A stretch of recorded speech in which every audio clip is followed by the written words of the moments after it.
couple says magnet fishing is as simple as tying a heavy-duty magnet onto a rope, giving it a toss, and then waiting for it to connect to a metal object. Little did they know their casual pastime would lead them to the discovery of a lifetime.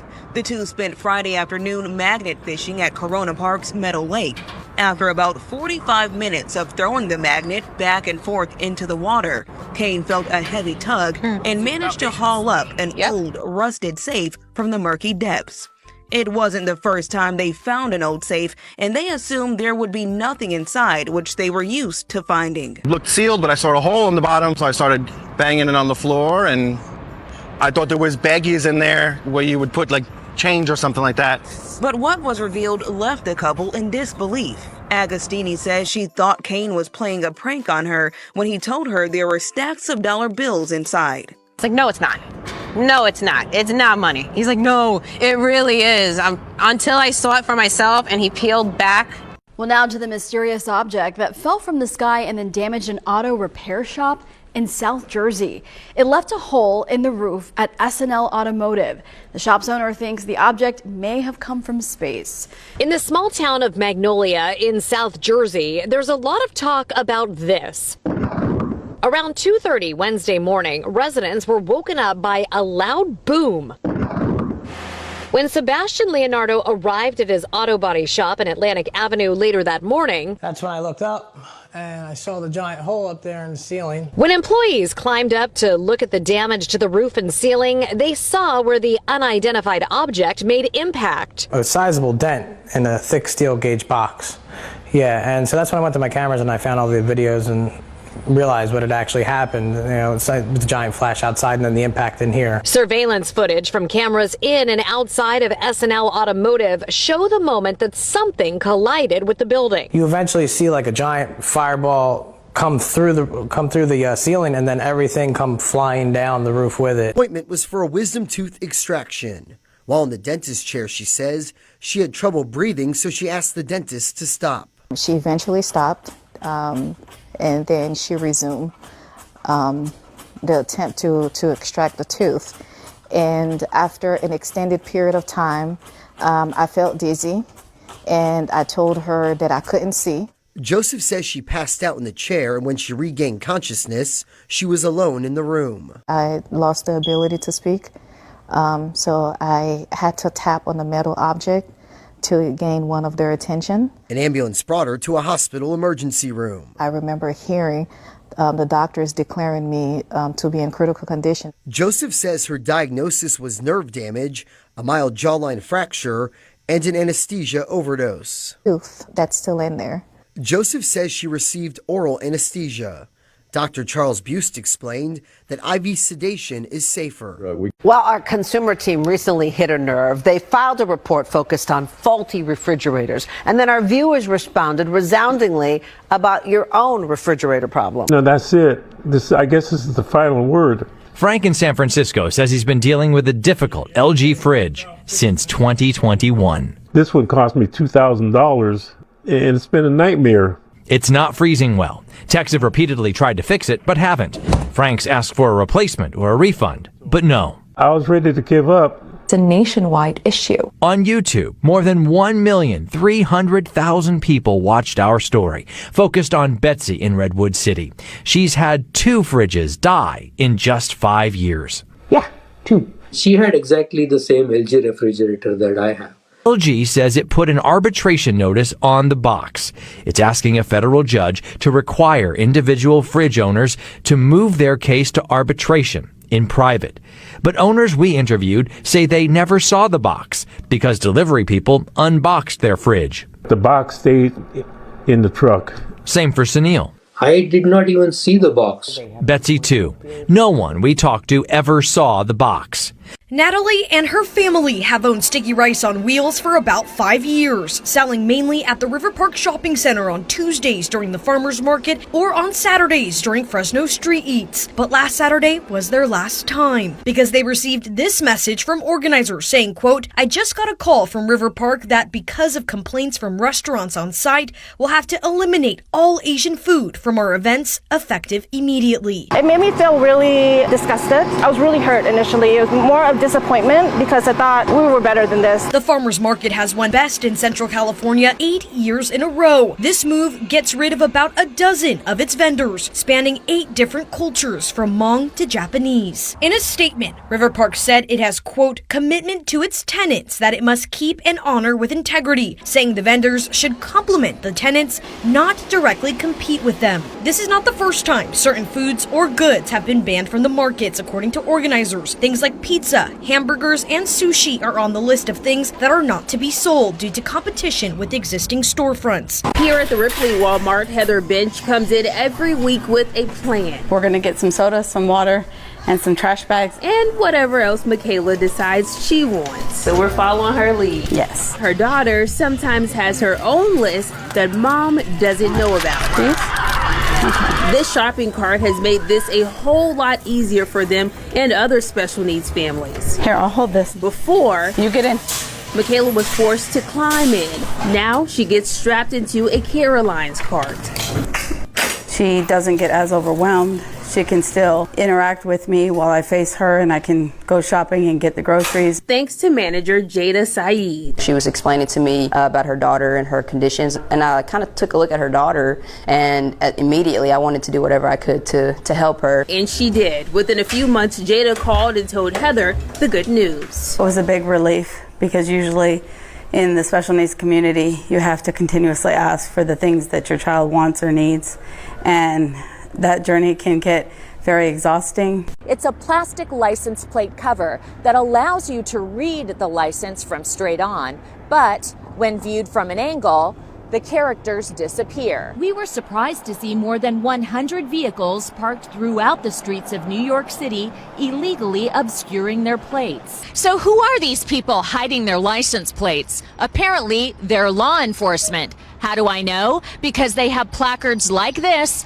on their dashboards. That's right. Every one of these personal vehicles we found parked outside precincts and courthouses around the city has illegally obscured plates. The officer who owns this vehicle didn't even bother with the plate cover, instead opting to hide his front plate under his windshield and painting over the rear plate. And there was this car with the front and rear plates obscured with those plastic plate covers. The placard on his dashboard says he's with the New York City Police Department, so I waited for him to return. Are you trying to avoid paying tolls and paying tickets by having those covers on your license plate? A Sun City woman wants Circle K to pay for the damage done to her car. Jenna Gable drives her 2022 Dodge Challenger pretty much every day. But last month, Jenna says she and some friends drove Randy to this Peoria Circle K and parked right in front of the store. However, when Jenna left the store and tried to back up, the unexpected happened. That peeling away was Jenna's front bumper. These are pictures Jenna took just moments afterwards. Apparently, one of the metal rebars, seen here, which secures the parking stump, was protruding up and snagged Jenna's bumper as she was backing out. Jenna says she went back inside the Circle K to notify their staff, who in turn took their own pictures of the damaged car and promised Jenna someone would be in touch. You can see all of this damage here, and this is lifted. Jenna managed to piece the bumper back together the best she could, but as you can see, the damage still exists, including a missing fog light. A repair estimate indicates there's around $3,100 in damage. Still, 6 weeks later, Jenna says she hasn't heard a word from Circle K. The next time you're at the grocery store, hidden cameras reveal that fresh packaged meat may be older than the labels suggest, and it means you could be exposed to harmful bacteria. When choosing meat at the grocery store, the easiest way to find the freshest cut is usually to check the packaging date. Once the meat is packaged, authorities recommend it should be eaten within 2 to 3 days. But it turns out the date on the label can't always be trusted. When the product is expired, when it's 3 days old, we check to see if it looks okay and smells okay. In our IGA, we stretch it by 1 more day. Depending on the store, depending on the managers, sometimes they stretch it by another 3 days. That's illegal. Federal food regulations say the date on the label must reflect when the meat was originally packaged. Yet another butcher says repackaging with a new date isn't only done at IGA. To my knowledge, everyone is doing it. In all the stores I've worked at in my life, everyone did it. Our colleagues bought pieces of meat, kept them cool, and took them to a lab. The battle that's brewing at Starbucks, the coffee giant facing a new lawsuit this morning. The company is being accused of underfilling. The woman filing the suit claims in a 24-ounce venti, a customer receives 14 ounces of coffee and 10 ounces of ice. And this morning, the coffee giant is fighting back. A new federal lawsuit alleging that mega coffee chain Starbucks is burning their customers when it comes to iced beverages. The suit alleging the brand serves up more ice than coffee, underfilling drinks in order to make more money and higher profits while using intentionally misleading advertising practices. Chicago resident Stacy Pincus filing a proposed class action suit. Court documents stating a Starbucks customer who orders and pays for a cold drink receives much less than advertised, often nearly half as many fluid ounces, asking Starbucks to pay upwards of $5 million to repay any customer who has purchased an iced beverage within the past 10 years. The 5 most expensive tickets a policeman in the United States. Number 5, driving without insurance. If you are stopped and you cannot verify that your vehicle is insured, be prepared to pay between $500 and $1,500. And in some states, your car is number 4, ignoring a school bus stop sign. This infringement is serious and can cost you up to $250. In addition to points in your license and risk of immediate suspension. Number 3, speeding in construction areas. Even if there are no workers present. If there is active signaling and you exceed the limit, the fine can reach $2,500. Number 2, driving under the influence of alcohol or drugs. Here we are not only talking about a fine of up to $10,000, but also of arrest, compulsory classes, loss of license, and enormous legal costs. Number 1, to participate in street races. If you get caught competing on public roads, you could face a fine of more than $20,000 in jail time, seizure of the vehicle, and criminal record. A woman's body is found inside a Walmart bathroom. She was identified as 29-year-old Catherine Caraway, a maintenance worker at the store, made the gruesome discovery 3 days after she was seen on surveillance entering the restroom.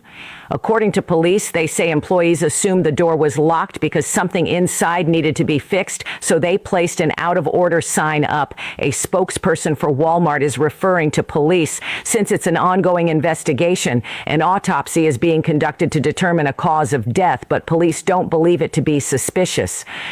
An autopsy later revealed the cause of death: difluoroethane toxicity, a chemical found in aerosol products. In her car, police found several empty cans of air duster, suggesting inhalant abuse may have played a role. 3 days, a locked door, a life lost in plain sight, a body behind a door, hundreds walked by. Next time you see an out-of-order sign, will you wonder what's really behind it? Have you ever wondered how much tariffs are going to cost you, the consumer? Well, now Amazon is going to show you. That's right. Today, Tuesday, April 29th, Amazon announced that moving forward, they're going to show the exact additional cost that tariffs are adding to all of your products. Now, for example, a pair of wireless earbuds are going to cost you $121 when normally they would have cost you $99, and it'll show you that $22.77 have been added because of these tariffs. Tariffs are only added to products made and manufactured outside of the United States, but for those products, you're going to see them go up on average 29%. And the White House is not happy about Jeff Bezos's and Amazon's transparency with their consumers, calling this a hostile political move. But what do you think? Are you happy to see what this added cost will bring you? As always, I want to hear down below. So everybody's freaking out because our American ports are beginning to run a little dry. But what nobody's telling you is the reason why they're looking dry. Because they used to be flooded with Chinese exports.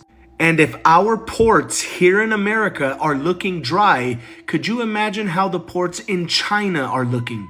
Look up the images of all of the ships and all of the cargo containers that are in Shanghai's port alone. You don't have to look at all China. Look at Shanghai ports. Thousands amongst thousands of ships that are disabled because they have nowhere to ship containers to.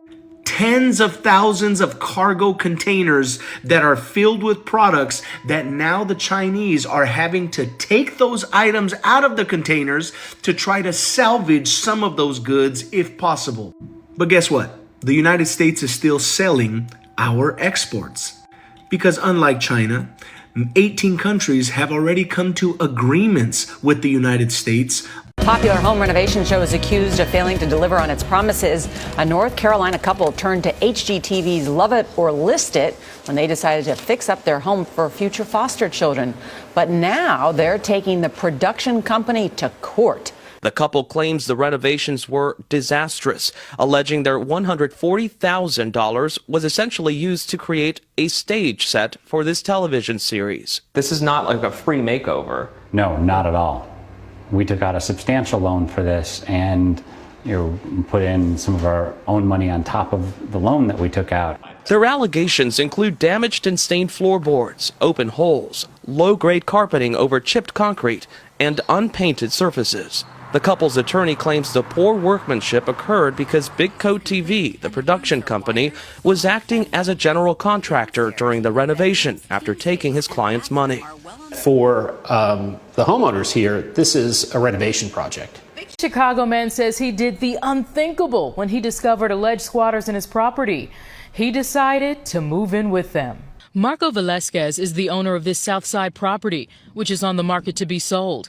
He says his realtor came by with a potential buyer, but there was already people inside. Velasquez says a woman named Charmaine and her boyfriend Codero moved in, claiming they recently purchased the property. He says the couple showed police this mortgage document, but Cook County confirms they don't see this mortgage on record. He says police told them under Illinois' current law they couldn't remove anyone. Velasquez says he, his wife, and their friends got a few air mattresses and spent the night with the alleged squatters. The next morning, he says he realized they were not budging. They're like, oh, well, we want $8,000. Velasquez says they negotiated. He had the couple sign a cash for key agreement, and he paid them $4,300 to leave. I heard stories before about squatters. I never thought it was going to happen to me. A dashboard camera caught a horrifying moment on a highway in Oregon this week. A dark blue Kia Carnival and a motorcycle were seen driving next to each other. The cyclist makes a gesture at the minivan. Then, in what police say appears to be an intentional act, the minivan veers to the right into the motorcycle. The rider and bike are thrown off the road. The minivan doesn't stop. It changes lanes, traveling back to the left-hand lane, leaving the scene. Reports say the motorcyclist, whose first name is Corey, slid over 250 feet. The gear shifter punctured his steel-toe boot, and his helmet was split by the impact. He survived, but faces a long recovery. Corey's family has started a GoFundMe campaign to help pay for his treatment and care. The Beaverton Police Department released footage of the incident to the public in hopes of identifying the driver of the Kia. They want you to never leave the park. They want you there for 5 days, and they want you to drop 10 grand. A shocked Florida dad just exposed the outrageous price tag for taking his family of 5 to Disney World for just 1 day, an eye-popping $1,400. Before this family even stepped foot inside the park, they had to shell out $30 just for parking. But that was nothing compared to the shocking ticket prices, a mind-blowing $974 for just 5 people.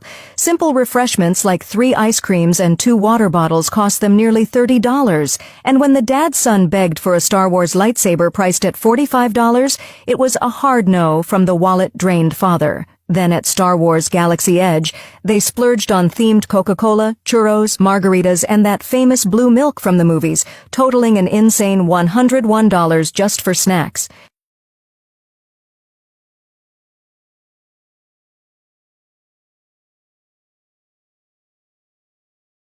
Very easily bumps into the All it takes is a nudge, like a cabinet door bumping into it, for a knob on this LG Electric range to turn. I'd always kept the child lock on because we were worried the dog might bump into it or somebody might bump into the controls. Bettina says she was diligent about using the stove's lock feature at all times, so even if a knob turned, the stove wouldn't turn on. So she was confused when she got a call on July 29th, 2023 from a roommate who said the stove caught fire. When I came home, I realized that the child lock was no longer on, the burner had somehow gotten turned on, and the sugar container had been pushed onto the stove and that melted into the stove. They were able to put out the fire before it spread, but questions remained. They have a feeling they know who's guilty of turning the knobs. But how did the lock feature turn off? The day of the fire, severe thunderstorms moved through the state, and Bettina says she often loses power. And we live in the middle of the woods, so every time the wind blows a little bit too hard. College graduation is usually a very happy time, celebrating a great milestone and accomplishment. But as many students told me today, the job market is tough right now, bringing with it some stress about what happens after they turn the tassel. It gets annoying, but I need to make money. I need a job. Jamison Marshall began applying to jobs in the fall. He sent out at least 60 applications to only hear back from a handful. He started a new tactic on his job hunt. They're not going to see just a resume online. Call them. Let them remember some sort of something. Once you start doing it, you call somewhere, they're not going to be mean to you. And the job hunt is still on for Jonna Ronaldo too. She's only heard back from 3 jobs out of the more than 70 applications she sent in. I took some steps and I paid someone to go over my resume and redo it. I'm hoping that helped. It's definitely just I don't have the experience needed, even with all the internships. Some graduating University of Alabama students say the lack of experience is a problem for many trying to enter the workforce. Imagine living next door to this house with towering piles of junk for years. The mess is so colossal, it covers nearly the entire property. The stacks of boxes, clothing, and debris are piled up so high and so deep, they actually block the front door of the house. The junk is even spilling out over the homeowner's car. This fed-up neighbor can't believe it. I'm shocked every time I walk down the street. He lives right next door. He says he's complained to the city, but nothing's being done. Suddenly, the man who lives in the hoarder house emerges. He has no response as he grabs an item from the car. Finally, a day later, cleanup crews arrive and begin the massive undertaking to clear the 8-foot wall of debris. More than 16 giant trucks are needed just to haul away trash. And there's the guy again who lives there. He doesn't look happy that his junk is being thrown away. Today, cleanup crews return. Relieved residents in this LA neighborhood look on as the front yard is finally rid of trash and their nightmare slowly comes to an end.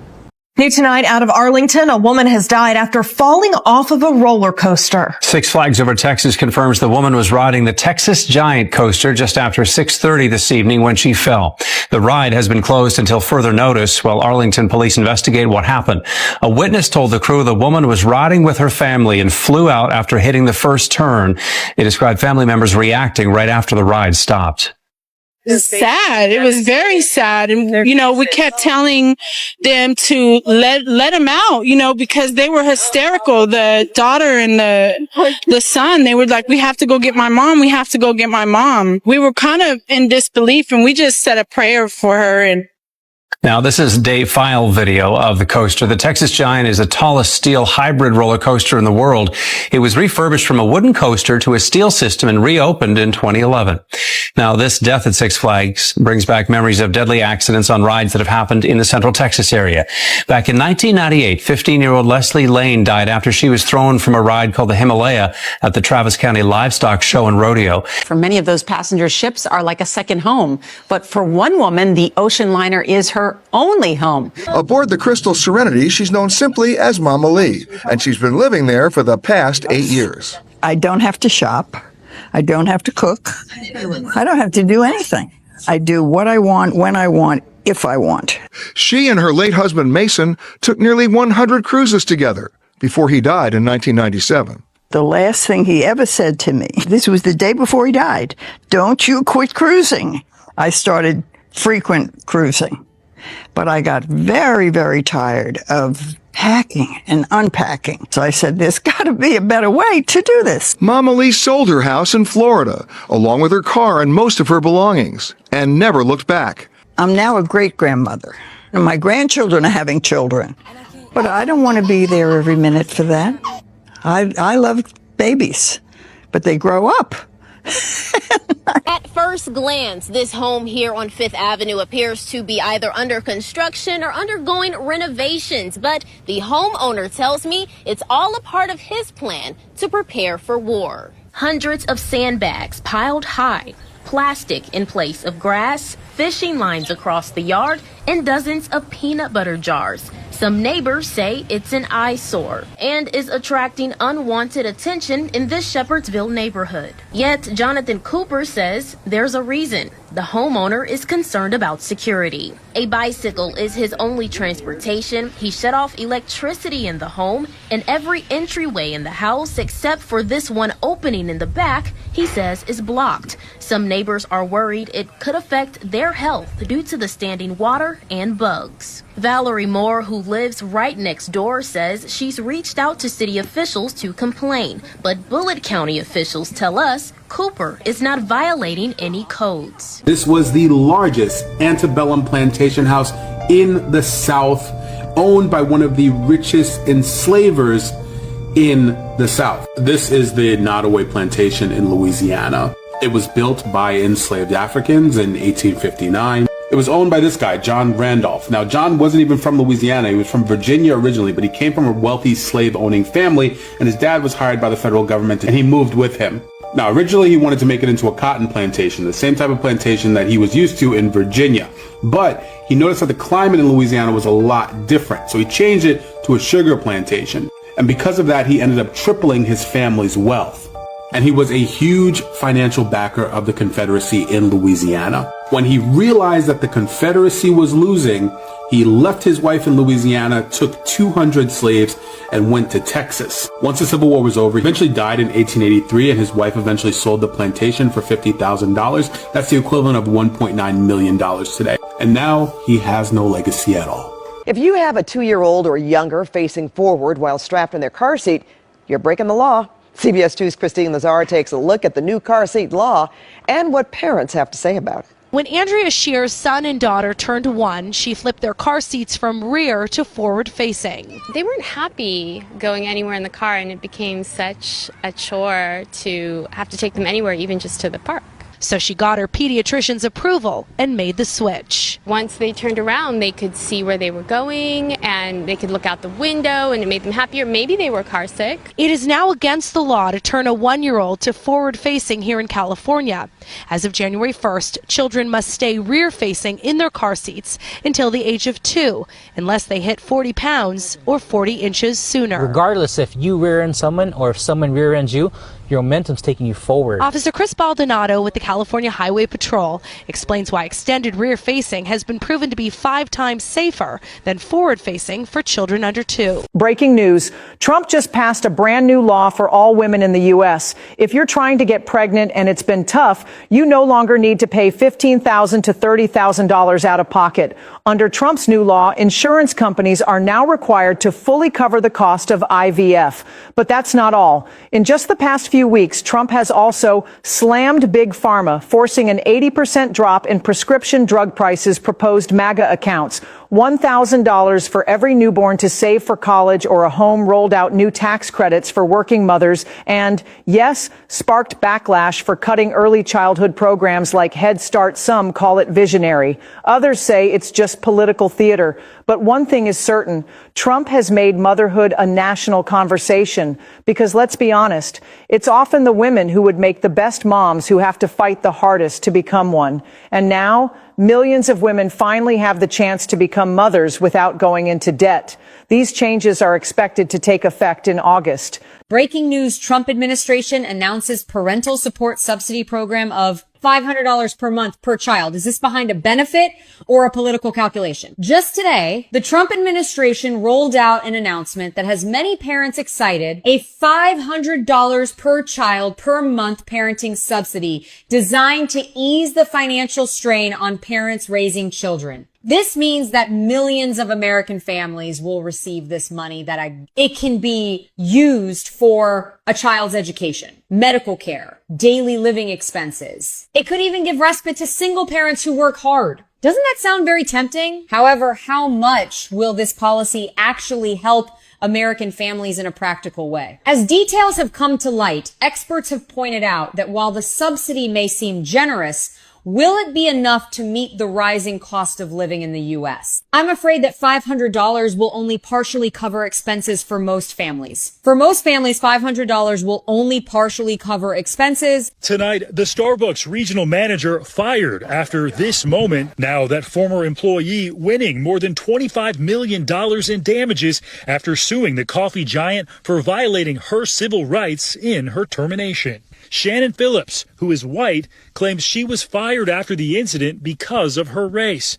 In the lawsuit, she says she was not involved in the arrests in any way and that Starbucks did not take any action against the black district manager who oversaw that store and had promoted the person who was responsible for making the call to police. On Monday, a federal jury in New Jersey sided with Phillips, awarding her $25.6 million in damages. Starbucks fought the lawsuit in court, saying Phillips was not fired because of her race, but for failing to lead, according to court filings. But the company has not commented publicly since the verdict and has not responded to our request for comment. In a statement, Phillips' lawyer said Starbucks was looking for a scapegoat. The complaints are piling up about these new shrinking garden hoses that you see for sale just about everywhere these days. David Kapp loves his garden but hates dealing with big, bulky hoses. So when he saw a commercial for the flexible hose, he got very interested. Turn the water on and it expands up to 3 times its original length. It seemed like it would make watering much easier for him and his wife. So when this came along, the big attraction to me was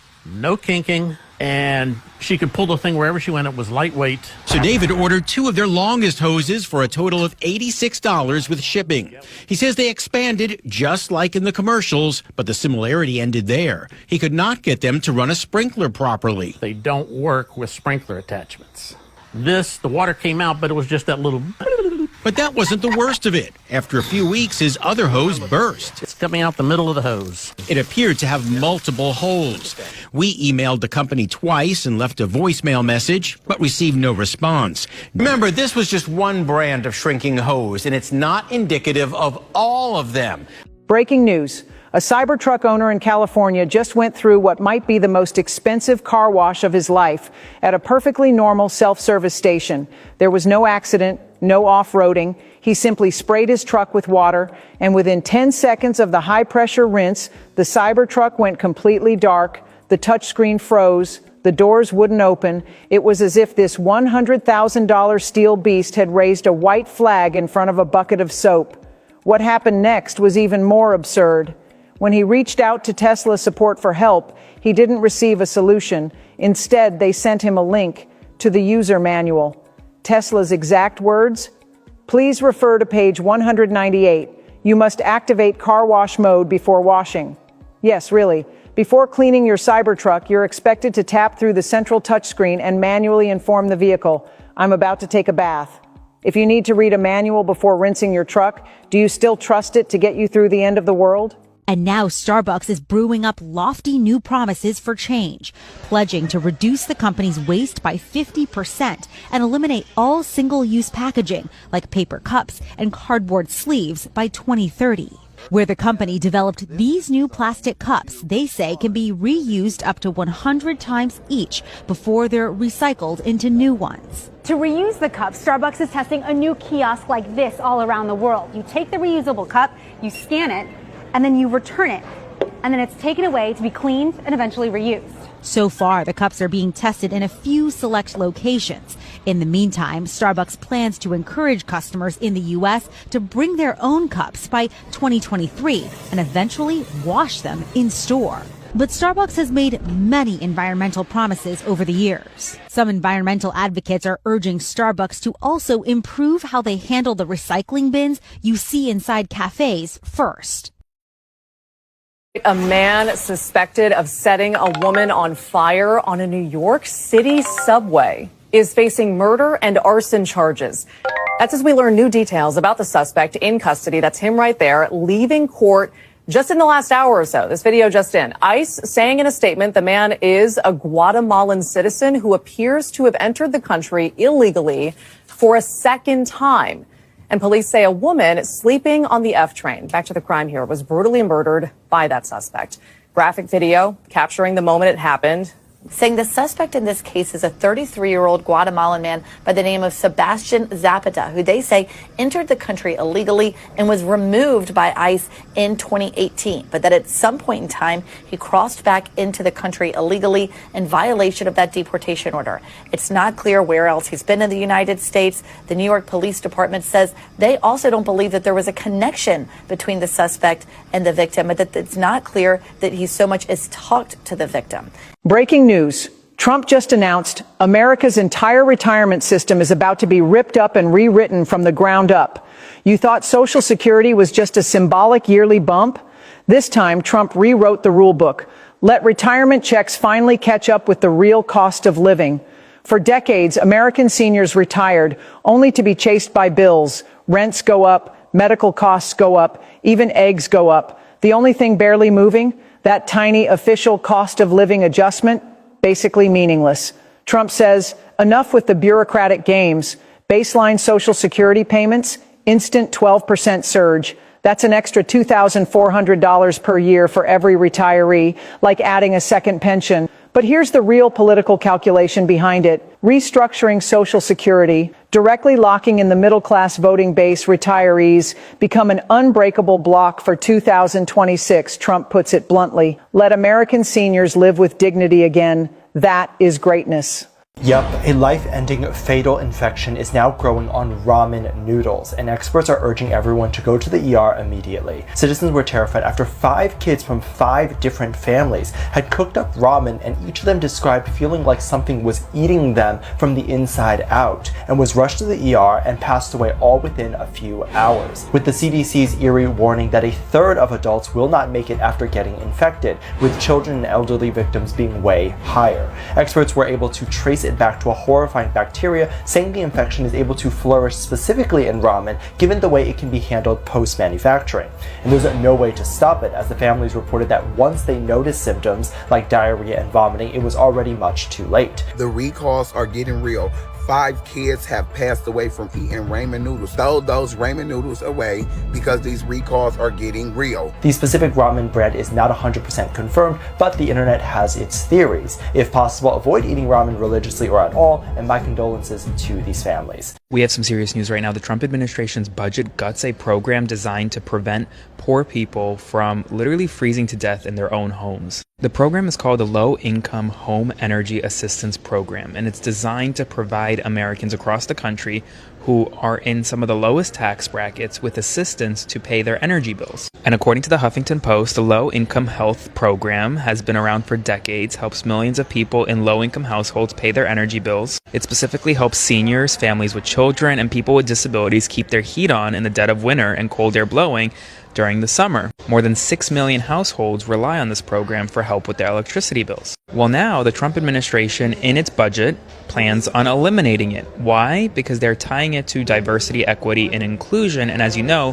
the Trump administration has long sought to eliminate anything remotely related to DEI, even though there is no evidence or any suggestion that this program is connected to that. Spread the word so more people know, and follow along for all the news you need to know about. America, a tomato recall has been elevated by the FDA due to a heightened risk of illness and passing away. This is serious. So tomatoes distributed in 3 southern states, North Carolina, South Carolina, and Georgia, are now the subject of a recall of the worst case scenario. Now, the recall, first announced by the FDA on May 2nd for potential salmonella contamination, has now been upgraded to the most severe warning the federal agency issues. William Farms Repack LLC, based in Lodge, South Carolina, said the affected tomatoes were packaged and sold to wholesalers and distributors between April 23rd through the 28th. These were the boxes.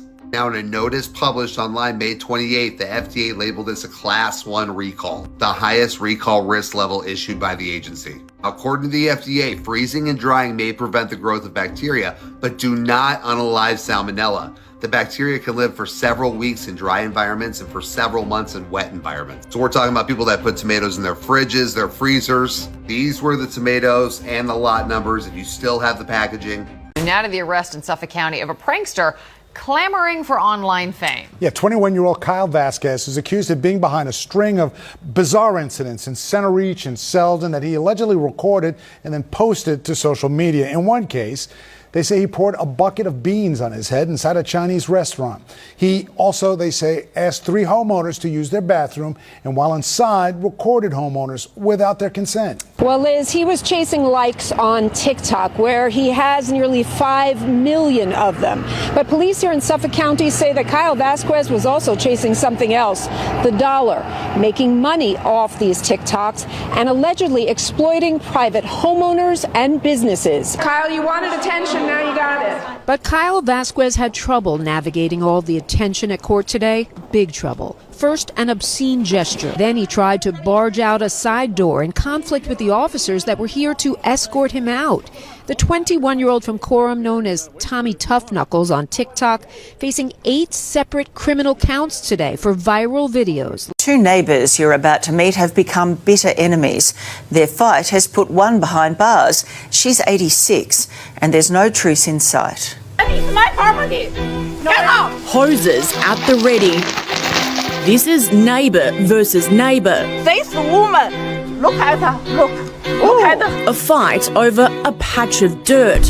What's wrong with you? Leaving a great-grandmother behind bars. Yes, she is a nasty piece of work. My property. It's amazing that a neighbourhood dispute over a boundary and a fence could escalate to this. The ladies have fallen out over this, a patch of dirt on their boundary. This side is my property, that side is her property. Kate has documents proving the land is hers, but the fight over the fence is still before the courts. Why we need to be enemy?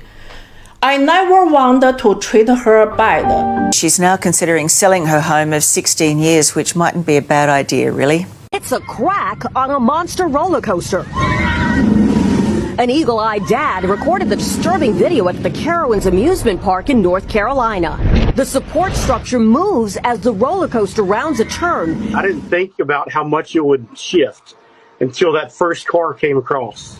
I'm not an engineer, but that's not normal. And this isn't just any roller coaster. It's called the Giga Coaster and claims to be the tallest, longest, and fastest roller coaster in North America. First showed the video to a security guard. My hand was shaking because I was thinking that this could fly off right now as I'm showing this video to the security guard. Wagner's 14-year-old daughter rode it 8 times that day. The dad says he was concerned the staff at the amusement park wasn't reacting quickly enough, so he called the Charlotte Fire Department. One of the support beams is completely separated up at the top. Within an hour, the ride was shut down and will stay closed till further notice as an investigation gets underway today. The person who stole this copper wire, he was dressed up like he worked for a power company and he knew exactly what he was doing. He had the tools, in and out in less than 15 minutes. Just outside Juanita's Mexican kitchen, these are all the wires that we put back in there. Co-owner Miguel Nunez showed us the small pieces of plastic left behind from where those copper-filled cables were ripped out of the ground. He had all the tools that he needed. He knew what he was doing. In security camera video from a neighboring business, you can see the alleged thief appears to be dressed as a legitimate utility worker. At first, he uses that long pole to work on the transformer. And from there, he went to his truck and turned off the power, started beating the PVC pipe casing with a hammer. Then he uses a saw to get to the cables and the copper inside. You can see the guy, he just grabs his truck, pulls the wires from the ground, and just goes with them. The incident, shutting off the power here for days, delaying the restaurant's long-planned move from their old location to this new one. Nunez says it's not the first time either. Starting tomorrow, if you don't have a U.S. passport, all supermarkets will be closed to you. This is the latest government regulation that makes it illegal to be alive. Imagine you can't buy anything to fill your stomach, or you can't buy the life-saving medication at the drugstore because you don't have the card required by the government. which is happening now and which will be mandatorily tied to that little piece of ID. Even if you want to ask for help or go somewhere, not having a valid ID makes it difficult for you to access basic social services. And even your movement in some places is severely restricted. So where is the right to live? Where is the right to live? Do these most basic human rights need the charity of a government card to be realized?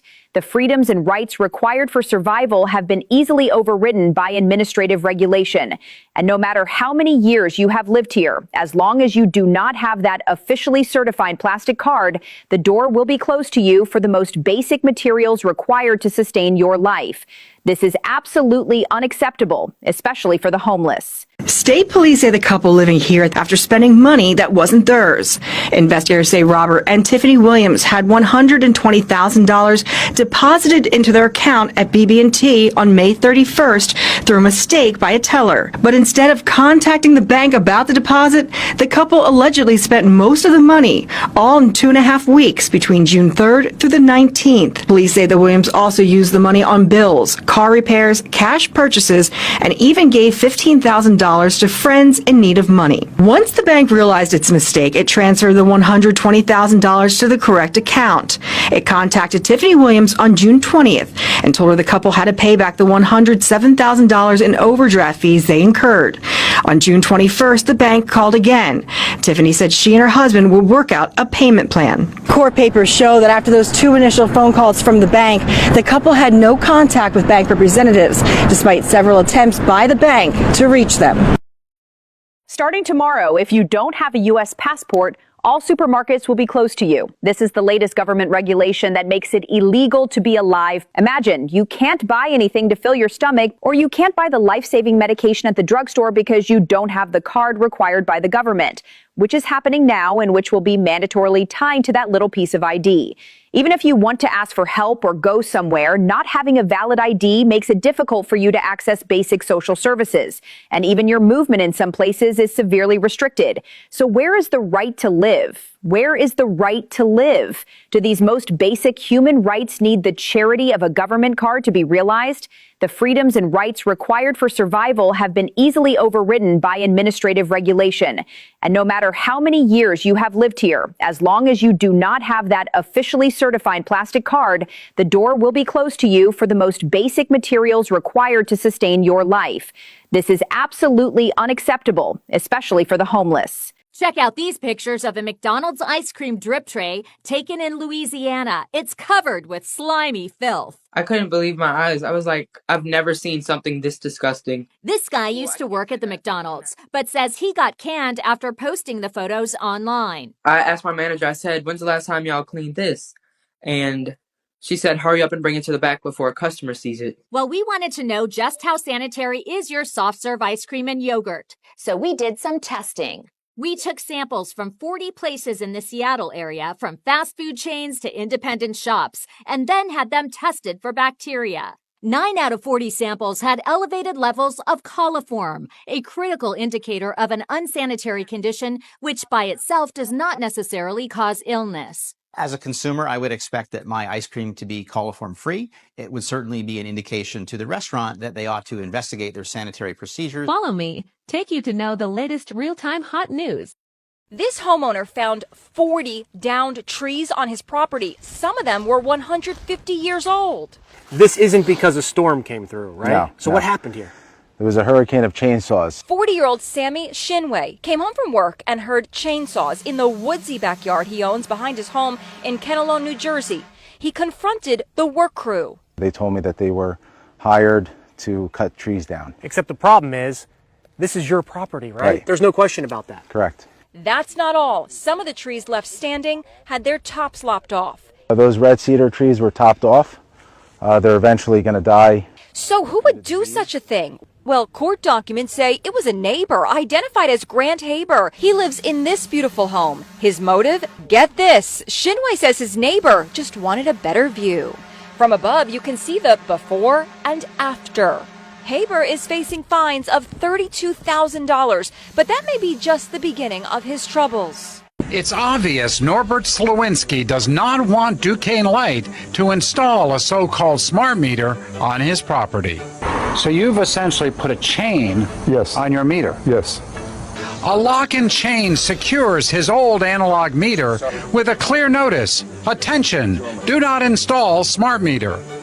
The retired mechanical engineer says smart meters are dangerous. The smart meter is not safe for the following reasons. Again, it emits high-frequency radio waves, and you don't feel them, you don't know about them, but they penetrate your body and they can cause health problems later on. Slowinski says the radio waves go through concrete walls. My bedroom is right next door, and it will emit high-frequency waves, so I'm worried about my health and my children's health. And he has another concern. They catch fire because there's very high voltage inside.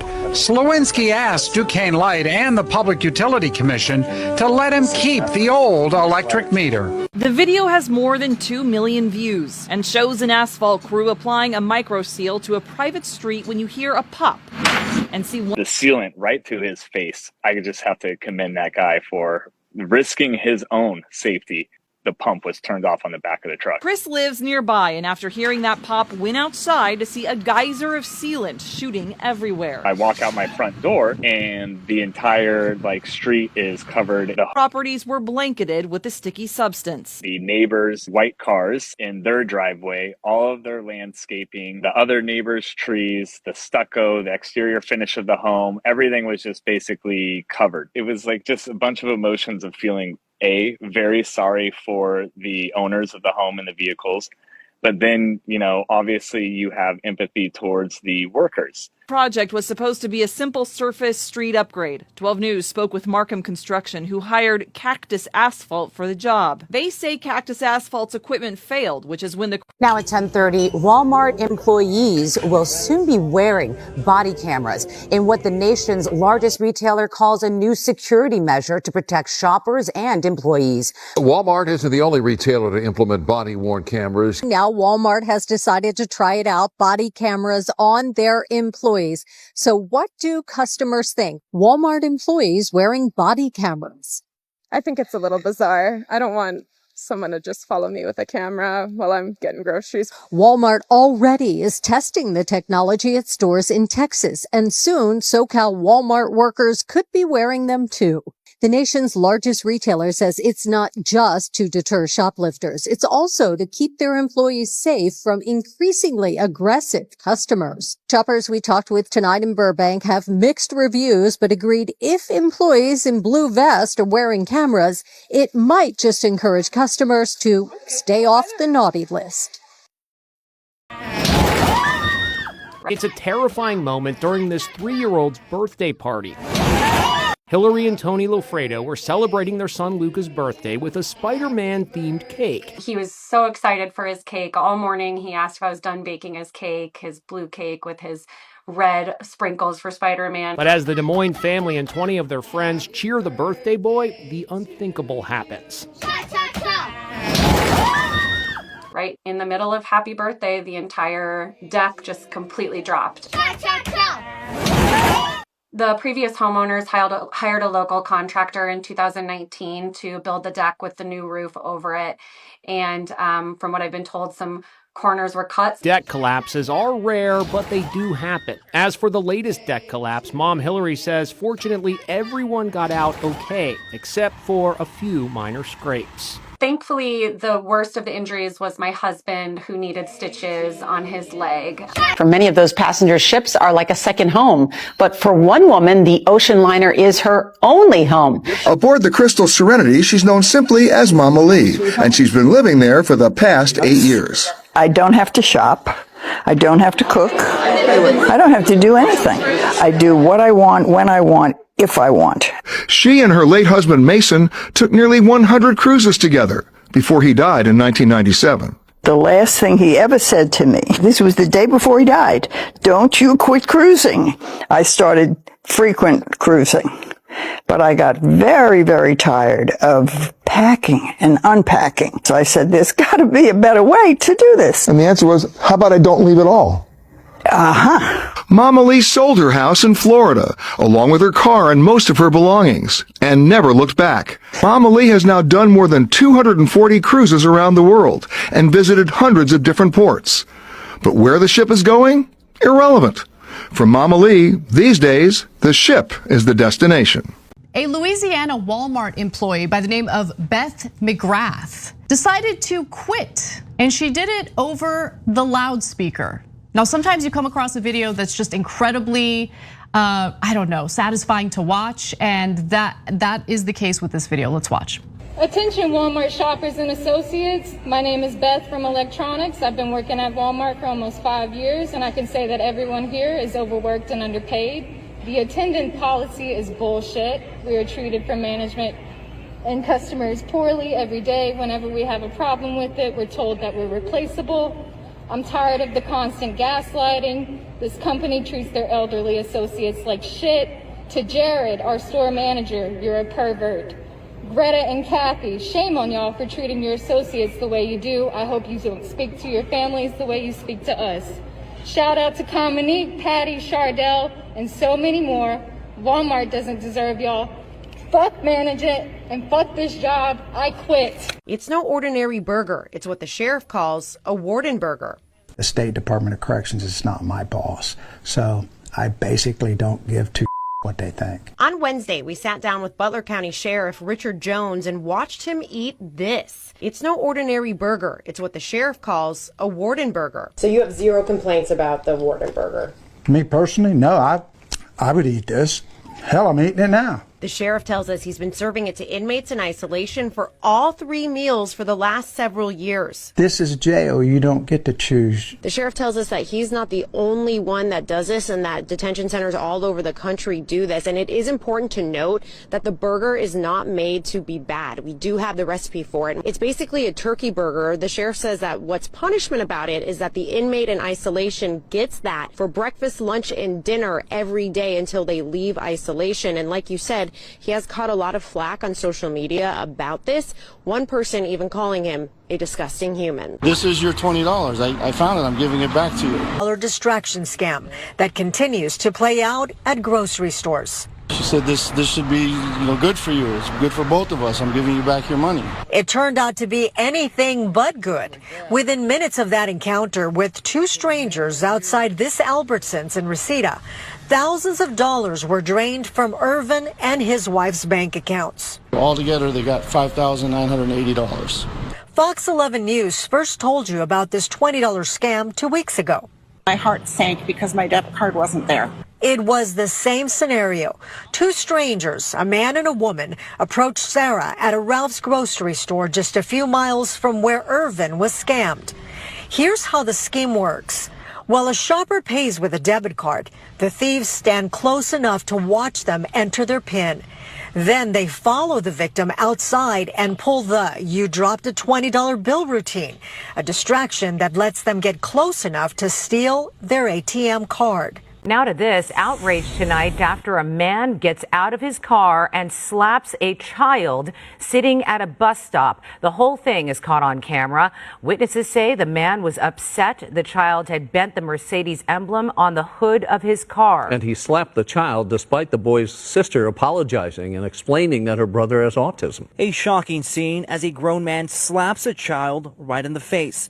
The kid's big sister heard telling the man in Spanish that the boy is autistic as he walks away. We caught up with Alfredo Morales' parents at a nearby park where they live.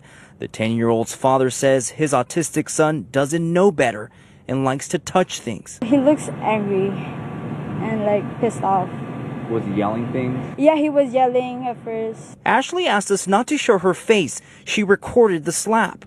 When you saw that slap, though, what were you thinking? I was traumatized. I hope the kids do not get traumatized by it. Now, King County wants that group of homeowners and the people that they hired to pay millions, claiming they cut down or damaged more than 140 trees on public land. The county is claiming that these homeowners did this all in an effort to try to improve their properties. But like you just heard there, they could now be on the hook for a whole lot of money. And the county is saying it could take generations to fix what has been damaged. First, a loud whoosh.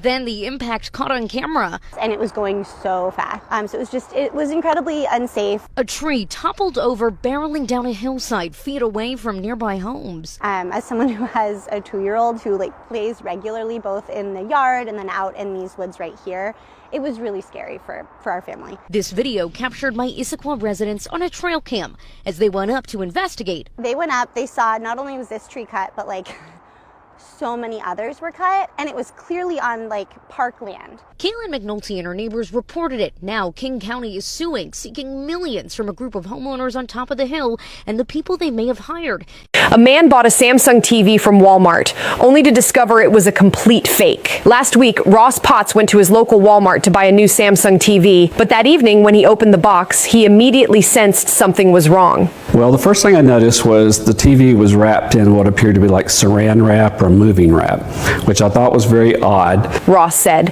When he tried to attach the legs, they wouldn't fit because metal plates were blocking the screws. Growing suspicious, Ross peeled off the label on the front, and underneath it said Hisense, not Samsung. Even the remote was the wrong brand. It said Element instead of Samsung. So I knew at that point something was really wrong. This was not the TV I was supposed to have. Worse yet, the TV gave off a strange odor, prompting a Walmart employee to ask, "Have you had this TV in a dumpster?" Ross hadn't, but apparently someone else had. It turned out that a previous customer had put an old TV into the box and returned it, and Walmart, unaware of the switch, resold it as new.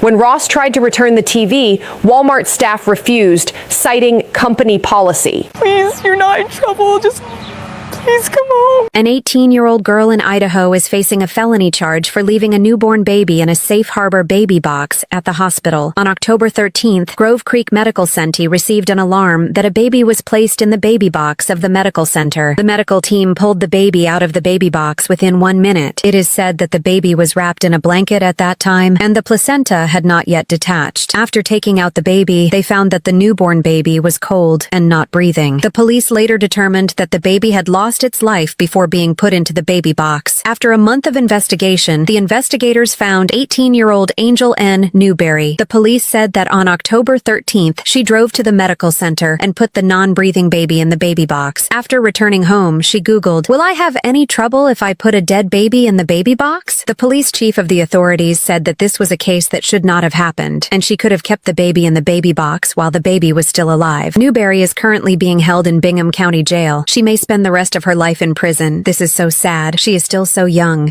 A man bought a Samsung TV from Walmart, only to discover it was a complete fake. Last week, Ross Potts went to his local Walmart to buy a new Samsung TV, but that evening when he opened the box, he immediately sensed something was wrong. Well, the first thing I noticed was the TV was wrapped in what appeared to be like saran wrap or moving wrap, which I thought was very odd. Ross said. When he tried to attach the legs, they wouldn't fit because metal plates were blocking the screws. Growing suspicious, Ross peeled off the label on the front, and underneath it said Hisense, not Samsung. Even the remote was the wrong brand. It said Element instead of Samsung. So I knew at that point something was really wrong. This was not the TV I was supposed to have. Worse yet, the TV gave off a strange odor, prompting a Walmart employee to ask, "Have you had this TV in a dumpster?" Ross hadn't, but apparently someone else had. It turned out that a previous customer had put an old TV into the box and returned it, and Walmart, unaware of the switch, resold it as new. When Ross tried to return the TV, Walmart staff refused, citing company policy. So the 19-year-old that's been arrested for flying to Antarctica without permission, my question is, what was his plan all along? So if you haven't seen this story, Ethan is a 19-year-old who his plan was to fly to all 7 continents to help raise money for cancer. Also, his website has now been removed. So he's charged with filing a false flight plan and then entering a restricted area, because what he did was he left southern Chile and his flight plan only had him flying over this area right here. Well, his lawyers are claiming that he started having flight complications and just decided to fly to Antarctica. I mean, either way, at this point, it's mission accomplished, right? Because Antarctica was the only continent he had left. So my whole thing was, what was his original plan? Did he ever apply for permission to land in Antarctica? I mean, because come on, it's looking a little suspicious. You're having complications, so you just decide to fly across the ocean? So he's been charged with violating 2 articles of the country's aeronautical code, including one that could lead to short-term imprisonment. He says she's moving out of her home because of this mattress, a Spa Sensations memory foam purchased at Walmart. And her kids slept and played on the inner fiberglass cover for about a week. They also got it wet. And then eventually I noticed this tiny little hole, and I didn't think anything of that either. No big deal, it's just a hole. My kids are still going to sleep on it. After replacing the outer cover, McKee says her kids had unexplained bouts of itching and coughing for months. After investigating, these shards, these little slivers of glass everywhere.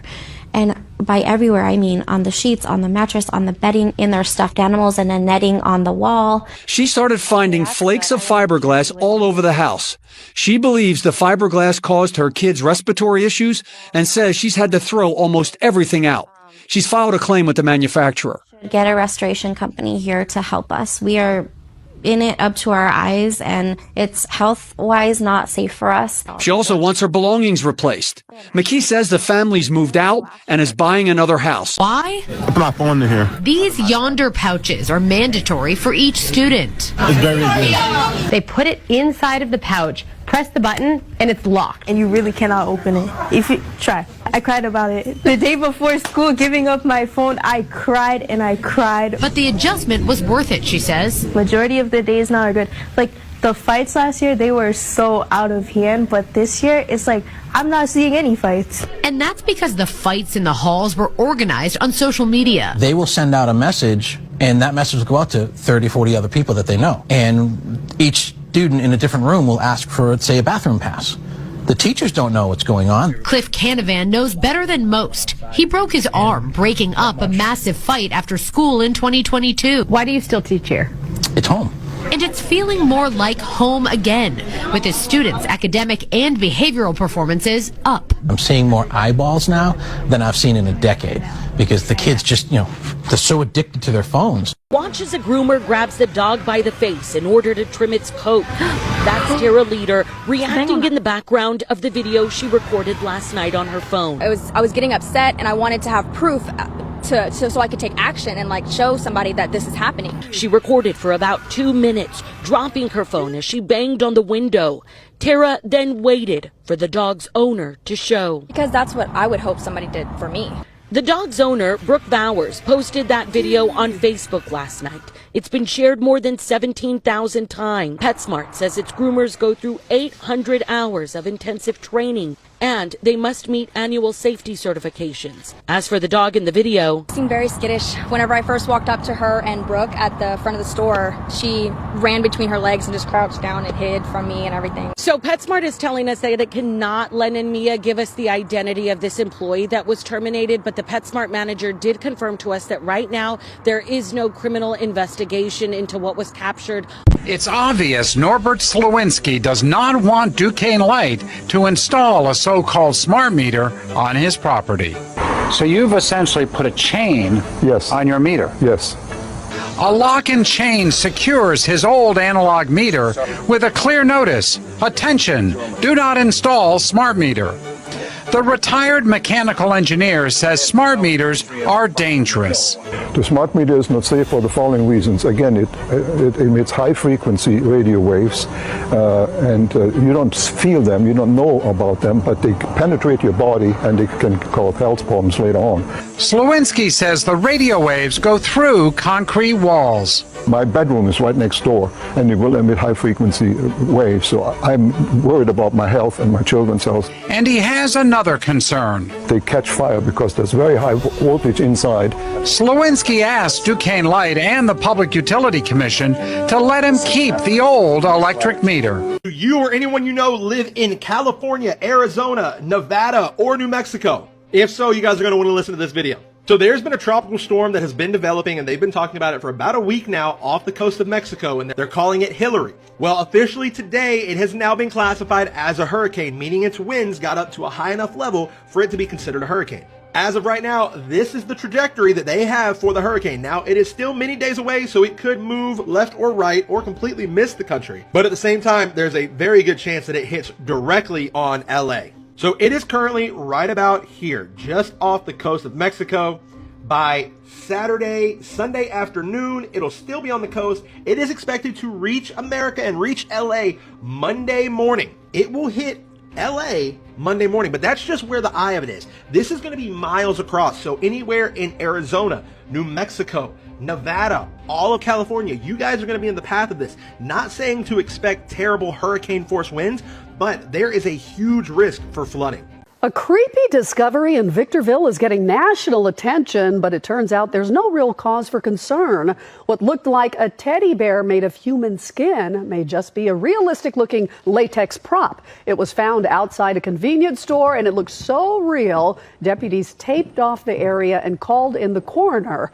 An artist named Robert Kelly from South Carolina is claiming that this is his work. He specializes in horror effects and says that he shipped one of the bears to a customer in Victorville last week. This was just a routine order on Etsy that someone ordered. And I knew I sent out a bear last week, and that's exactly where it went to, is Victorville, California. Kelly says he's still not 100% sure what happened, but he's certain that it is his bear. And if you're curious, it sells for $165. Still, the sheriff's department says it will continue to investigate.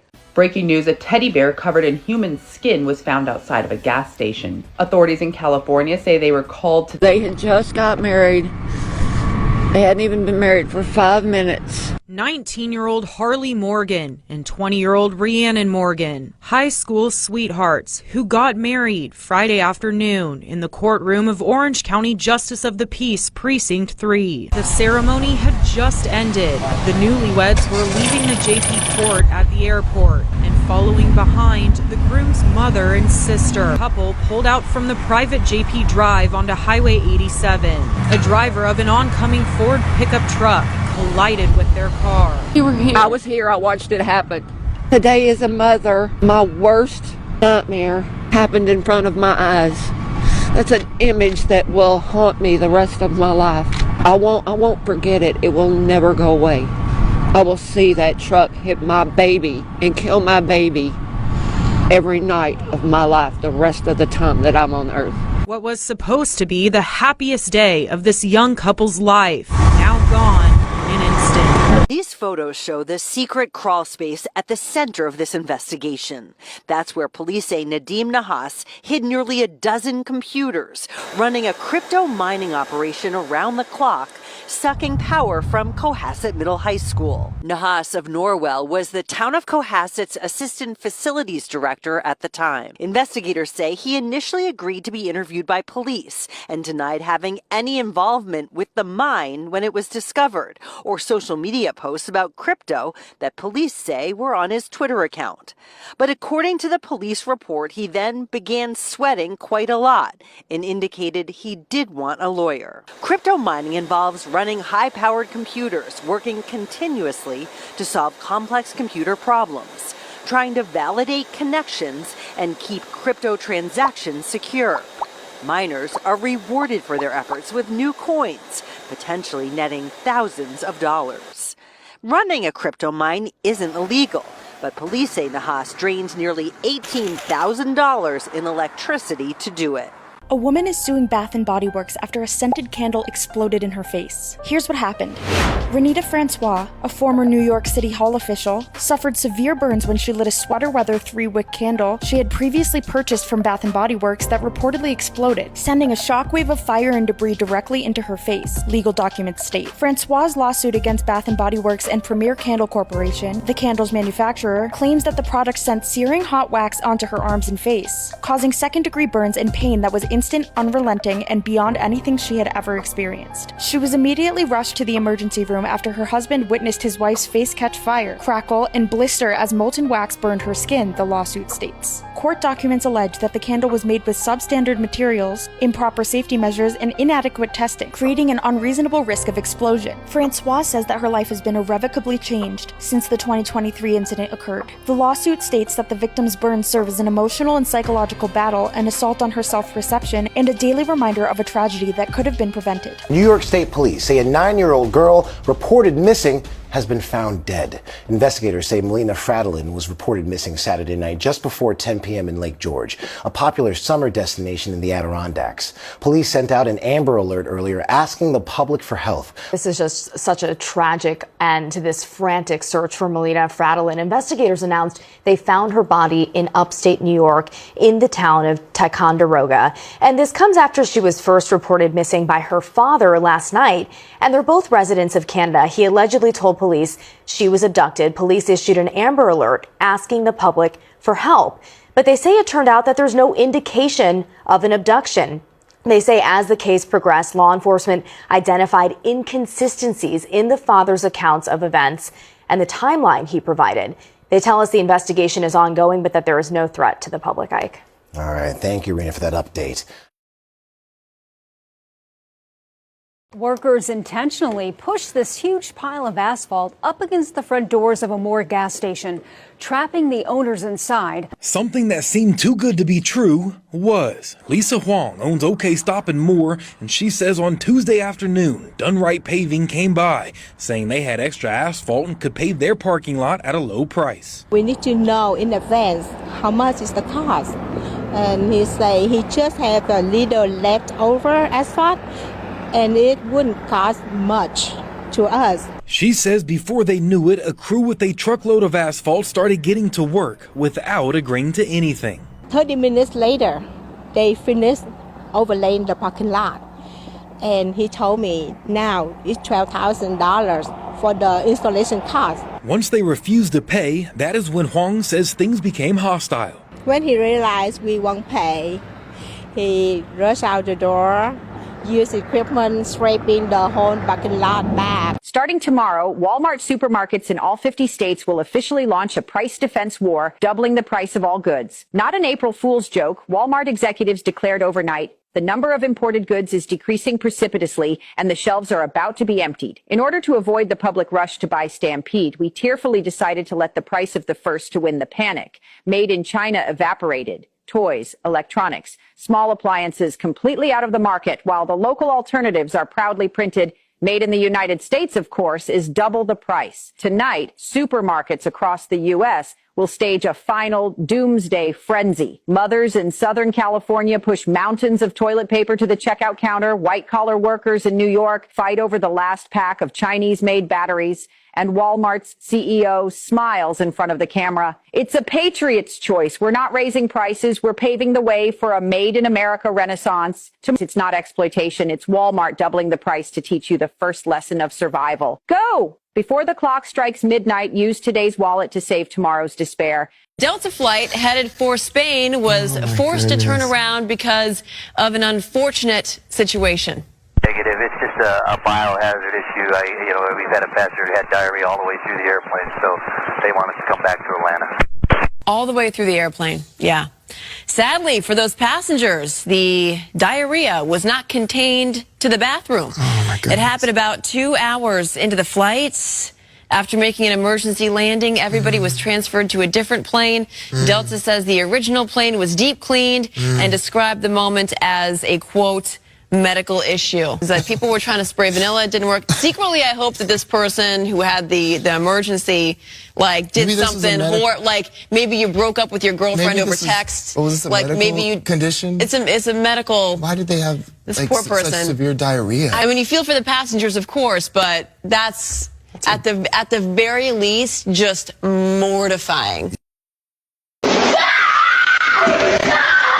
A 3-year-old child with autism died in the nursery. The truth was astonishing. In May, Tara Williams, who had been busy all day, arrived at her son's daycare center, ready to pick up her 3-year-old son, Conrad Ashcraft, and take him home. But the staff member told her that Conrad had been sleeping since having his noon nap until now. When Tara found Conrad, he was covered with a thick blanket, lying face down and motionless. After the emergency personnel arrived at the scene, they found that Tara's body was stiff and cold, and she had been dead for several hours. After the police investigation, it was discovered that Conrad was punished at noon for not sleeping. A staff member sat on him until he stopped moving. It is reported that this nursery has received numerous complaints about such issues on multiple occasions. But the director of the nursery has always claimed that his staff's work fully complies with the procedures. At present, the daycare center has been temporarily closed, but no one has yet been criminally charged. Let us seek justice for Conrad and may the deceased rest in peace. I want to make you aware of a new law that went into effect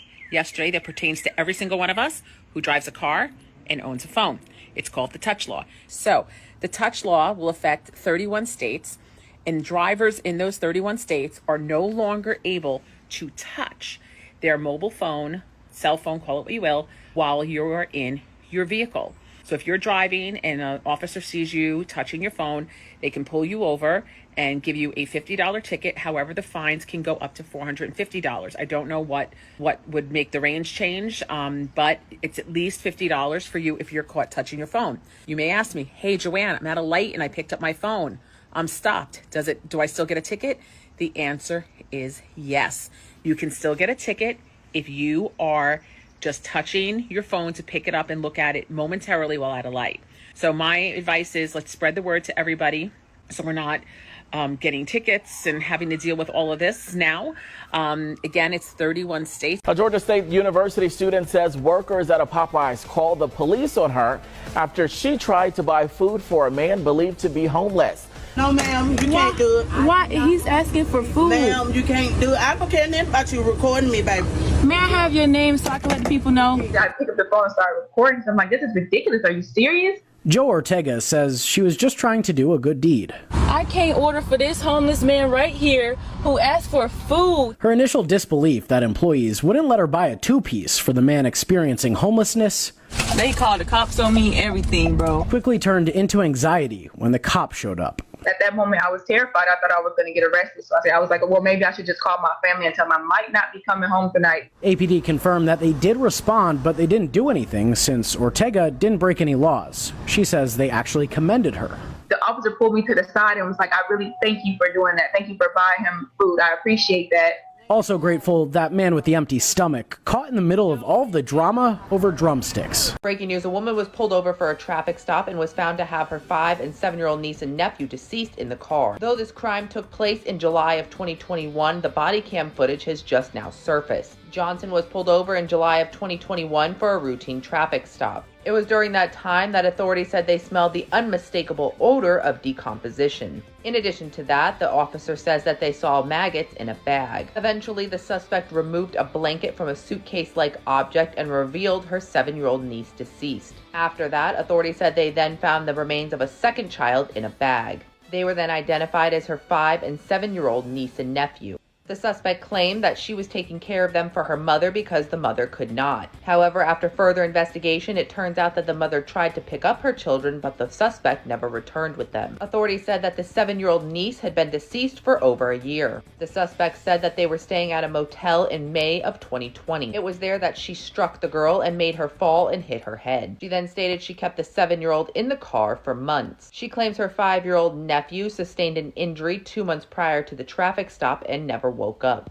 Deadliest accidents at an amusement park ever. 4 killed on a water ride. Their raft overturning, 2 riders tossed into the rushing water, 2 trapped in the machinery. Here's the way these rapid river rides are supposed to run. Family friendly, safe as can be, as seen on the website of the Australian water park now dealing with tonight's tragedy. But here's what happened earlier today. 4 people were killed in their circular raft as the ride was coming to an end. Witnesses say the raft in front of them had just emptied and was stuck on the conveyor belt.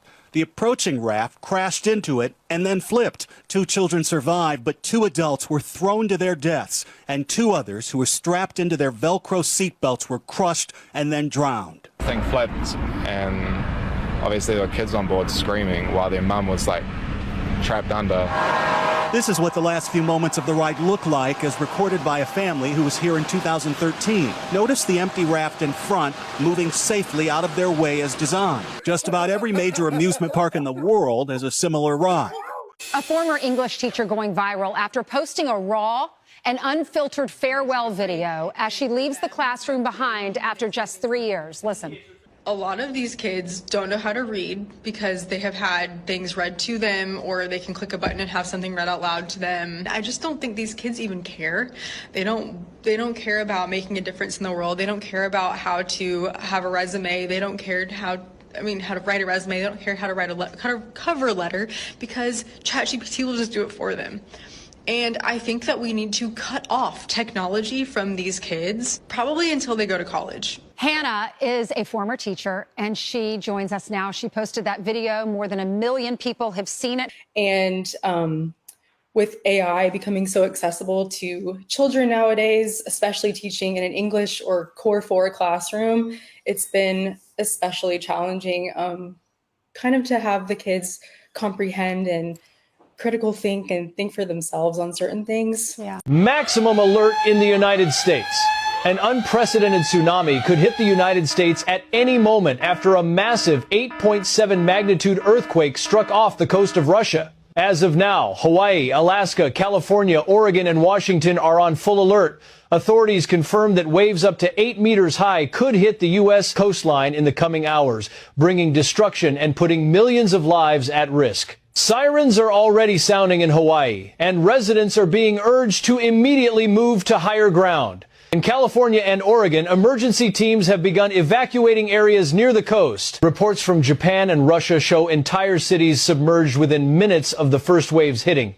And now, the United States could be next. Authorities warn even small waves can be deadly. Dangerous currents can continue for hours after the tsunami's arrival. If you know someone in coastal areas, warn them now. If you are in a risk zone, evacuate immediately. Share this information before it's too late. She was giving the accused killer a haircut when cops stormed in to arrest him. I didn't sleep last night knowing that I put my hands on that monster, that I cut his hair. Cops hauled 28-year-old Andrew McGann out of the chair. Then, as stylist Adriana Avalos fled from the salon, they handcuffed him and stripped off the barber's smock. McGann is charged with stabbing to death 43-year-old Clinton Brink and his wife Kristen on a popular hiking trail in Devil's Den State Park in Arkansas. Their daughters, aged 7 and 9, escaped. Stylist Adriana Avalos said she was suspicious of McGann the moment he parked his car outside the salon in Springdale, Arkansas, about 30 miles from the state park. He looked pretty scary. He didn't look like he was okay. His eyes just looked sunken. She says he gave her detailed instructions how he wanted his hair to hang over his face to cover scratches. You can see the scratches in this mugshot. McGann appeared in court today facing capital murder charges and was ordered held. This morning, a family is scrambling to find a new place to live after being told they have just 48 hours to move out of the home they were renting in Atascocita. Yeah, they were told by officials they had been scammed. This is such an unfortunate situation, and the mother of 3, Dixenia Resendez, says that she thought she found the perfect home on Facebook Market and quickly started the process to move into that home. But just yesterday, deputy constables showed up to the home in Atascocita and informed her that she had actually been scammed by a fake landlord. Now, Dixenia tells KHOU she found the home a few weeks ago after looking on Facebook Market, and now she's being forced to vacate. She says it was listed for $1,000 a month online, so she messaged the man she thought was the owner to take a look at the home on Thanksgiving Day. The alleged owner sent her a code to open a lockbox so she could see the home. The code worked, but a key was there in a zip tie. She says the alleged homeowner told her to cut it free and go inside, so she did. She eventually signed documents and paid the man $1,000 for the first month's rent. Take a look at this video sent to us by a homeowner who says this has been happening for years. He says that he asked the post office to stop and filed police reports, but he still can't get the mail truck to stay off his property. Waterford homeowner Benny Hunt has placed these construction cones all along the easement in front of his property in order to keep the mail delivery service from driving on top of his property. So I have a $500 estimate just for these repairs. Waterford homeowner Benny Hunt is fed up. I literally have the best lawn on the block. So it hurts when I see somebody drive through it. He tells me for years now, the U.S. Postal Service drivers in Waterford have been driving on the easement, the sidewalk, and on his property, just like this when delivering his mail. He says it's caused extensive damage over the years. This is a sprinkler that I water my lawn with. It was right here. They ran over 3 or 4 solar lights, destroyed them, 4 or 5 different American flags, destroyed them. When you tell them, hey, driving on my lawn right here messes up my personal property, what do they say to you? It's a safety hazard. Breaking as of the 3rd of August, 2025, Donald Trump just redefined marriage in a way no one saw coming. If you've been dating for 5 years, congratulations, you are now married. According to a statement released earlier today, any romantic relationship lasting 5 years or more is now a legal marriage under federal law. Starting August 1, people all over the country began receiving official marriage licenses by mail, even if they didn't apply. Trump's team says this will strengthen American families and cut government waste. But legal experts are freaking out because under this rule, live together for 5 years, married, on-off dating for 5 years, married. Partner has kids, they're now your legal dependents. That means shared debt, shared custody, even alimony if you split. Social media is exploding. TikTok, YouTube, Instagram, calling it the Forced Family Act. Trump's response? You said you love them, now live with it. Count it, August 1, 2025 rule. How many Americans just got married without ever saying, I do? There is growing outcry over the 110-year sentence given to a truck driver who killed 4 people when the brakes on his big rig failed. The judge says his hands were tied thanks to sentencing guidelines, but more than 4 million people have signed a petition saying that sentence has got to be changed.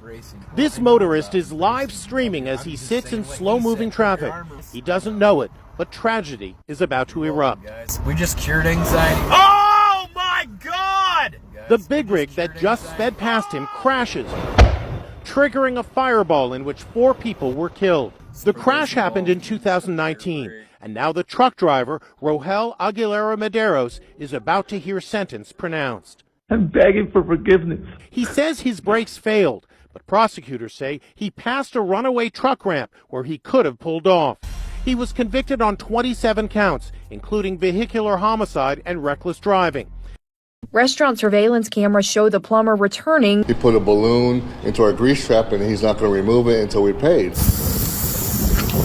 Texts exchanged between the parties show the owners were given about an hour to pay their bill before the plumber left for the weekend. If we were to leave the balloon in there, it would overflow the restaurant with water, dirty water that's going down the grease trap. And basically, we would have to shut down. Plumber Joel Heverin tells 14 News over the phone he says the restaurant also had a history of being slow to make payments. I don't have a magic wand I can wave and remove all of the garbage and debris from the drain line.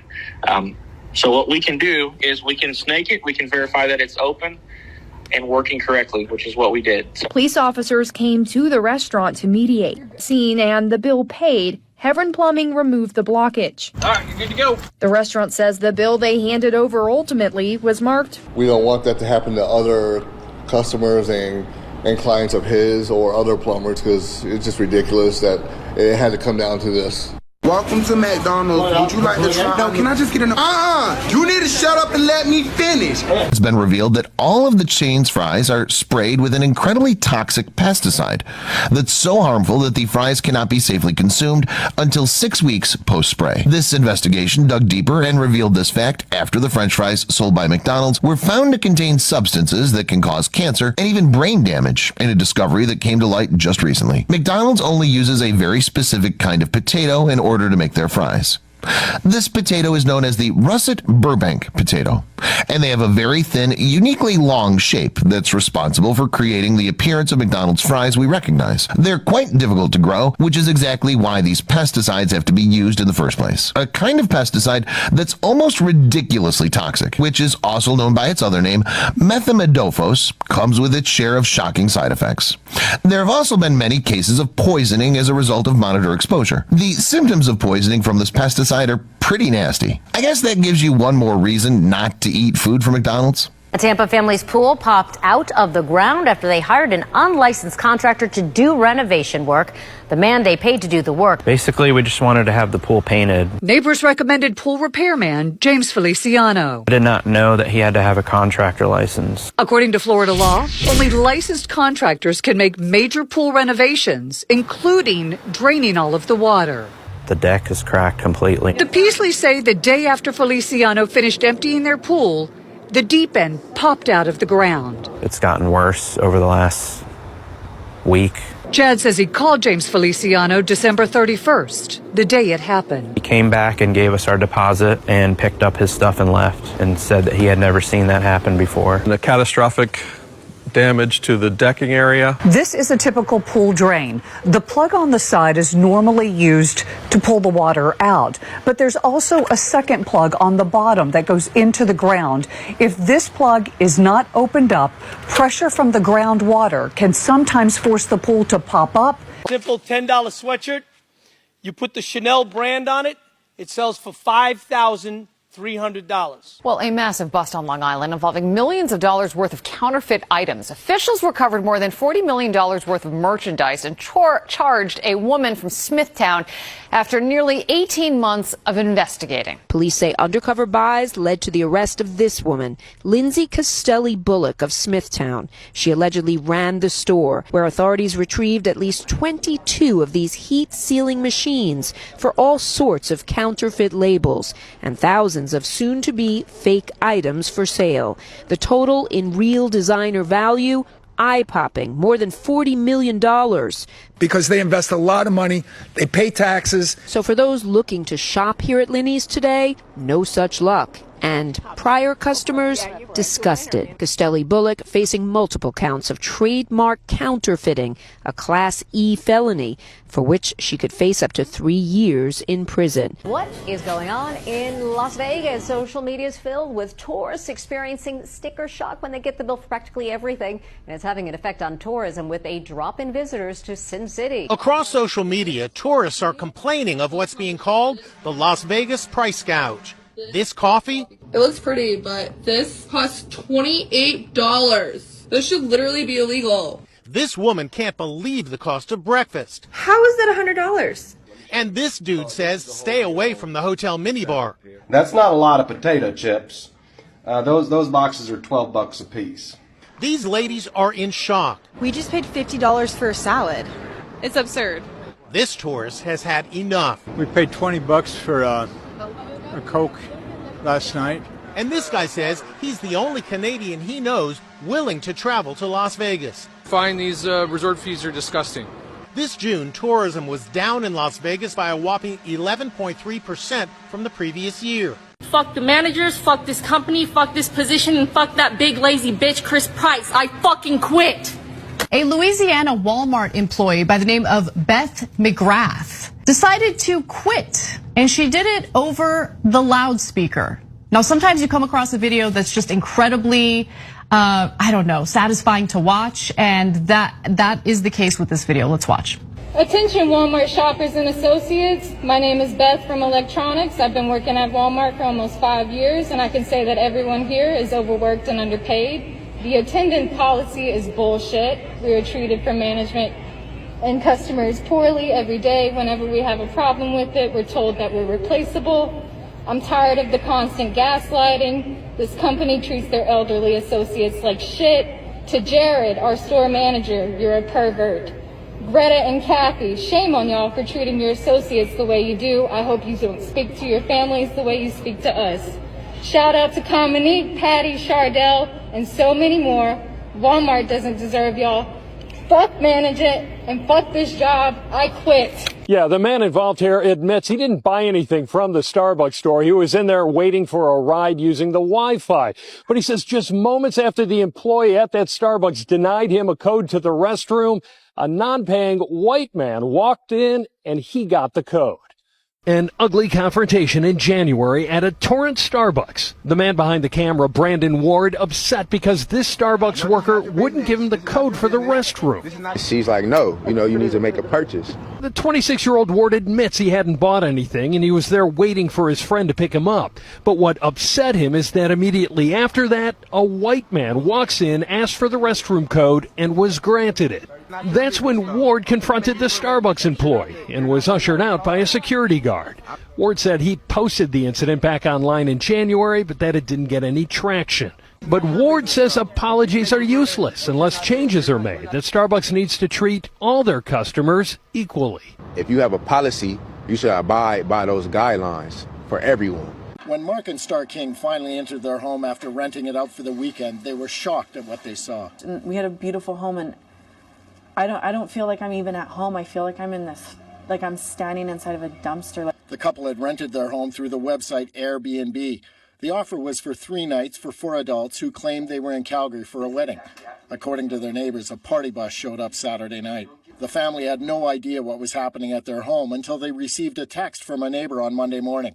They arrived with police and discovered people were still inside. Finally, one girl cooperated, called cabs, woke up the people that were passed out, and we had about 20 people that filed out of our house at that time, which were the leftovers, and walked in at that point with the police to this. The home had been trashed. It was almost anger. It's just, I couldn't believe that somebody could do that in 3 days to another person's home. Such a violation. A speed bump. What's going to happen when a car going 85 miles an hour hits that speed bump? And even rocks. The city put those rocks in place as what they called temporary measure. But for John Gao, it's still not enough to keep his home safe from erratic drivers. Gao bought his home in 1996, where the lawn now sits filled with signs at this intersection. I'm the only one that's ever been hit. That's because in the past 10 years, he says, 3 cars have crashed into it. Well, the first crash actually took out my pickup truck that was parked in the driveway. I believe that was 2012. The second was in 2021. Gao says his home used to have a guardrail in front of it, but in the early 2000s, it was removed, and the city won't put a new one in place. Well, I don't have a mortgage. The house is paid off. What can I buy where I won't have to pay that's comparable to where I'm currently living? All he wants is the peace of mind that a car won't come flying through his wall.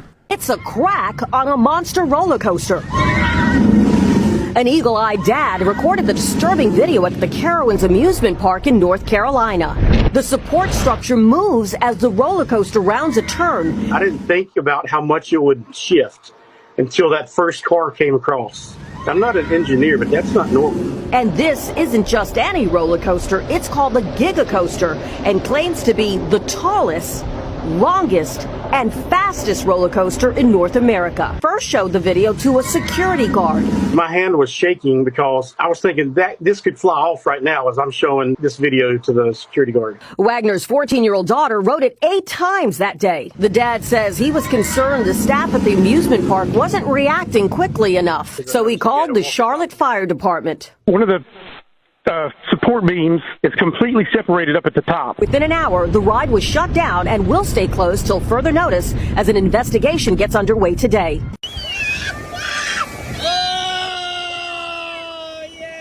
Let me tell you the time 3 best friends dug a hole on the beach. It's a new, dangerous TikTok trend, the mayor of Sanibel Island told a local Florida TV station. People digging massive holes on the beach. Oh, yeah. Oh, yeah. These are just some videos being shared of the summer activity that police and towns are warning about. If you're digging to make a sandcastle, or in the case of this image, a place to toss your shovel in, please refill the hole and kindly take your things with you, wrote Marco Island Police on Twitter. While digging holes on the beach isn't a new phenomenon, leaving them unfilled could pose a safety hazard to people walking on the beach and to nature. It's a hazard to other beachgoers, especially our beautiful sea turtles, police added.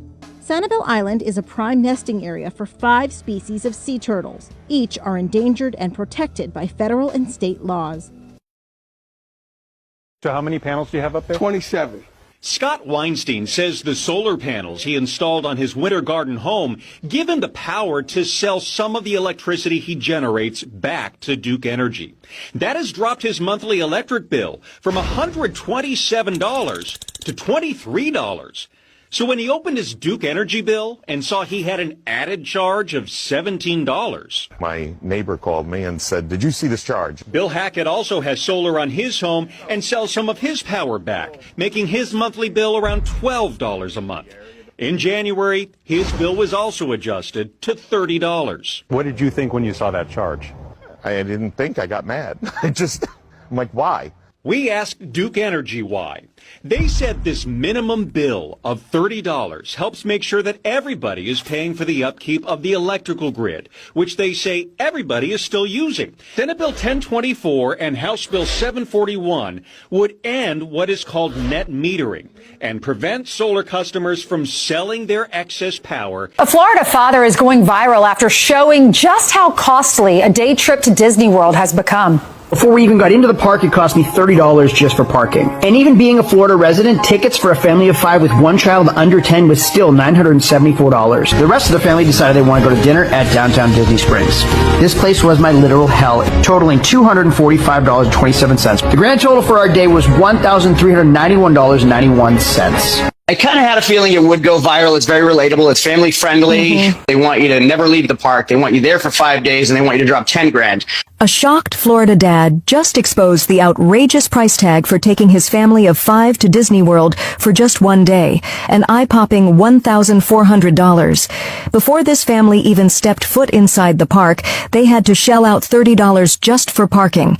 But that was nothing compared to the shocking ticket prices, a mind-blowing $974 for just 5 people. Simple refreshments like 3 ice creams and 2 water bottles cost them nearly $30. 2 children were killed. 1 ate, the other 10. 17 were injured. Tears and hugs, an all too familiar scene in America after yet another school shooting. Parents racing to check on their children. It happened at Annunciation Catholic School in South Minneapolis during a school mass. This was the first week of classes. The school had just posted photos of students excited to start the new school year. But that joy turned to terror as 30 to 50 shots rang out. Active shooter inside Annunciation Church. A male wearing all black with a rifle was last seen up at the playground.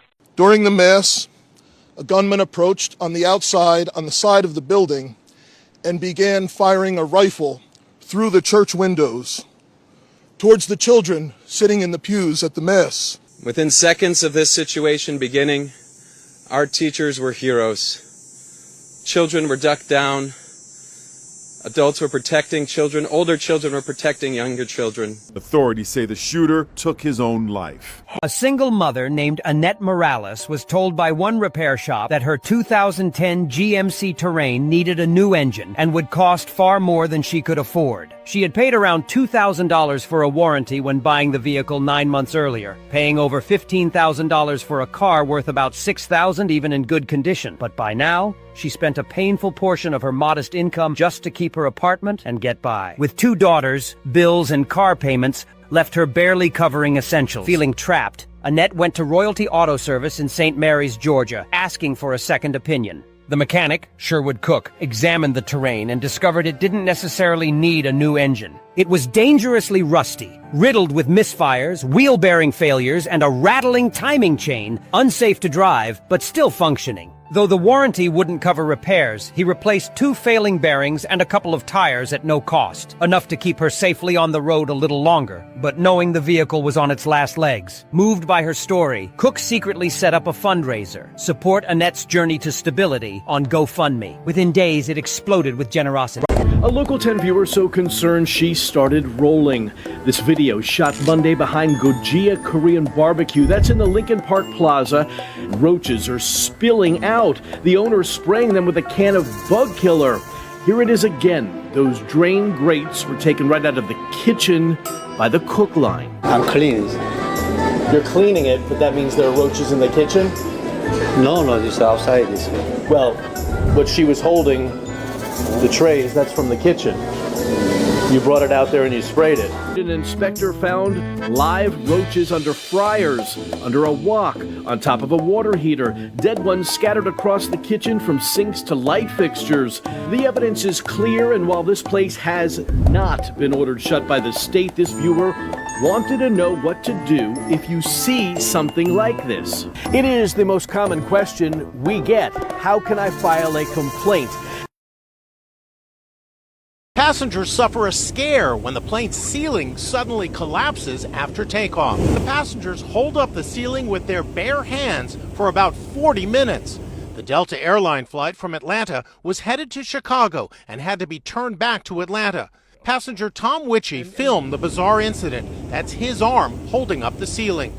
How crazy is it that the ceiling comes down? Were you worried that more bad things were about to happen? And when the ceiling comes down directly above you on a flight, it's not reassuring. Upon takeoff, there was like loud banging sounds, and then with a really loud bang after we had fully taken off, the entire panel came off, and you could see sort of exposed wiring. He says responding to the ordeal became a team effort. Myself, the gentleman across the aisle from me, we were the first two to grab it. The woman seated next to me was an engineer. She sort of climbed over me while we remained holding it, and she determined there was a missing bolt.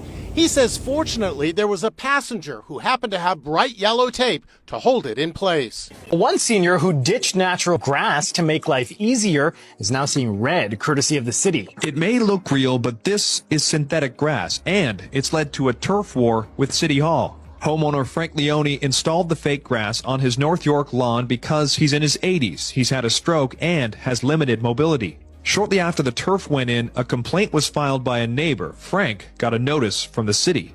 Receiving help from former councilor Karen Stintz, Leone called a bylaw officer to inspect the lawn, getting approval last October. And he got it in writing. Leone thought it was over, but just a month later, a building inspector from the city said the lawn is not permeable, meaning water can't pass through it. And he's being charged for failure to comply with an order. This despite the approval of a bylaw officer. He's now being served with additional notices of violation, including fines, if he doesn't replace his grass within the next 30 days. According to Leone, he was told that the primary issue was a lack of water flow, even though his turf has many holes. You can't think of your baby and what could happen and the things you don't know that could happen. Your mind just starts to race. Vanessa, a pregnant mother, is in tears as she talks about what happened to her 3-year-old girl yesterday afternoon after a bite of a burger at Wendy's. She bit into her burger. We were eating inside, and she started to crunch, this super loud crunch that was not normal. She says she panicked for a moment watching her daughter cry in pain. I was telling her, don't swallow, honey. Then quickly got on her knees and tried to get the food out of her daughter's mouth. As I was pulling her food out, I was pulling food out and blood out, and I saw that I had particles of glass on my fingers. She says she called police right away and then rushed her daughter to the hospital. This is a picture of her daughter on a hospital bed, and this is a picture of her mouth. If you look closely, you can see cuts inside. My only concern was for my daughter and how much glass she had ingested. The other day, 27-year-old Louis Angelino was hired to clean a friend's apartment in South Jersey. He was told he'd find the key under the mat. So far, so good. 2.5 hours later, place is spotless. Then the friend reached out to Louis with a perplexing question. Are you here? Did you come clean today? And I was like, yeah, I came and cleaned. Like, I'm sitting in your living room right now. Your cat's on my lap. I'm playing with your cat. Louis? And I was like, yeah. He's like, I don't have a cat. Yep, Louis had just spent a lot of elbow grease cleaning the wrong apartment. His apartment's 277. You were in 227. Yes. And you had already finished cleaning the entire place. Exactly. Just so happens both places had keys under the mat. This is the apartment Louis mistakenly cleaned. The homeowner was so shocked. Somebody broke in and cleaned our apartment. It was a discovery unlike any other. The Gilmartins thought they were doing some renovations to a jacuzzi in their home, but what they found underneath, they couldn't believe. I want to jump in. First off, I guess, to be honest, Trevor Gilmartin recalls the moments and his first thoughts when he and his wife Haley dug out their jacuzzi only to find a hole beneath it. we did some testing to make sure the water was okay to get in. Obviously, safety was a little bit of an issue in terms of the fact that there's not like a ladder, and if I fall down in that hole, there's no getting me out. Ironically enough, one of Trevor's hobbies is scuba diving, so he had the gear to dive on in. He and his wife posted their discovery to TikTok. What on earth is this nearly 20 feet deep hole? Bill Martin tells us the conversion into a home happened in 1979. It was a water pumping station that he only knew about from a newspaper clipping passed on to him from the previous owner of the home. What he didn't know is what lied beneath it all, just on the other side of his living room. A Sarasota mother is upset tonight. She says her son's birthday party was ruined when the restaurant they were eating at asked them to leave. It completely ruined it. He cried the whole way home. Tracy Clareson is describing how her 7-year-old son's birthday party ended last night at the Oriental Buffet off Bee Ridge Road in Sarasota. I was shocked that they said he ate too many crab legs. Shocked because the restaurant is advertised as an all-you-can-eat buffet. According to Tracy, a woman at the restaurant approached her 11-year-old son, William. She told us that that's all you eat, you don't get any more, get out if you don't like it. Tracy was with her 2 kids, husband, brother, and parents, all there celebrating Hayden's 7th birthday.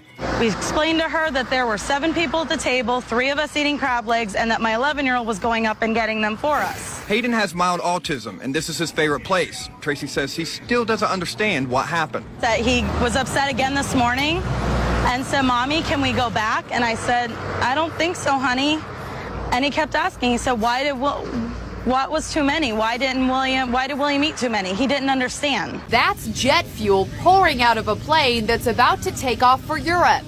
The woman taking the video is a bride, and she's flying to her honeymoon from the airport in Newark, New Jersey to Venice, Italy. Now, she's saying the flight attendants ignored her husband when he told them there was an emergency. That is not normal. She lied to you. Ultimately, the crew realized how serious the situation was and thanked the honeymooners with free champagne. They were even brought into the cockpit and showed the pilot their video. All the passengers were evacuated, and that's when they say the niceties came to an abrupt end. While many of the other passengers were offered free hotel vouchers for overnight, the newlyweds say they had to sleep on the terminal floor. Rachel and Mike Brumfield say United Airlines, apparently concerned about the video of the leaking jet fuel, also asked them to, quote, go easy on the airline on social media. United issued a statement. While taxiing to the runway, United Flight 170 returned to the gate due to a fuel leak. This will make you question reality entirely. Recently, skywatchers from around the world have been uploading videos. When they looked up, they saw neither clouds nor airplanes, but actual trains suspended high in the sky. Some say it's merely light refraction, while others claim it's a secret government transportation experiment. But regardless of the explanation, everything in the footage is crystal clear. It resembles a high-speed train operating in another dimension or a projection of humanity's future transportation. This might be a manifestation of humanity's collective subconscious or perhaps a fleeting tear in the fabric of space, granting us a glimpse into a future world yet to arrive. Even more astonishing is that these sky trains do not appear by chance. They sometimes materialize simultaneously across different countries, as if reminding us in a wholly new way. After robbing a Burger King for $2,000, he thought he would go to jail since witnesses reported him and he quickly got arrested. But after a judge sentenced him to 13 years in prison, when it was time to go to jail, no police came to get him. He didn't try to run away because he knew he deserved it, so he just nervously waited in his house expecting police to show up at any moment. But after a few weeks had passed, they never came, so he thought they may have just cleared his record. So over the next few years, he moved on with his life, completely forgetting about the incident. He got married, launched a construction company, and volunteered to help youth avoid making the same mistakes he made. But 13 years later, he was shocked when police suddenly arrived at his house to arrest him. It turns out, because of a technical issue, police thought he was in jail for the last 13 years. But when they went to release him, they realized he wasn't there, so they sent police to immediately arrest him. He was devastated when they told him he now had to spend 13 years in prison to serve his sentence. But when the judge saw that Michael had completely turned his life around and rehabilitated himself, he set him free with no jail time. Breaking news. Major U.S. supermarkets are joining forces to ban cash. Beginning September 25th, millions of ordinary Americans could be abruptly excluded from the economy, unable to shop, unable to live, completely turned into financial refugees in the digital age. Walmart, Target, and Kroger are fully pushing cashless checkout. On the surface, it's about efficiency, but in reality, it's pushing vulnerable groups, the elderly and low-income families, into desperation. How will those without bank accounts survive? How will households that rely on cash budgeting being managed? What happens during power outages or system failures? Who will be able to buy anything then? Even more alarming, every transaction will be monitored, every dollar tracked. Privacy will vanish, and freedom will be completely compromised. Is this really progress, or is it a financial control experiment targeting ordinary people? If cash is still legal tender, why can't Americans use it? Who truly benefits? Banks, corporations, or a system trying to control our every penny? Comment below. Do you believe in a cashless America? After robbing a Burger King for $2,000, he thought he would go to jail. A new Southwest Airlines policy for plus-size travelers is generating headlines. As of next year, the carrier will require those needing space beyond the armrest to purchase an extra seat. Now, they can submit the additional expense for a refund after their travel is complete, but that refund will only be granted if the flight was not full. And if you look at the headlines, it's all talking about this, plus-size passengers. And that's because Southwest, their policy is it's a policy for customers of size. That's led to these high headlines. And really, there are other reasons that a passenger might need an extra seat. It doesn't necessarily have to do with the size of the passenger. So maybe a misstep here, because I did check in with the Canadian equivalent. I saw, Air Canada, WestJet. They also have policies for passengers who need an extra seat, and it is free in those cases. You do need a medical form. The medical form is available. I'm not suggesting it's a necessarily easy thing to do, but they don't run into the same kind of controversy here that Southwest has. Did you see this video of passengers trying to get off a flight after Trump announced that the application fees for H-1B visas will be $100,000? This happened on an Emirates flight trying to leave out of San Francisco International Airport. That was on the same day that Trump announced that the application fees for H-1B visas will go up to $100,000. Compare that to the fact that historically, the H-1B visa applications has cost between $1,700 to $4,500, and that this new $100,000 annual fee will go into effect starting September 21st. That's why people are rushing to get off the plane, because the way it's being presented is that if you're in the country when the fee goes into effect, you don't have to pay it right now.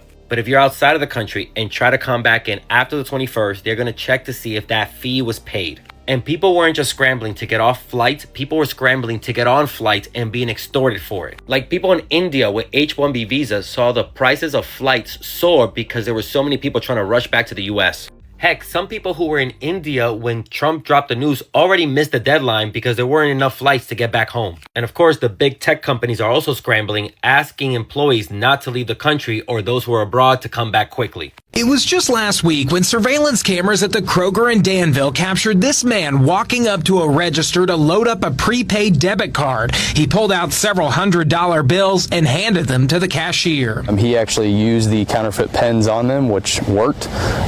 Once he did that, it appeared that another male that was with them, possibly a lookout, he signaled to another girl that was with them to, hey, come up here and do your transaction. That woman used another several $100 bills to buy a Visa gift card. A counterfeit pen also showed that the bills were real.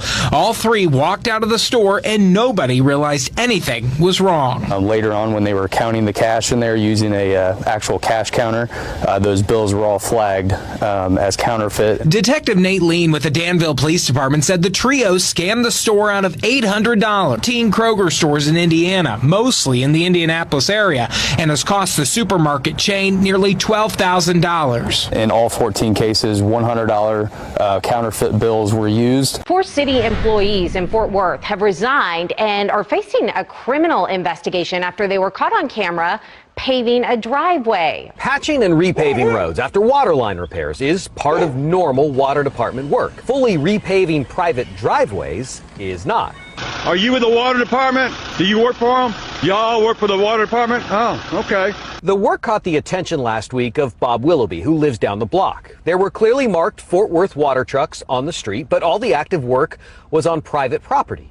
He also recorded part of his phone call with the department before sending them the video. They didn't do no work there. They had to redo anything. They're just giving that guy a new driveway, okay? Within a day of the city seeing the video, all 4 employees had resigned from their jobs. The water department also talked to the customer who had the driveway paved. Of all the places in the city this could have happened, it happened on Willoughby Street. Is what they're doing down there, is that legal what they're doing is what I'm getting at, I guess. Fort Worth police have now taken over the investigation to figure that part out. David Simmons' electric meter spins so fast, it'll make your head spin. Just compare it to his neighbors. And these are the same size houses built at the same time by the same builder. I don't see how it can't be a meter issue. It just, and like I said, when you look at it, it just makes no sense to watch what it does. This is how fast it's going with nothing on, pretty much? With the basics on, yeah. Lights. Lights. No heat, no washer dryer, no heat, no oven. Anything presently. All that spinning leads to some shocking electric bills. $900, $1,000, $1,200. These bills from just this summer. Yes, David has a pool, but he gets jolted with high bills from National Grid every month of the year. The bill is greater than $700, $750 pretty much every single month. And even in the winter.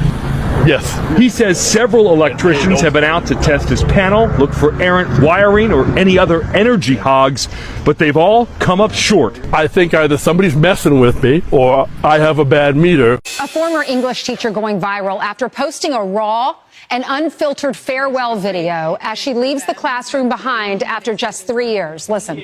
A lot of these kids don't know how to read because they have had things read to them, or they can click a button and have something read out loud to them. I just don't think these kids even care. They don't care about making a difference in the world. They don't care about how to have a resume. They don't care how to write a resume. They don't care how to write a cover letter because ChatGPT will just do it for them. And I think that we need to cut off technology from these kids, probably until they go to college. Hannah is a former teacher, and she joins us now. She posted that video. More than 1 million people have seen it. And with AI becoming so accessible to children nowadays, especially teaching in an English or Core 4 classroom, it's been especially challenging kind of to have the kids comprehend and critical think and think for themselves on certain things. Yeah. So on my way out, I wanted to kind of raise awareness and just... A father says he spent more than $100,000 to restore a vintage truck. But years after taking it in, the truck isn't even close to being finished. 2 years ago, Tim Hayes had an idea. My son always likes truck. He's been a truck kid. So he made his son, 14 years old at the time, a promise to restore a vintage truck and give it to him on his 16th birthday. The two got to work and found this 1967 Ford. They took it here to Classic Corner Iconic Cars in Oklahoma City to have it restored. They told me that it would probably be done around July. But long quickly turned to longer. Still now, almost 2 years later, with his son's 16th birthday just a couple weeks away, the truck is still nowhere near ready. To make things even more complicated, Tim says Jim with Classic Corner continued sending him invoices for work he claimed was happening on the truck. To date, Tim says he's paid Classic Corner more than $115,000 worth of invoices. She's the single mom with 2 kids, and that one-car garage, that's where she lives. You heard right. Nicole Jones and her children are forced to live in a garage right in the middle of one of America's wealthiest zip codes, Silicon Valley. This is the garage. Nicole, who's a bartender, pays $1,000 a month for the converted garage in San Mateo, California. I know it's a garage, but this was nicer than everything that I had looked at. That was almost twice this price. Nicole says she can no longer afford to live in the area. Nicole's cramped garage home is only 250 square feet, but big enough to hold her bed, widescreen TV, and a tiny kitchen. After Nicole went public with her plight, she says she got a slew of hateful emails about her way of dealing with the lack of affordable housing in the Bay Area. It breaks your heart because these people don't know you.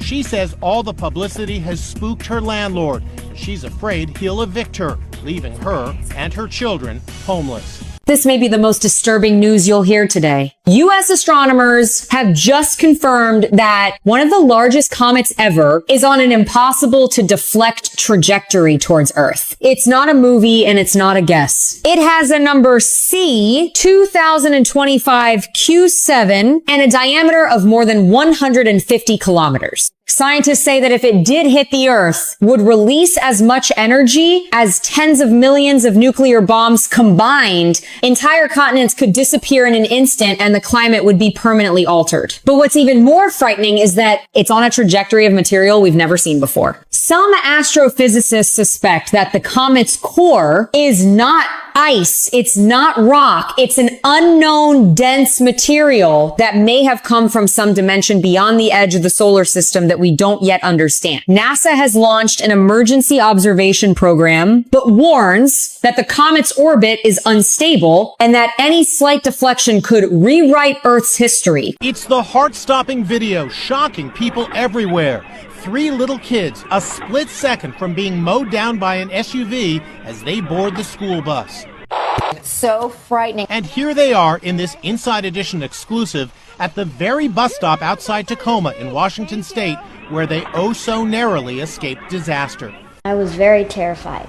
Very, very terrified. The person hopped over the bump right here in this little ditch, came in between them where there is no other lane, it's just a driveway, popped over the other side and took off. Moms Brandy Wheeler and Lisa Razzo are still reeling from watching the video. See how that was just inches.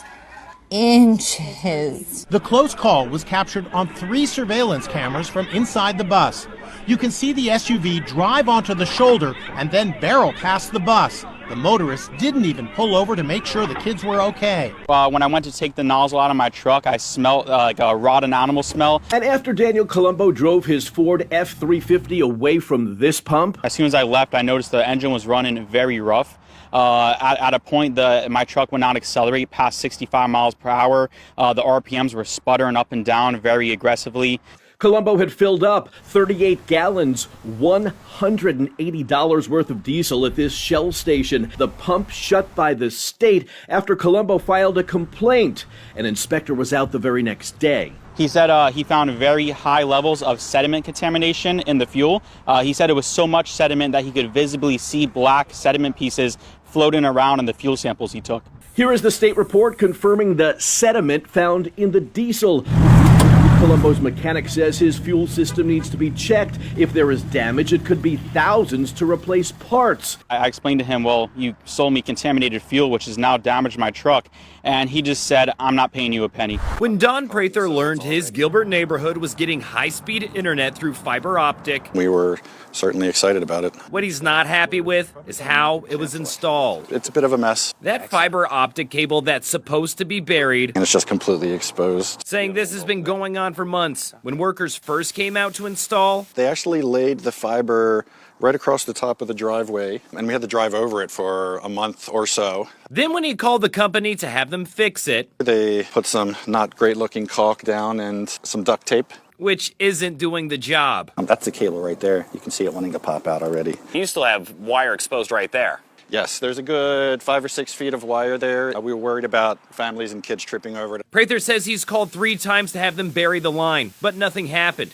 In one case, his work order was closed, with officials saying they did bury it, but as you can see, that's not the case. It's very frustrating.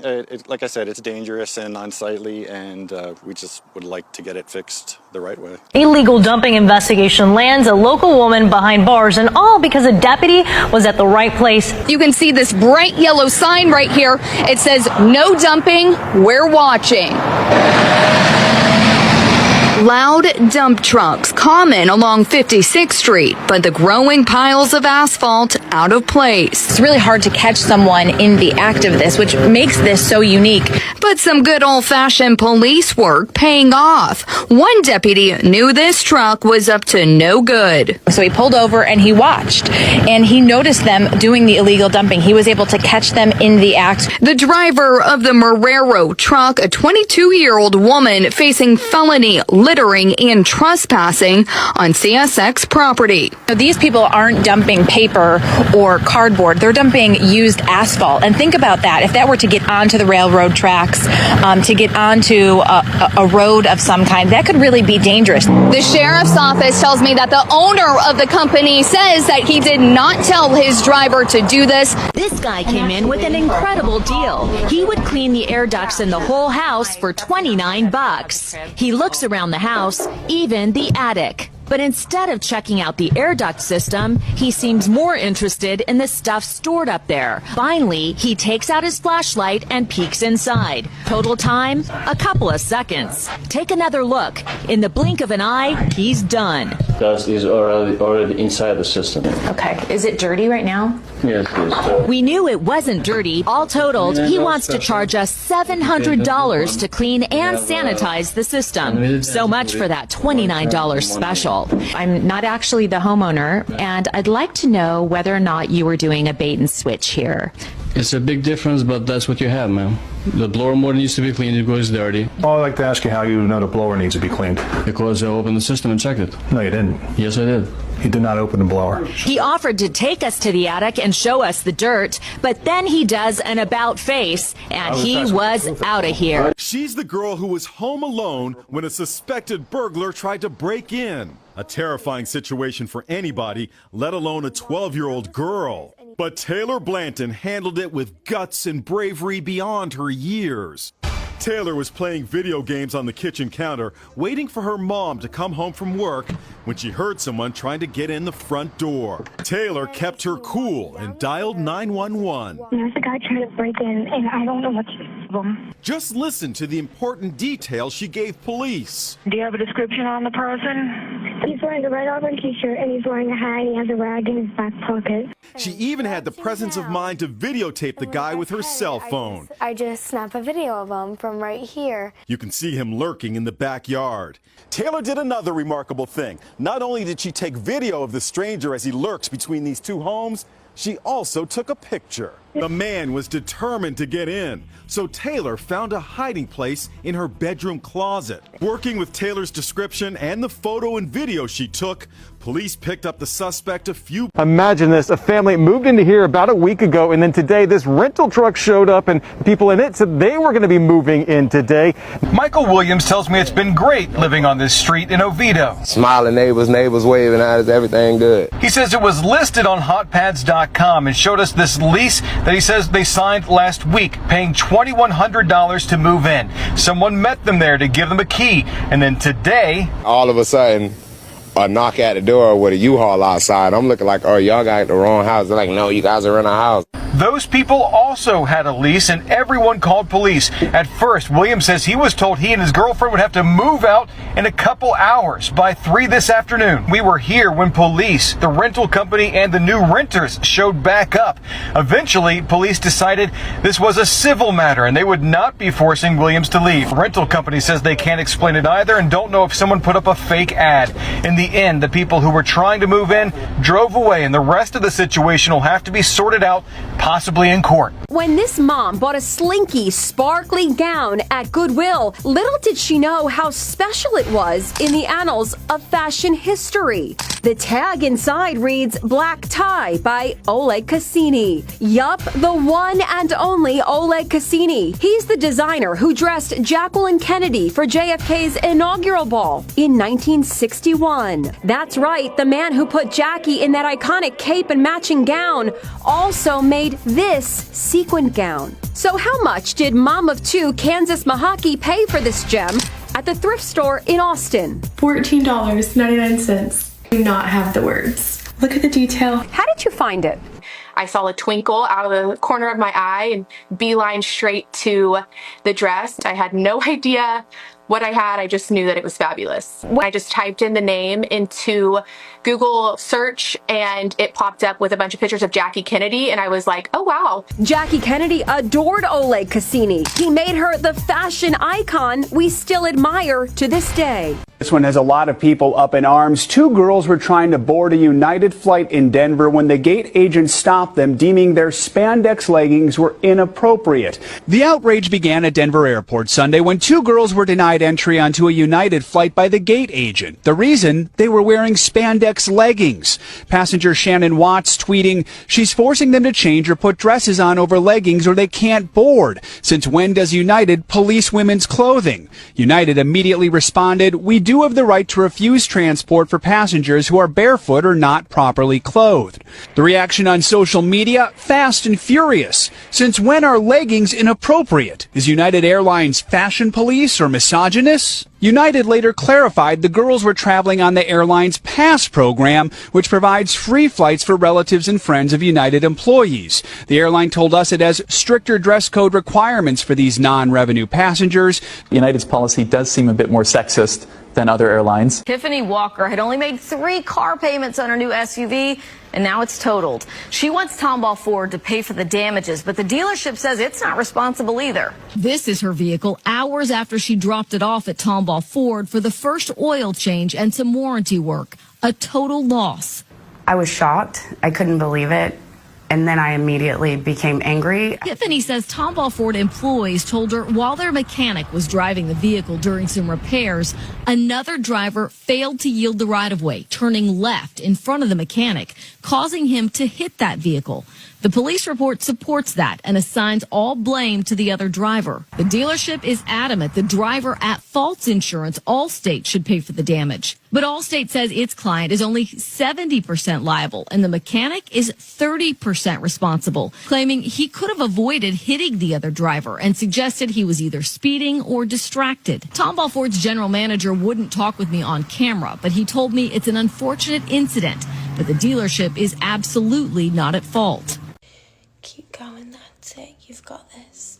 Come on now, just like that. Just like that. You've got it. Come on now. Come on, push a bit harder. Keep going, that's it.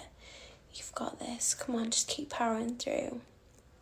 I know it might seem super hard right now, but you're almost there. You're almost finished. Come on, keep going. You've got this. Come on, pick up the pace a bit. That's it. Just like that. Just like that. Keep going. That's it. Keep going. Come on. I've got faith in you. I know you can do it. Come on. You're almost there. I can see the end. Come on. Keep going. You've got this. Come on. That last little sprint. Sprint. That last sprint for me. Come on. Quick. Quicker.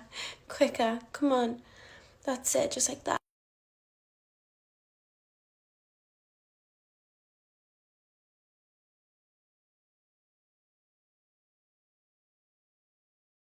At New at 9, a Tulsa man posted on social media that he feels targeted by the city of Tulsa and neighbors after he got in trouble for city code violations. Matthew Parker owns this business, Parker's Mobile Mechanics. Matthew doesn't make his money charging his customers for fixing cars. He makes it by posting videos of the fixes to Facebook. So far, he's racked up nearly 2 million followers. He's even had followers donate cars so he can fix them and give them to people in need. Matthew says in April, the city told him about a code violation for a commercial vehicle and operating an illegal business out of his South Tulsa home. We don't operate a legal business within our house. We don't do that at all. We're mobile mechanics, so we go to places.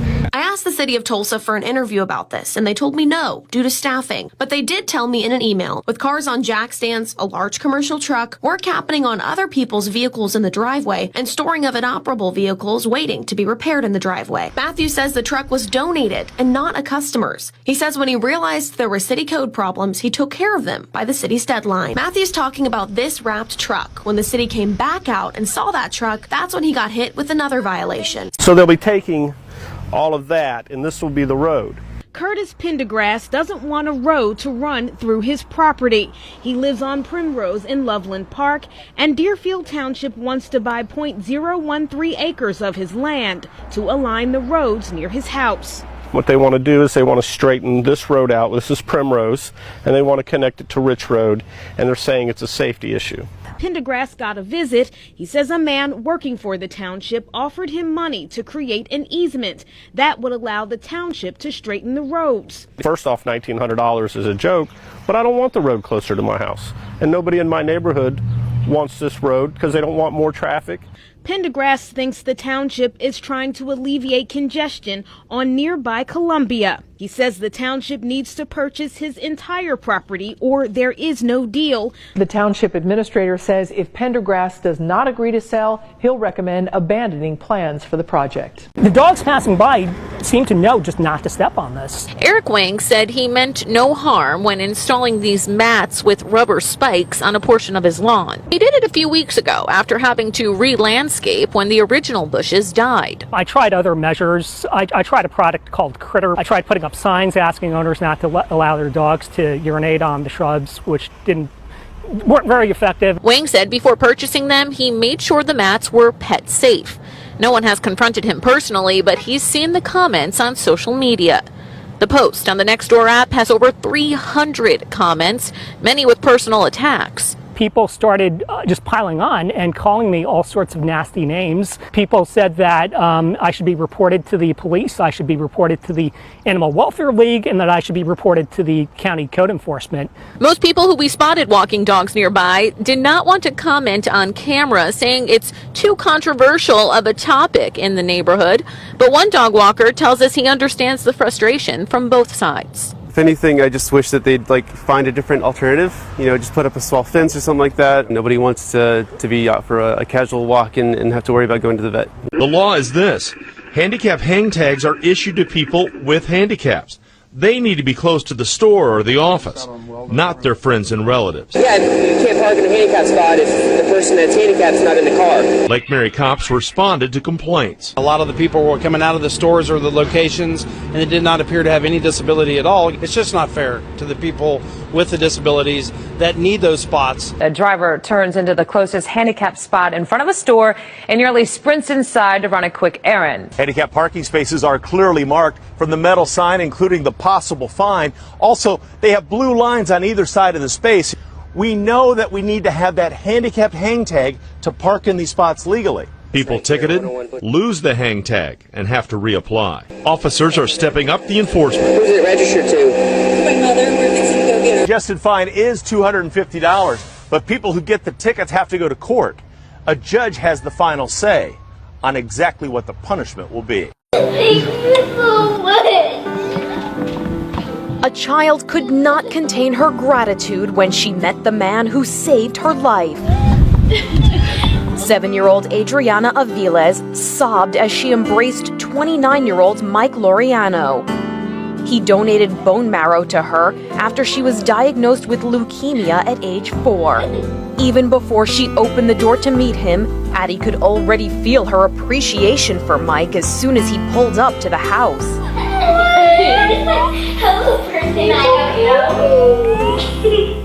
But once she was able to fully show how much his donation meant to her, she didn't hold back. Thank you so much.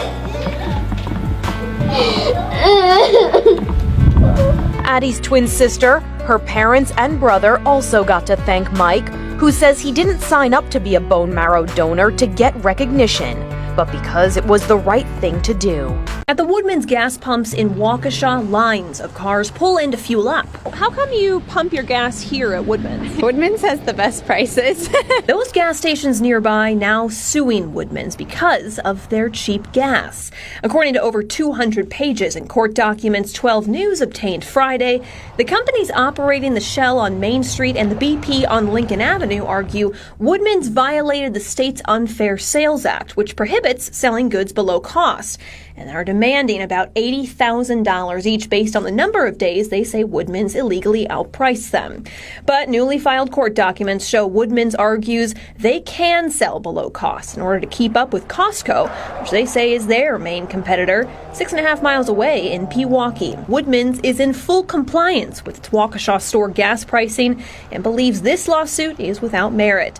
As such, we have asked the court to dismiss this action. Attorneys returned my requests for comment. This case is now scheduled for a jury trial in October. And we would have to leave whatever's left behind.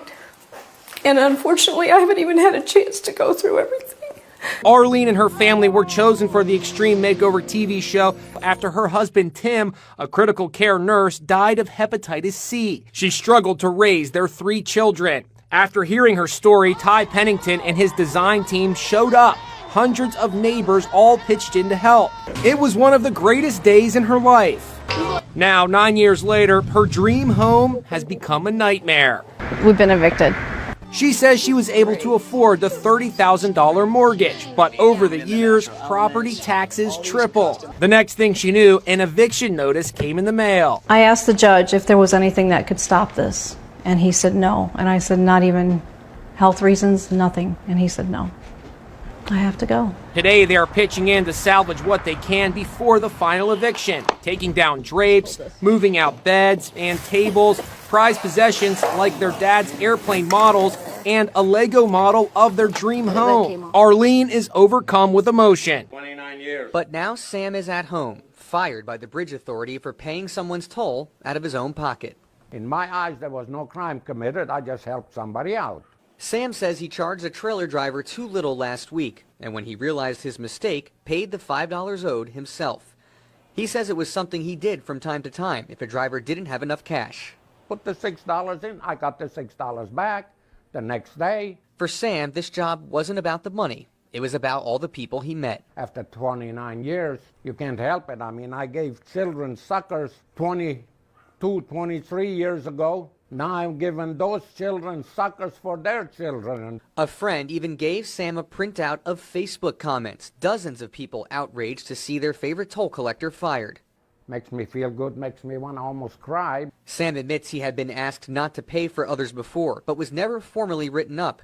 As punishment, the authority offered him 2 days a week instead of 5, which he declined.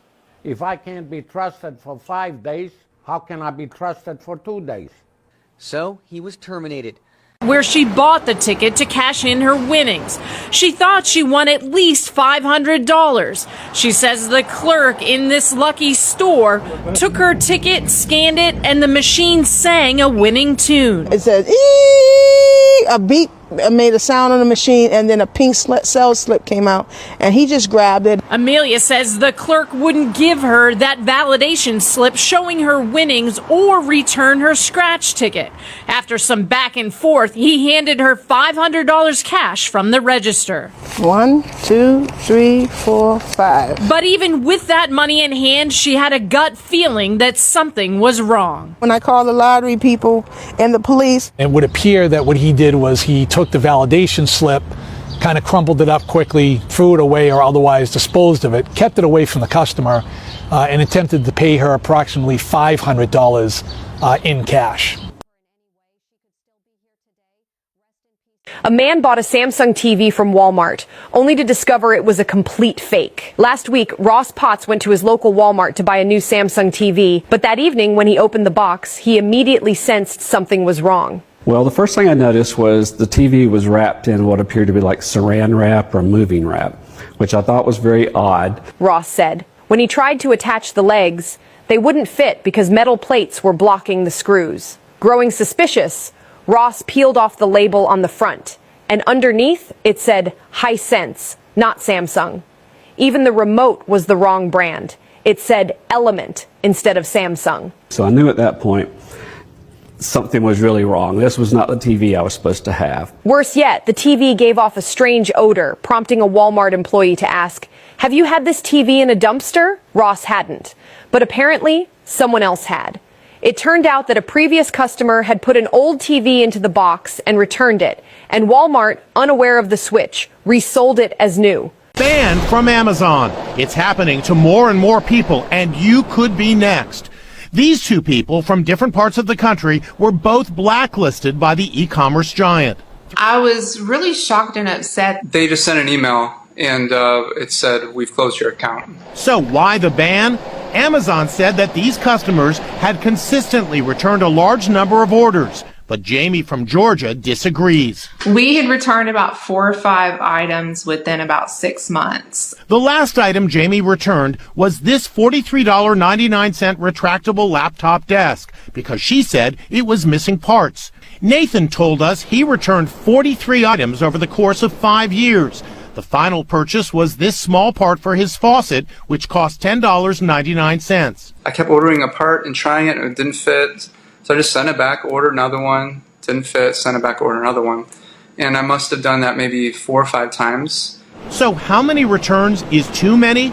Amazon won't give an exact number. The accident was caught on surveillance camera, which has since gone viral on social media. Neighbors say it was chaotic and definitely unexpected, but they're applauding those who were out there working. When you hear a pop and see one of the workers dart for the truck. The second it happens, I mean, he runs up to the back of the truck, and from what it looks like, he takes the sealant right to his face. I just have to commend that guy for risking his own safety. From what I could tell, they did the best job possible to rectify the situation as fast as possible. The entire street is covered. The hose busted on the back of the truck, it appears. Within seconds, 2 properties were blanketed with the sticky substance. The neighbors' white cars in their driveway, all of their landscaping, the other neighbors' trees, the stucco, the exterior finish of the home, everything was just basically covered. The project was supposed to be a simple surface street upgrade. 12 News spoke with Markham Construction, who hired Cactus Asphalt for the job. They say Cactus Asphalt's equipment failed. Michael Groves and his wife installed a gravel walkway 3 years ago because it's safer for their son to walk on. But now their homeowners association says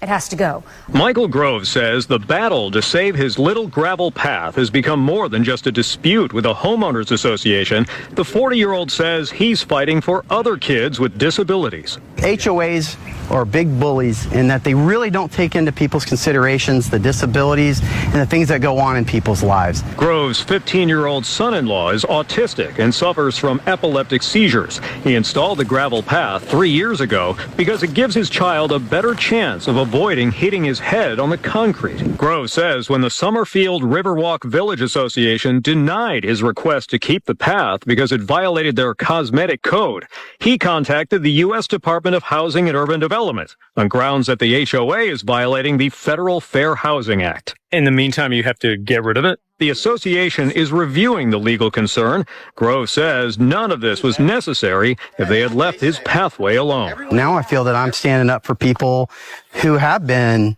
discriminated against. The caller asking when she was moving out. And I said, "What do you mean?" He says, "Well, I bought your house in an upset bid." This was news to Rogers. She had already paid off her Pitt County home of 12 years. So I kind of thought it was a joke. But she soon found out this was no trick. Her home, valued at $413,000, was sold for just $221,000. It turns out her HOA foreclosed on her home 11 months ago, after it says Rogers didn't pay her dues. Well, why didn't you pay the $1,400? What's your response to that? That's all I hear. And I say, I would have if I known. Rogers claims she had no idea she was in an HOA. She also says she got no notice of the debt or the foreclosure or even of the sale. No one ever came to your door. No one ever called you. No one ever sent you an email saying you owed this much. No. And she never signed the official papers. The HOA never served her lawsuit papers. They just didn't do it. That is fatal. When you order a mattress in a box, you don't expect this. All over social media, people are going flying when they open up their vacuum-sealed mattresses. But there is a way to avoid going airborne. It's a far cry from how we're used to getting a new mattress. A couple of guys carrying it into your home and putting it on the bed frame. Now, after being compressed at the factory, a delivery guy drops your new mattress in a box and you do the work. Jaden King and her boyfriend, Michael Bevers, were excited to get their new mattress. Are you okay? And they, too, were in for quite a surprise. Did you know that this could happen? I understood from the way that it was tightly packed that it would have to expand a bit, but I thought it was one of those mattresses where once you cut it open, it stays thin and it expands slowly. Did it hurt? No, it did not hurt at all. We went to a bedding shop in Parsippany, New Jersey. Turns out there's a correct way of unwrapping your new mattress and avoid getting smashed in the face. Andrew, please, Police pulled over a white woman for speeding, but arrested her black boyfriend instead. Video shows Maryland State Police pulling over a couple for going 45 miles per hour and the 30 miles per hour speed limit. The police proceeded to ask Antoine Webbington, a black man sitting in the passenger seat, for his identification. But Antoine didn't give the officers ID because he questioned whether it was legal for the officers to ask the passengers for ID. In fact, they stopped his girlfriend for speeding, and then the two officers began forcibly removing Antoine from the car. Andrew, please, no! They're not trying to let me get out the car myself, bro. I'm on the phone, obviously. You took your time with your investigation. I can't take my time and get off my car. No. My child's in the car. You had multiple chances. Give me a kiss. Antoine's girlfriend, Heather Janney, continued to document the confrontation from the driver's seat. One of the officers falsely claimed that Antoine had a warrant because Antoine had never given him identification.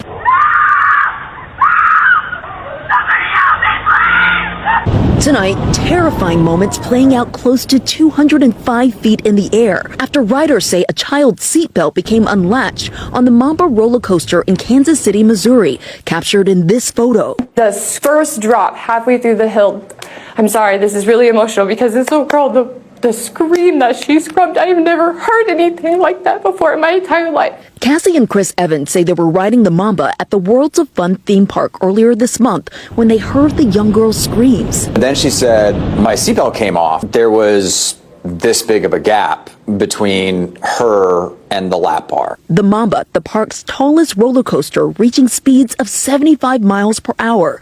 The two quickly clutching both the girl and her friend until the end of the 3-minute ride. Afterward, reporting the incident to a ride attendant. According to the Missouri Department of Public Safety, more than 20 lap belts were not functioning properly when inspected that morning. It's the dramatic moment a witness takes down a fleeing drunk driver. You killed somebody! The suspect pinned to the ground has just blown through a red light in a Dallas suburb, slamming head-on into a family of 4 in the gray sedan. Stay right there! You see what you did? The driver was killed. His wife and their 2 sons were badly injured. There's a car accident, a Jeep out into an Impala. In this just-released video, you see several other Good Samaritans trying desperately to come to the rescue. One bystander is distraught with what he's seeing. Justin Gonzalez is the hero witness who chased down the suspect, identified as Dylan Molina. But I just had this feeling that he wasn't going to stay where he was. I heard his boots hitting the driveway of the neighbor's house that was right there. So I just automatically just took off running with him, trying to get him down. He was not saying any words that I heard. It was just more of a mumble. Help me! Please help me! Jesse Mack Butler's mom heard the screams of one of Jesse's victims and did not stop it. Let me reword that. The mother of convicted serial assaulter Jesse Mack Butler heard Jesse attacking one of his victims in her own home and did nothing to stop it. She knocked on the door of their movie room and asked, "Is everything okay?" And when her darling baby boy Jesse told her everything was fine, she walked away, knowing she had just heard a young girl fighting off an attack and screaming no. It would be hard to blame a family member for someone else's actions, but when a 17-year-old boy feels comfortable enough to bring 3 different girls to his home with at least his mother present, assault them, choke them unconscious, record it, and nearly take the life from one girl, there is a serious problem in that house. And considering this vile human was convicted of his crimes, but then in a disgusting miscarriage of justice was allowed to... That woman called consumer expert Amy Davis for some help when the HOA told her that she needed to remove the fence, the safety fence around her swimming pool. Their homeowner's insurance company told them they are required to have a fence around their pool, but just last year, 2 years later, the HOA told the family to take it down. 4 things motivated Susan Durga Prasad and her husband to install this safety gate around their backyard pool. It provides safety for the entire community and our family. But their homeowners association in Bender's Landing in Spring says this fence is not compliant with association guidelines and it must go. By email, Bender's Landing HOA president Bruce Johnson contends that corner lots like hers can only have a non-privacy fence constructed of iron. And the way Texas law works is it says if the deed restrictions don't impose a restriction, it's up to the owner to decide how to use their property. Still, the board has denied her appeal to allow her fence twice. Khan says she has 3 choices: move, pay for a much more expensive fence allowed by the HOA, or sue the board. They're drinking the water from the leaky, drippy kitchen faucet. A house of horrors in Irvine as it's overrun with rats. There's no way a human being can live in this environment. There could be up to 1,000 rats living in this home. Exterminator and rat expert David Scholke capturing the disturbing conditions on camera. The floor caked in rat poop, rodents running up the curtains. When I walked in, there were rats coming up to me. So it just shows that it's been domesticated by the homeowners. The city says the 94-year-old homeowner and her 63-year-old daughter and son-in-law who lived in the home were all hospitalized after the house was yellow tagged due to the deplorable conditions. We've been dealing with rodents, rats particularly coming out of the house. Right there, under. Neighbors say the rodents have been a huge problem, chewing through their cars. The city says it's now working with the homeowner to clear the massive infestation. The experts say any repairman should be able to instantly recognize and fix. We're going to purposely misalign one of the sensors. This is going to make the garage door not close. This should be a simple fix for any door dealer that's not trying to rip you off. To fix the problem, all you've got to do is realign the sensors, and just like that, it's fixed. Then I booked appointments. This guy is from a company called Garage Door Repair. I hand over the remote and let him get to work. He also spots the sensors, but when he comes back inside, his diagnosis is grim.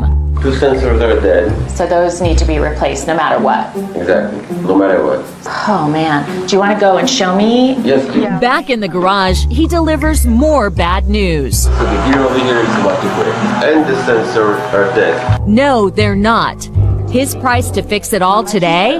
How much? $720. $720. But instead of hiring him, I had some questions. Weren't you trying to rip me off just now? No. 15-year-old girl severely injured at birthday party and lost her friends. It was Sophia's birthday, and she was celebrating with her 3 best friends at home. Her parents carefully prepared a birthday cake for her, then left the room to give them some private space. Amid the laughter and excitement, Sophia closed her eyes to make a birthday wish. As she smiled and blew out the candles, something unexpected happened. One of her friends suddenly pushed Sophia's face into the cake. When her face made contact with the cake, a sharp pain shot through Sophia, leaving her confused about what had just happened. Her friends thought it was a joke and excitedly called for her to get up. But to everyone's surprise, blood started to pour from Sophia's face. It turned out that there were small support sticks inside the cake, and one of them had pierced Sophia's face. Hearing the screams, Sophia's parents rushed into the room. Seeing the scene, they were horrified and immediately called emergency services. Luckily, paramedics arrived just in time and saved Sophia's life, but she was left with permanent scarring on her face. After the incident, Sophia's parents took her friends to court. However, since they were all only 15 years old, they faced no legal consequences. The homeowner paid $85,000 to have it installed, and now the same state that approved it wants him to tear it down. This is this guy.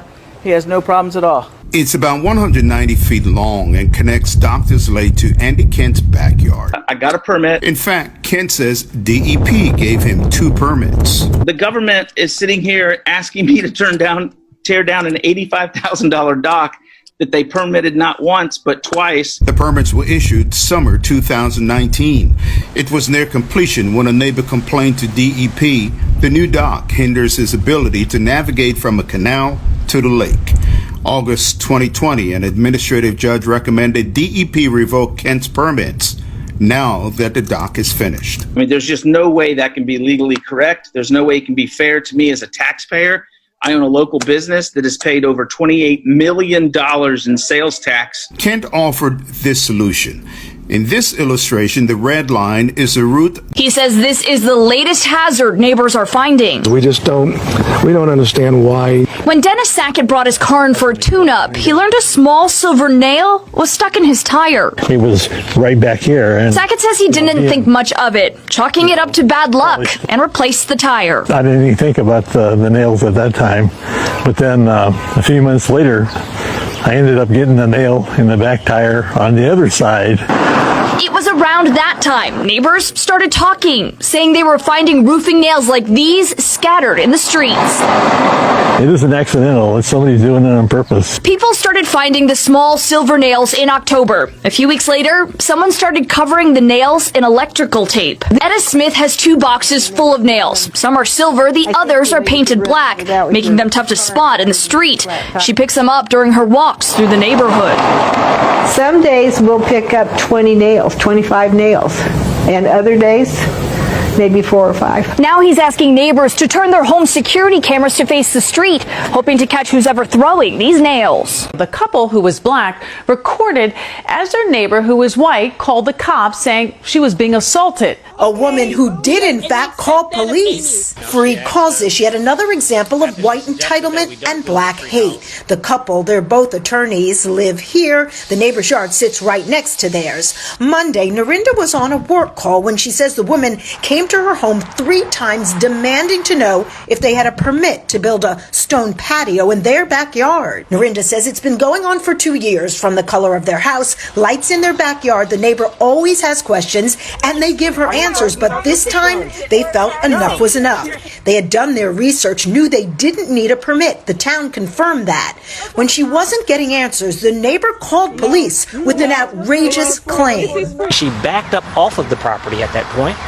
And at that point, she said, "I'm calling the police. You've assaulted me." Neighbors told police that was not true. You can hear them in the video telling the neighbor, "Shame on you." Police did respond, but all parties decided not to move forward. They gave us 24 hours to remove it, but without it, our son can't even leave the house. That's exactly what happened to this Texas family when their homeowners association demanded they remove a wheelchair ramp built for their 11-year-old foster son who has cerebral palsy, is deaf and blind, and weighs 75 pounds. The ramp, constructed by a church group after years of struggling with makeshift solutions, was deemed an eyesore by the HOA within just 24 hours of completion. But here's where it gets worse. When the family refused, the HOA retaliated by filing a lien on their home over a completely unrelated violation, a brick mailbox they'd already fixed. Now, after nearly a decade in their home, this family of over 10 foster and adoptive children faces an impossible choice: sacrifice their son's mobility or move out. The father, who once cared for his own Parkinson's-stricken dad without a ramp, puts it bluntly.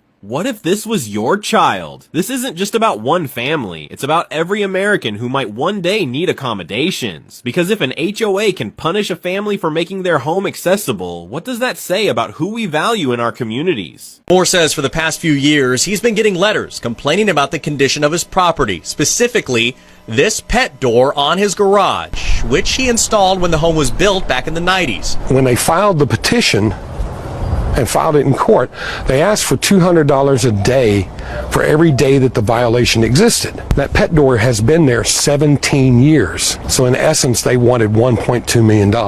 Also, according to the complaint, the HOA says Moore doesn't bring in his trash cans fast enough, hasn't removed this PVC pipe above his front door, and has weeds and dry patches in his yard. Granted, my yard is not going to make Better Homes and Garden. Right. But this is San Antonio. You know, I do the best I can. So you can honestly say you have not violated the rules? No, I haven't. But they continually want more and more attorney fees, saying that I have. Well, the question, I guess, is why not remove the pet door, remove the PVC pipe, and make them happy? Well, I would do that, okay? But I'm not going to pay the $48,000 in attorney fees that they've bracked up. He's a Walmart personal shopper. He says his reputation, though, has been ruined by a woman who filmed him bagging items at the self-checkout, seemingly without paying for them. This man says the viral video of him at the self-checkout at Walmart has ruined his reputation. Listen to the commentary from the woman recording the footage. This man is literally just stealing everything. He ain't scanning. 49-year-old Bill Astle does appear to be putting all these items directly into his bag at the Walmart in Belleville, Illinois, without scanning any of them. Within 24 hours, it was seen around the world.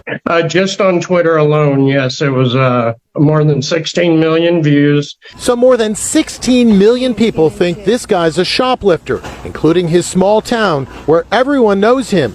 I am not a thief. I was simply doing my job. Turns out Bill Astle is a personal shopper. To save time, he uses the Walmart app to scan each item as he takes them from the shelves. Then when he gets to the checkout, he just needs to scan his phone for the entire purchase. Unfortunately, after a lifetime of behavior above suspicion, the video has painted him to the entire world as a crook. The mandate from the Homeowners Association says residents must keep their garage doors open. Failure to comply can result in a $200 fine.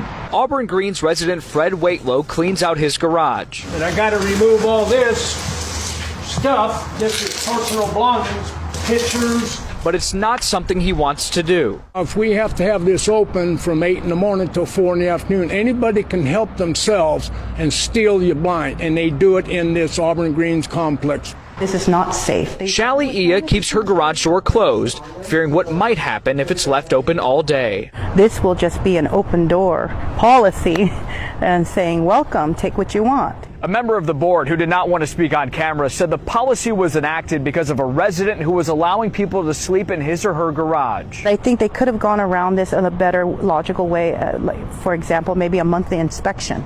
The on-site manager closed its window and posted this sign as we pulled into the parking lot and didn't return our phone call.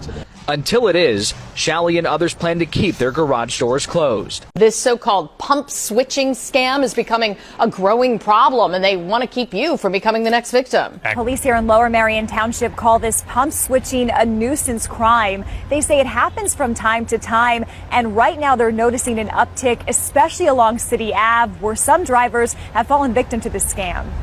So the way that it works is they'll take the pump out of your hand or offer to take it out of your hand and put it away for you, and then they'll keep the pump open and your credit card was in there when you swiped it, right? And so the next person through, if they give them $20 cash, they just charge it off until the pump stops working or your credit card fills up. Now, police tell us the suspect in these cases will then pocket the cash they make and leave the station. According to police, most victims don't realize the crime has happened for days or even weeks after the incident, which makes it difficult for law enforcement to find and prosecute the offender. So they're warning people, unless you're in New Jersey, you should be the only person handling your gas pump. They say once you're done filling your tank, put the nozzle away, terminate the transaction on the machine, and make sure to get a receipt. Now that a 4-year lawsuit has ended, the Diesel brothers are sharing their side of the story.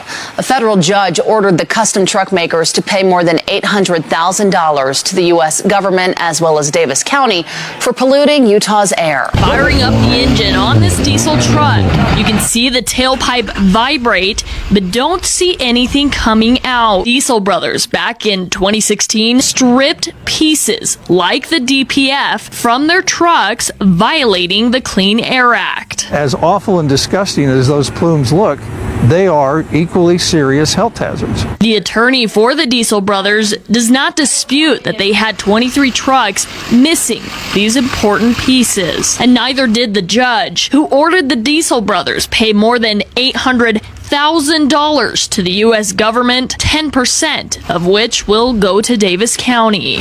Meanwhile, the Diesel brothers say all of their diesel trucks are emissions compliant. We burn 100% renewable diesel fuel. This McDonald's parking lot in Brooklyn, New York.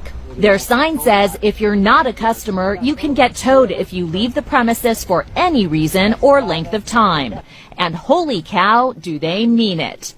The moment Inside Edition producer Matt Troutman parked his car and walked off to another store, there's the tow truck. Are you kidding me? This tow truck driver rolled in and hooked the car. This took 3 minutes for Matt's car to get towed. And when our producer Katie Taylor parked her car in the same McDonald's parking lot, the same thing happened. Let's see how long this takes. 8 minutes later, the tow truck driver was back. Wow. So how does he know just when to strike? Because he's lurking around the corner waiting for a call from this spotter who's hanging out at the McDonald's. Here comes one of the spotters right now from inside the McDonald's. Sure enough, here comes the tow truck. So where did our producer's towed car end up? It was hauled here to Cyclone City. A lot of drivers don't mind paying the toll because they like seeing Sam, the toll collector who's been there for 29 years. But now he's been fired. And what for? Covering a $5 toll for someone who didn't have enough money? Last week, a driver was short on their trailer fee, and Sam stepped in. Without thinking twice, he pulled out his own wallet and covered the difference. He says it wasn't the first time. If someone was struggling, he was happy to help. But the Bridge Authority didn't care. They fired him for breaking the rules. The crazy part, they never gave him an official warning, just a few verbal reminders. Then suddenly they gave him an ultimatum, work only 2 days a week or leave. Sam was furious. If you don't trust me to work 5 days, why would you trust me to work 2? He refused the offer and got fired. Now, tons of people are calling out the Bridge Authority online, saying they're heartless for... We begin with one of the most bizarre homeless encampments we've ever seen. dozens of people have broken into and moved into a storage yard full of brand new luxury RVs. SkyCal video of the lot near the corner of Gale and Azusa Avenues in City of Industry shows dozens of RVs with people appearing to live in them. Outdoor furniture and belongings in the yards like any neighborhood. Except this isn't a neighborhood. It's the storage lot of a company called Black Series RV. And this is their overflow stock of luxury campers that sell for 40 to 100 grand. Workers like Marilyn Martinez, who works nearby, say a city of squatters started taking over months ago. Massive piles of trash and debris piling up. The RV company says trespassers are now living in at least 50 of their campers. They tried using security teams to retrieve them. The city gave us a statement saying the city does not own the site. This is a private trespass dispute between the property owners and a private party. The city is working with the property owners in helping to coordinate cleanup efforts at the site. But Raymond Henderson, who says he lives in one of the RVs, says what you see here is desperation. Did they already know that shelters is already full? Just one small thing. This is a two-car garage. Or is it? Come on. Keep going. Oh, stop. This is a Honda Accord. This is as far as it goes, man. Yeah, their two-car garage is more like 1 5/8. Bring it down right. Oh yeah, that's good. What's in the way? How about the 2 water heaters the builder put on the back wall? The Kendalls asked about it during construction. Talked to the foreman, and we said, hey, it looks kind of small. He said, listen, they know what they're doing. They know how to set it up for you to have a 2-car garage. It'll be fine. But it's not fine. The original builder, Knight Homes, now owned by Dan Ryan. Right, so this is a small model Lexus, and they've got it in there about as far as it'll go. And I don't know, would you want to chance this? An IS250 barely fit, and only because their garage is deeper. So we just measured the neighbor's garage. It was 197 inches from the water heater. Take a look at this. At their house, it's only 193. The Kendalls filed a warranty claim. It was denied. Restaurant surveillance cameras show the plumber returning. He put a balloon into our grease trap and he's not going to remove it until we paid. Text exchanged between the parties show the owners were given about an hour to pay their bill before the plumber left for the weekend. If we were to leave the balloon in there, it would overflow the restaurant with water, dirty water that's going down the grease trap. And basically, we would have to shut down. Plumber Joel Heverin tells 14 News over the phone. He says the restaurant also had a history of being slow to make payments. I don't have a magic wand I can wave and remove all of the garbage and debris from the drain line. So what we can do is we can snake it, we can verify that it's open and working correctly, which is what we did. Police officers came to the restaurant to mediate. Seen and the bill paid, Heverin Plumbing removed the blockage. All right, you're good to go. The restaurant says the bill they handed over ultimately was marked. We don't want that to happen to other customers and clients of his or other plumbers because it's just ridiculous that it had to come down to this. She purchased this 2004 JFRD fire truck from the city at an auction, but when it was delivered to her, the VIN numbers didn't match the title she was given. And if you look on the auction page here, all the paperwork and even the title to the 2004 fire truck, number 8746. But this is the O2 truck, and on the back of it is 8649. Maddie Herndon won the government auction on govdeals.com last September, approximately 10 days after Herndon paid a transporter to drive the truck from Jacksonville to Tampa. She realized the VIN number didn't match.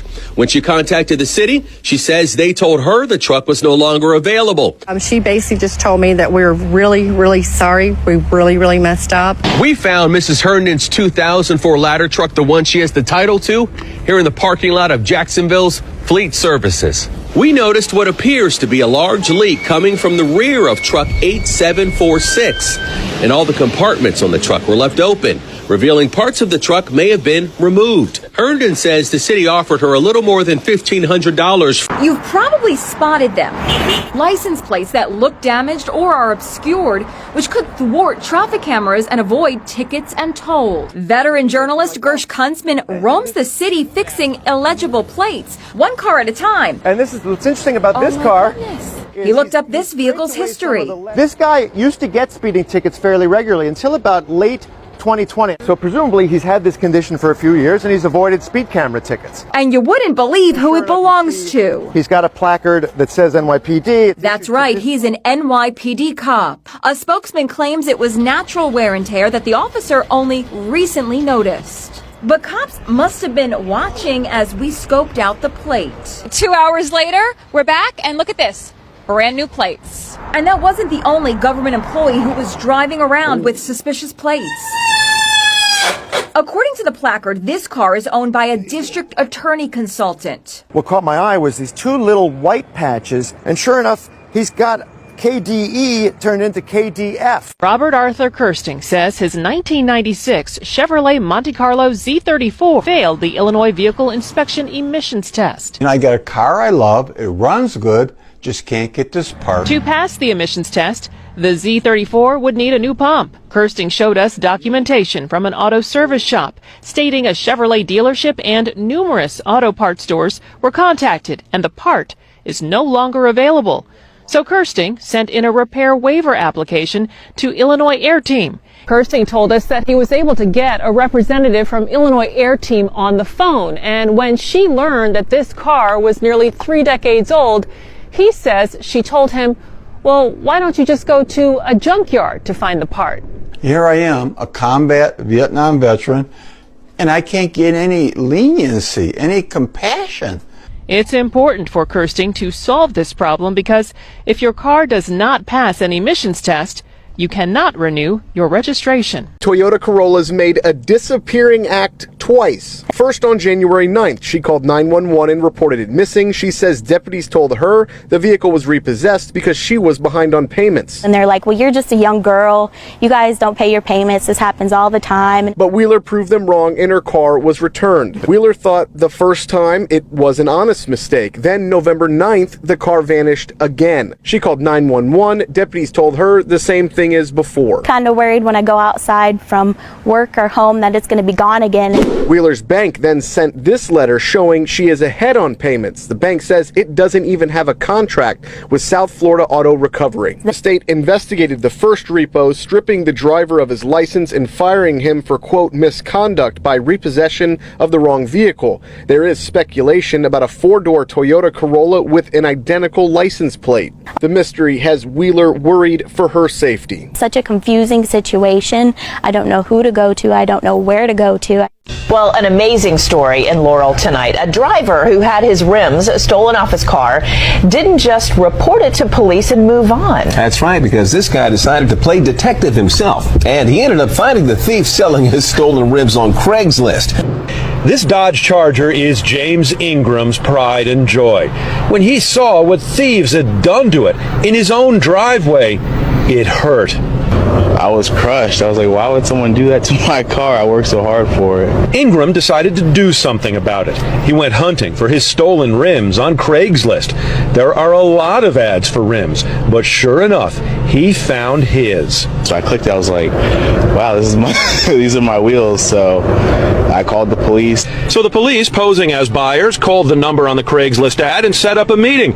At the scheduled time and place, police say a man named LeVar Petty rolls in. If you can sell them online, that could be the police that's contacting you. I was surprised, but he slipped up, so that's what happens.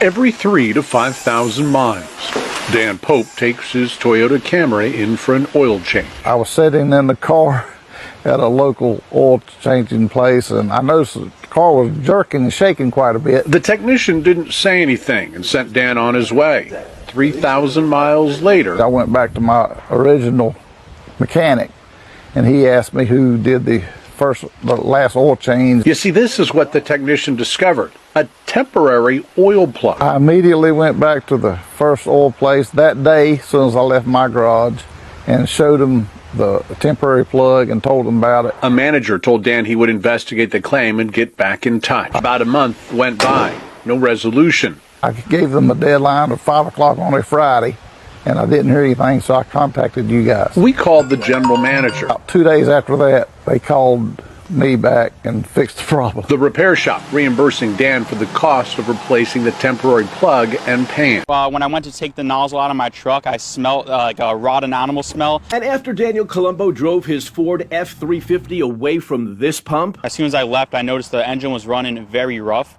At a point, my truck would not accelerate past 65 miles per hour. The RPMs were sputtering up and down very aggressively. Colombo had filled up 38 gallons, $180 worth of diesel at this Shell station. The pump shut by the state after Colombo filed a complaint. An inspector was out the very next day. He said he found very high levels of sediment contamination in the fuel. He said it was so much sediment that he could visibly see black sediment pieces floating around in the fuel samples he took. Here is the state report confirming the sediment found in the diesel. Colombo's mechanic says his fuel system needs to be checked. If there is damage, it could be thousands to replace parts. I explained to him, well, you sold me contaminated fuel, which has now damaged my truck. And he just said, I'm not paying you a penny. About a runaway gas pump. He says he stopped pumping fuel, but the gas meter kept going and he continued to be charged. When he complained, he couldn't get any answers. As I was taking out the pump, the numbers kept running on the meter. Holding his phone in one hand and the gas pump nozzle in the other, it clearly shows the liter and dollar amount continue to increase even though no fuel was being dispensed. It was a worrying situation because the meter kept running and it's like as if I'm being scammed out of my money. So the first thing going through my head, oh my gosh, I need to record this because nobody's going to believe me. Alexandrov says he was unable to get answers from the gas station as to what happened. After 2 months of questioning customer service, he was offered a gift card and a refund of his gas purchase. He feels he was overcharged less than 50 cents, but is concerned it may have happened to other customers as well. But what was going through my mind is all the people that have pumped the gas before me, how many extra overcharge did they collect from that? Well, this is a scary and sad situation that developed here overnight on the I-10 freeway near Dysart Road. Now, I can tell you that DPS has confirmed with us this morning that one person has died, 2 others were injured in a chain reaction crash. We're actually standing on the I-10 westbound at Dysart, which is shut down right now. You see all of these drivers here having to take the off-ramp at Dysart. And as we look past all of the troopers and investigators here on scene, we can see a portion of one of the semi-trucks that was actually involved in this crash. Now let's get straight to that video though to show you from our ADOT cameras overnight. You could see dark clouds of smoke that were billowing into the sky. Bright orange flames were in the center median. This happened at around 12:30 this morning, and according to DPS, there was a driver who was speeding in a Corvette heading westbound on the I-10 near Dysart Road when they collided with a semi-truck and then another vehicle. Now, 2 of the vehicles caught fire in this crash, and DPS says that the semi-truck driver died at the scene. 2 others were hurt. This Audi S4 was Vince Hansen's pride and joy. On November 7th, he took it to Titan Motorsports in Orlando to have performance parts installed. 2 days later, when Hansen went to pick it up, he was told a technician would take it for a quick test drive while he paid the bill. But then the phone at the shop rang. And the news was, hey, we really don't know how to tell you this, but your car was just in an accident around the corner from the shop. This is what Hansen's car looked like after the mechanic driving it struck another car on Boggy Creek Road. According to the crash report, the mechanic was at fault and was ticketed for making an illegal U-turn. Hansen assumed Titan Motorsports would pay for the damage, but he claims when he asked for their insurance information, it was, hey, you have insurance for your car, and you really should open up a claim. Hansen showed us a letter from his insurance company to Titan that stated the shop's operation. Breaking news. A Cybertruck owner in California just went through what might be the most expensive car wash of his life at a perfectly normal self-service station. There was no accident, no off-roading. He simply sprayed his truck with water, and within 10 seconds of the high-pressure rinse, the Cybertruck went completely dark, the touchscreen froze, the doors wouldn't open. It was as if this $100,000 steel beast had raised a white flag in front of a bucket of soap. What happened next was even more absurd. When he reached out to Tesla support for help, he didn't receive a solution. Instead, they sent him a link to the user manual. Tesla's exact words: please refer to page 198. You must activate car wash mode before washing. Yes, really. Before cleaning your Cybertruck, you're expected to tap through the central touchscreen and manually inform the vehicle, I'm about to take a bath. If you need to read a manual before rinsing your truck, do you still trust it to get you through the end of the world? Get the out of here.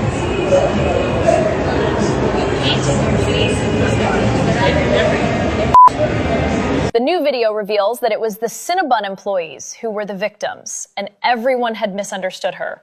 In the video, the Somali couple appears to be provoking her on purpose, repeatedly approaching her and even changing outfits to slip back into the store and create a confrontation. In the footage, the Muslim woman, identified by viewers, stands at the counter in a red jacket, constantly moving toward Crystal Wilsey with her phone raised, speaking in a taunting tone. Crystal points at her, stammering in frustration. You've been here before. You changed your outfit just to come bother me again. Her emotions are clearly breaking down, not in attack mode, but more like someone pushed into a corner and reacting defensively. Meanwhile, the Somali couple keeps pressing her, getting closer, filming in her face, step by step. Every move looks like they're waiting for her to make another wrong reaction. So, which version is real?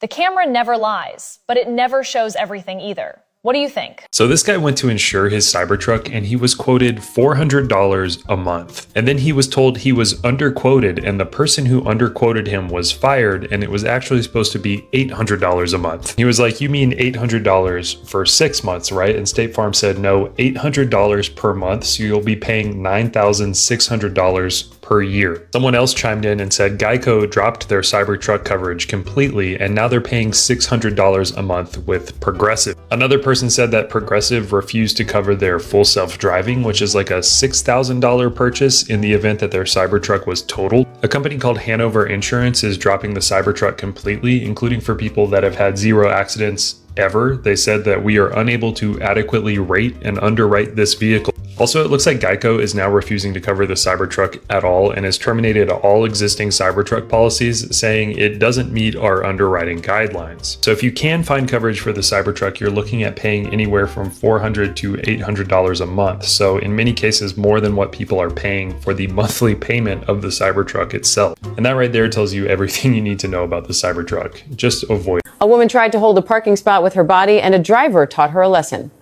Woman who tried to reserve a parking space by standing in it for her husband. According to the man, he had been circling the lot for a long time before finally finding an open space, only to see a woman physically standing in it. He asked her to move, explaining that parking spots are for cars, not people. She refused, claiming he wouldn't dare drive forward and insisting the spot belonged to her husband. Realizing she had no intention of leaving, the driver changed his approach. He positioned his car at the edge of the space and then got out, walking away from the parking lot. The woman panicked, thinking her husband would now have nowhere to park, and believing the man had left his car blocking the spot on purpose. She rushed after him, trying to get him to return and move his vehicle. But while she chased him, the driver had already activated his car's automatic parking feature. The car backed itself smoothly into the space without anyone inside. By the time the woman turned around, the car was fully parked and the man was nowhere nearby. She was angry but had no way to fix the situation. The spot was legally taken and her plan to save it had completely failed. Do you think it's right to use your body to reserve a parking space? Breaking news. Police refuse to chase stolen Cybertruck, claiming it's too heavy to tow. Yes, you read that correctly. In a bizarre twist, a $100,000 Cybertruck was stolen in broad daylight in Los Angeles. But when police spotted it speeding on the highway, they chose to abandon the pursuit because the vehicle was apparently too heavy to tow. A police spokesperson explained, "The Cybertruck is too large and too heavy for our equipment. We won't risk damaging our trucks to chase it." As the stolen vehicle sped away, bystanders filmed the entire ordeal, showing the police watching helplessly from a distance, unable to take action. One viral video even showed the police giving up the chase, letting the Cybertruck disappear into traffic. The irony? A truck that's marketed as bulletproof and apocalypse ready is now too heavy for the police to catch. So now the big question is, if a $100,000 truck can't even be chased by the police, does Tesla's indestructible promise still hold up? Breaking news. A man was burned alive inside his $100,000 Cybertruck, and Tesla says it's not their fault. Shane, 47, had owned his brand new Cybertruck for just 102 days. Then, while driving in Harris County, he got into a crash. But the crash didn't kill him. What killed him was being trapped inside. According to the lawsuit filed by his grieving family, the collision wasn't even that serious. But it knocked out the truck's electrical system. Suddenly nothing worked. Not the doors, not the windows, not even the so-called emergency release. And here's the real horror. The manual release was hidden. No instructions, no label, buried beneath the dashboard. Shane had seconds. The fire moved fast. He had no chance. He died locked inside a smart truck that wouldn't let him out. His wife and parents are now suing Tesla, calling the Cybertruck a design-first death trap. They claim it prioritizes sleek aesthetics over basic life-saving features. And all of a sudden the truck starts jerking in the middle of the car wash, and I started honking my horn, and the car stopped moving. Workers running in to help. And one of them reaches over on the ground and lifts up my running board. Employees later telling him they put in the wrong code. The wheel washers that he didn't pay for came out and ripped off his running board. You can see that's steel. That's not aluminum, it's not plastic, that's steel. Now his driver's side running board looks like this.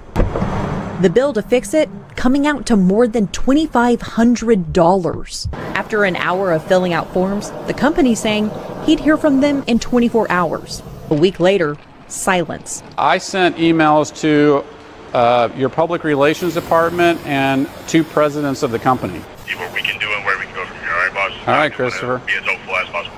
Thank you, buddy. Still nothing. News 4 reaching out on our own, twice. Nope, we've been advised we are not giving any statements to you people. Thank you.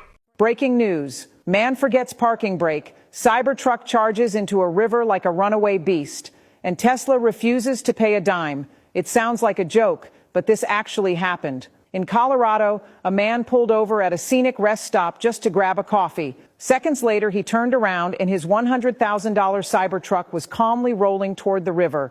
No warning chime, no dashboard alert, just a silent, slow-motion disaster. And just as he debated whether to jump in, the truck plunged into the water with a dramatic splash, like something out of a movie. But the real shock came after. The doors locked automatically. Water poured in through the frame. And the smart truck's autopilot, it didn't even flinch, pretending not to notice. Tesla's official response?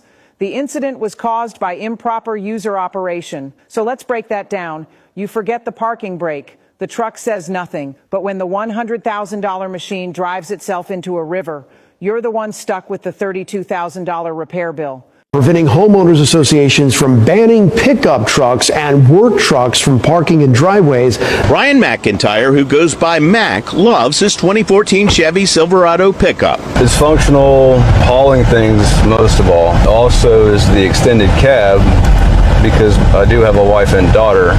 But his truck doesn't easily fit into his garage, and I cannot park my own truck in my own driveway. His subdivision, The Meadows, doesn't allow pickup trucks or commercial vehicles in their driveways between 11 p.m. and 5 a.m. based on rules written in 1976, before Jimmy Carter first took office. Violators caught by the association's nightly safety patrol face warning letters, fines, and can be towed out of their own driveways. Mac and his wife now make twice daily trips to drop off and pick up his truck at a fenced-in lot our odometer shows is 0.8 of a mile from his home. He and his neighbors pay $500 per vehicle per year to park there.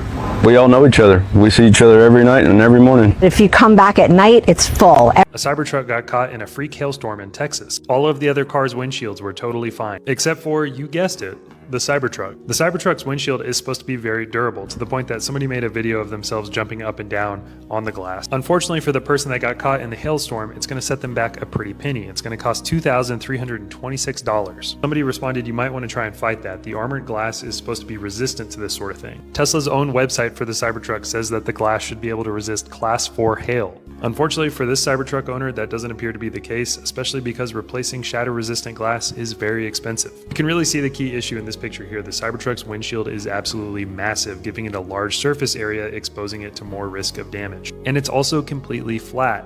All other cars have curved windshields for a reason. Curved glass is less likely to shatter and cause injury in the event of breakage compared to flat glass. This is yet another case of Tesla trying to fix something that isn't broken and be innovative. In reality, what they've done is make the car less safe for its occupants and much more expensive to repair. If that's innovation, no thanks. Breaking news. A parking ticket just destroyed a $100,000 Cybertruck, and Tesla says it's the owner's fault. This incident took place in a regular parking lot in California, where a Cybertruck owner parked his $100,000 truck just like any other day. The city issued a routine parking ticket, but what happened next was downright absurd. When the owner returned to the vehicle, it was unrecognizable. Tesla's so-called smart system couldn't differentiate between a simple parking violation and a major hazard.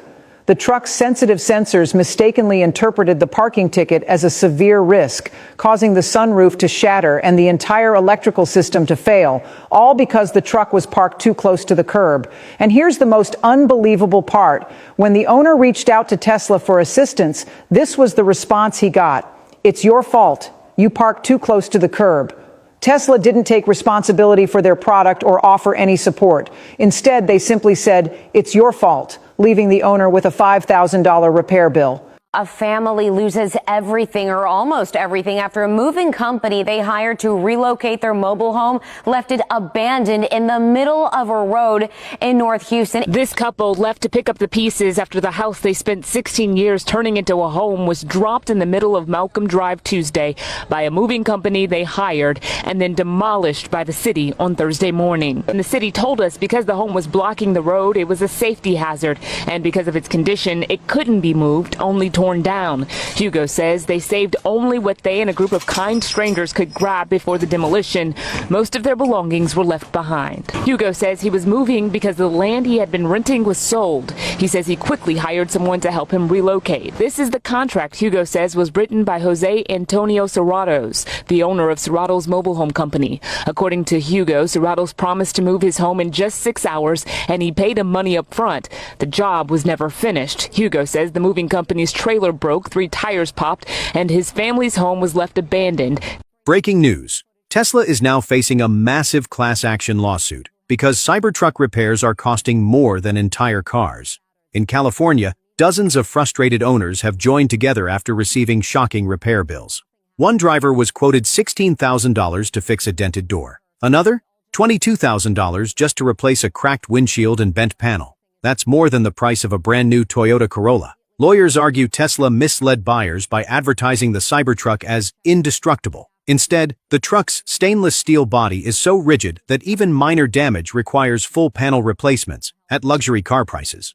The lawsuit also claims Tesla service centers are backlogged for months, forcing some owners to leave their $100,000 trucks sitting in garages, unusable. On social media, the backlash is explosive. One viral comment reads, "The truck built for Mars can't even survive a parking lot scratch without bankrupting you." Critics say this case could redefine consumer trust in EVs.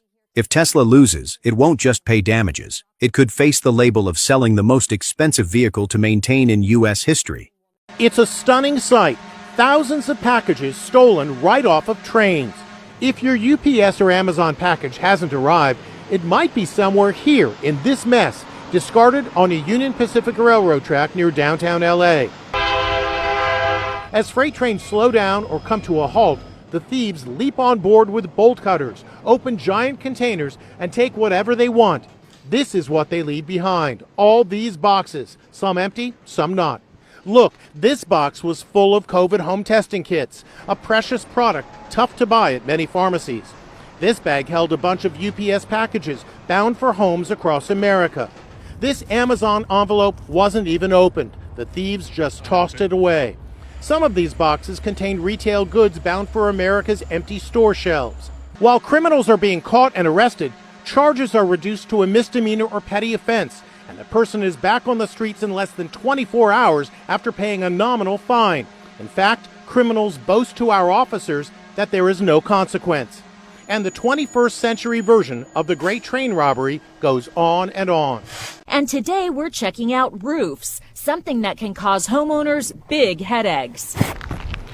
First, we had our experts look at our roof. Ray Lavecchio is a home inspector with 30 years experience. If someone says to you, you need a new roof, absolutely not. You don't need a new roof. Just some minor repairs, that's all. Those repairs should only cost $400 to $600, according to our experts. It was time to call some contractors to take a look. This guy walked around our roof, lifted some shingles, picked off a couple of loose ones. Our experts were watching from a control room on the first floor. When the roofer finished, he came back in the house and he had some bad news to deliver. How long will it take and how much will it cost? It will be half a day to a day job. Okay. And it'll be $1,800. $1,800. Yes. I think that's a little excessive, and especially saying it's going to take a half a day. I think you got a couple hours worth of work there, and that should take care of it. When we first met Wayne Crowder, he was making this noise to describe his engine after an oil change at his local Jiffy Lube. He claimed the technician forgot to put oil in his engine and sent him on his way. We took a diagnostic report of Wayne's damaged engine to an independent mechanic. Total cost for a new engine about $9,000. Wayne had to take out a pair of loans and got a call the very next day from Starburst Enterprises 4. That's the company that owns and runs that specific Jiffy Lube franchise. He says, how about if I send you a check? Sure enough, the registered agent showed up at Wayne's house with a check for $9,191. Wayne's claim did have a little more grease with a default judgment from the Polk County Small Claims Court. Not to mention the handful of signs that he had put up in his yard and on his vehicle for months. Good to his word, Wayne did take those signs down. Even though they wrote him a check, the Jiffy Lube franchise did not admit any fault and says he might just change his own oil next time. But you know what? I have a feeling he probably gets some really great service.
A former Ford employee thought he had it made. They had an employee at Ford Motor Company that was stealing millions of dollars of brand new parts right off the line.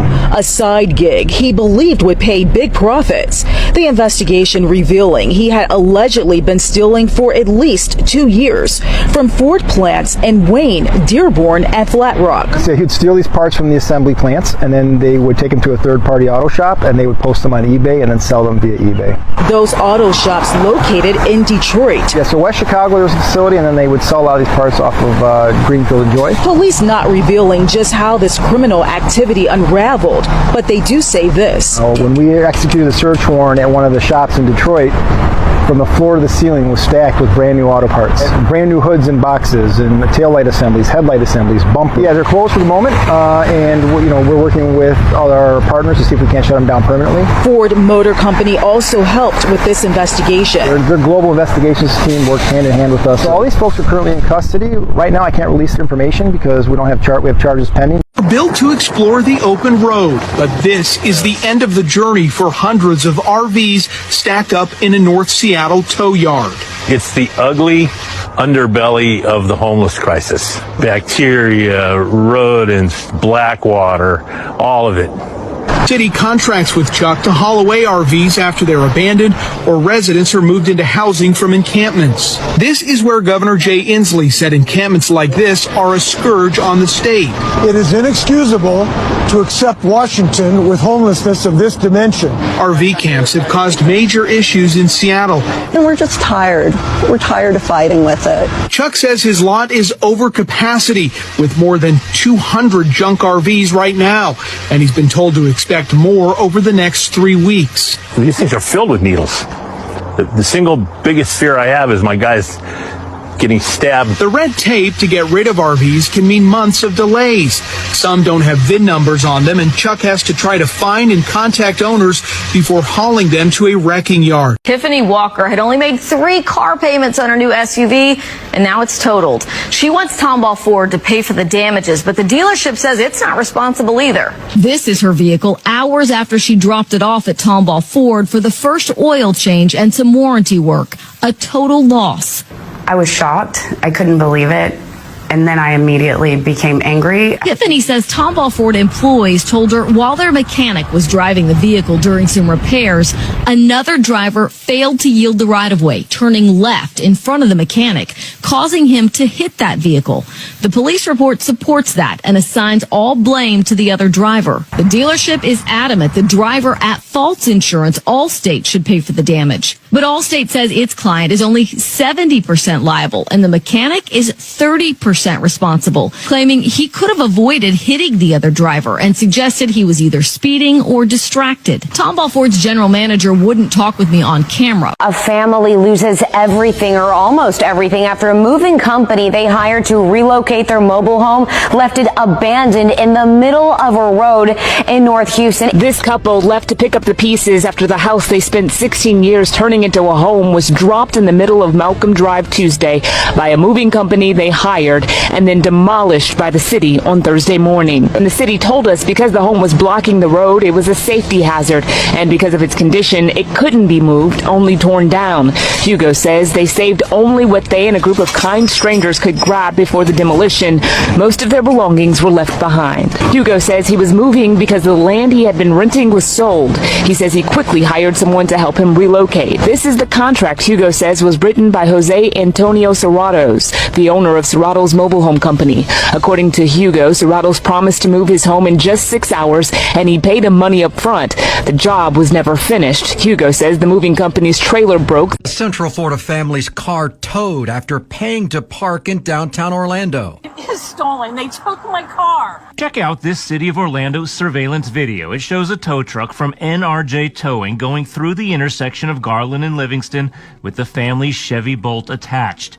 The tow truck appears to run a red light, and a few minutes later, you see John trying to chase it down. Got my keys out of my pocket, and I pressed the button, and the lights turned on, and I'm like, that is my car. A closer look at that video shows the timestamp at 21:56:30. That's 9:56 p.m. with the truck already through the intersection, 4 minutes before the parking time was supposed to expire. John expressed his frustration to Orlando police. Okay, but the vehicle wasn't stolen, it was towed. It was being towed, that's what it was. It wasn't stolen. You get what I'm trying to say? Stolen by taking the car. Under Florida law, a person commits theft if they deprive another person of their property, even temporarily. This was the Cybertruck that got polished, and they ended up calling the cops on it. As you guys know, Cybertrucks do not come polished. They just come with a regular steel look, just like that. And they ended up polishing the steel on this one, and it gave it that mirror-like finish, and a lot of people basically freaked out when they saw it going around. Because obviously it was just reflecting everything and causing some glare. So much to the point that you actually couldn't see it while it was going around. And essentially what ended up happening was, I mean, there's no problem with it, so they couldn't do anything about it, even though it was causing all this glare. Imagine you're minding your own business and that thing just comes up like a shiny orb out of nowhere. This is actually what happens when you oil up Toby's. He gets this shiny. What? Yeah, for real. I mean, you can literally watch the process of them buffing and polishing it. It is a mirror. And then Greg commented or pointed this out. This is a $400. Apparently they're super rare, but I don't know anything about them. Right, Gregory? It is apparently super rare. To me, I didn't even know. Right-hand drive, too. Breaking news. A parking ticket just destroyed a $100,000 Cybertruck, and Tesla says it's the owner's fault. This incident took place in a regular parking lot in California, where a Cybertruck owner parked his $100,000 truck just like any other day. The city issued a routine parking ticket, but what happened next was downright absurd. When the owner returned to the vehicle, it was unrecognizable. Tesla's so-called smart system couldn't differentiate between a simple parking violation and a major hazard. The truck's sensitive sensors mistakenly interpreted the parking ticket as a severe risk, causing the sunroof to shatter and the entire electrical system to fail, all because the truck was parked too close to the curb. And here's the most unbelievable part. When the owner reached out to Tesla for assistance, this was the response he got. "It's your fault. You parked too close to the curb." Tesla didn't take responsibility for their product or offer any support. Instead, they simply said, "It's your fault," leaving the owner with a $5,000 repair bill. This Audi S4 was Vince Hansen's pride and joy. On November 7th, he took it to Titan Motorsports in Orlando to have performance parts installed. 2 days later, when Hansen went to pick it up, he was told a technician would take it for a quick test drive while he paid the bill. But then the phone at the shop rang. And the news was, hey, we really don't know how to tell you this, but your car was just in an accident around the corner from the shop. this is what Hansen's car looked like after the mechanic driving it struck another car on Boggy Creek Road. According to the crash report, the mechanic was at fault and was ticketed for making an illegal U-turn. Hansen assumed Titan Motorsports would pay for the damage, but he claims when he asked for their insurance information, it was, hey, you have insurance for your car, and you really should open up a claim. Hansen showed us a letter from his insurance company to Titan that stated the shop's operation. Breaking news. A $100,000 Cybertruck has gone in for repairs 15 times, and Tesla says that's not their problem. In California, an eager owner forked over $100,000 for what was hailed as the legendary Cybertruck. But his truck of the future has turned into a permanent resident of the repair shop. Problems have kept piling up like scenes from a bizarre comedy. The doors won't close properly. Fixed 4 times, yet gaps still let in drafts. Water leaks from the rear of the truck. Fixed 5 times, but even his toolbox ended up soaked. Water seeps through the door seams. Fixed 8 times, with Tesla simply calling it normal. Altogether, the truck has spent 55 days sitting in the service center. The frustrated owner said, "I paid for a Cybertruck, not a monthly subscription to the repair shop." Even more shocking was Tesla's official response. These issues are within acceptable limits. So here's the question.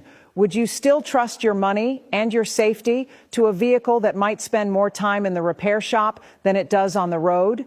This McDonald's parking lot in Brooklyn, New York. Their sign says if you're not a customer, you can get towed if you leave the premises for any reason or length of time. And holy cow, do they mean it. The moment Inside Edition producer Matt Troutman parked his car and walked off to another store, there's the tow truck. Are you kidding me? This tow truck driver rolled in and hooked the car. This took 3 minutes for Matt's car to get towed. And when our producer Katie Taylor parked her car in the same McDonald's parking lot, the same thing happened. Let's see how long this takes. 8 minutes later, the tow truck driver was back. Wow. So how does he know just when to strike? Because he's lurking around the corner waiting for a call from this spotter who's hanging out at the McDonald's. Here comes one of the spotters right now from inside the McDonald's. Sure enough, here comes the tow truck. So where did our producer's towed car end up? It was hauled here to Cyclone City. Why are you doing this? Busted.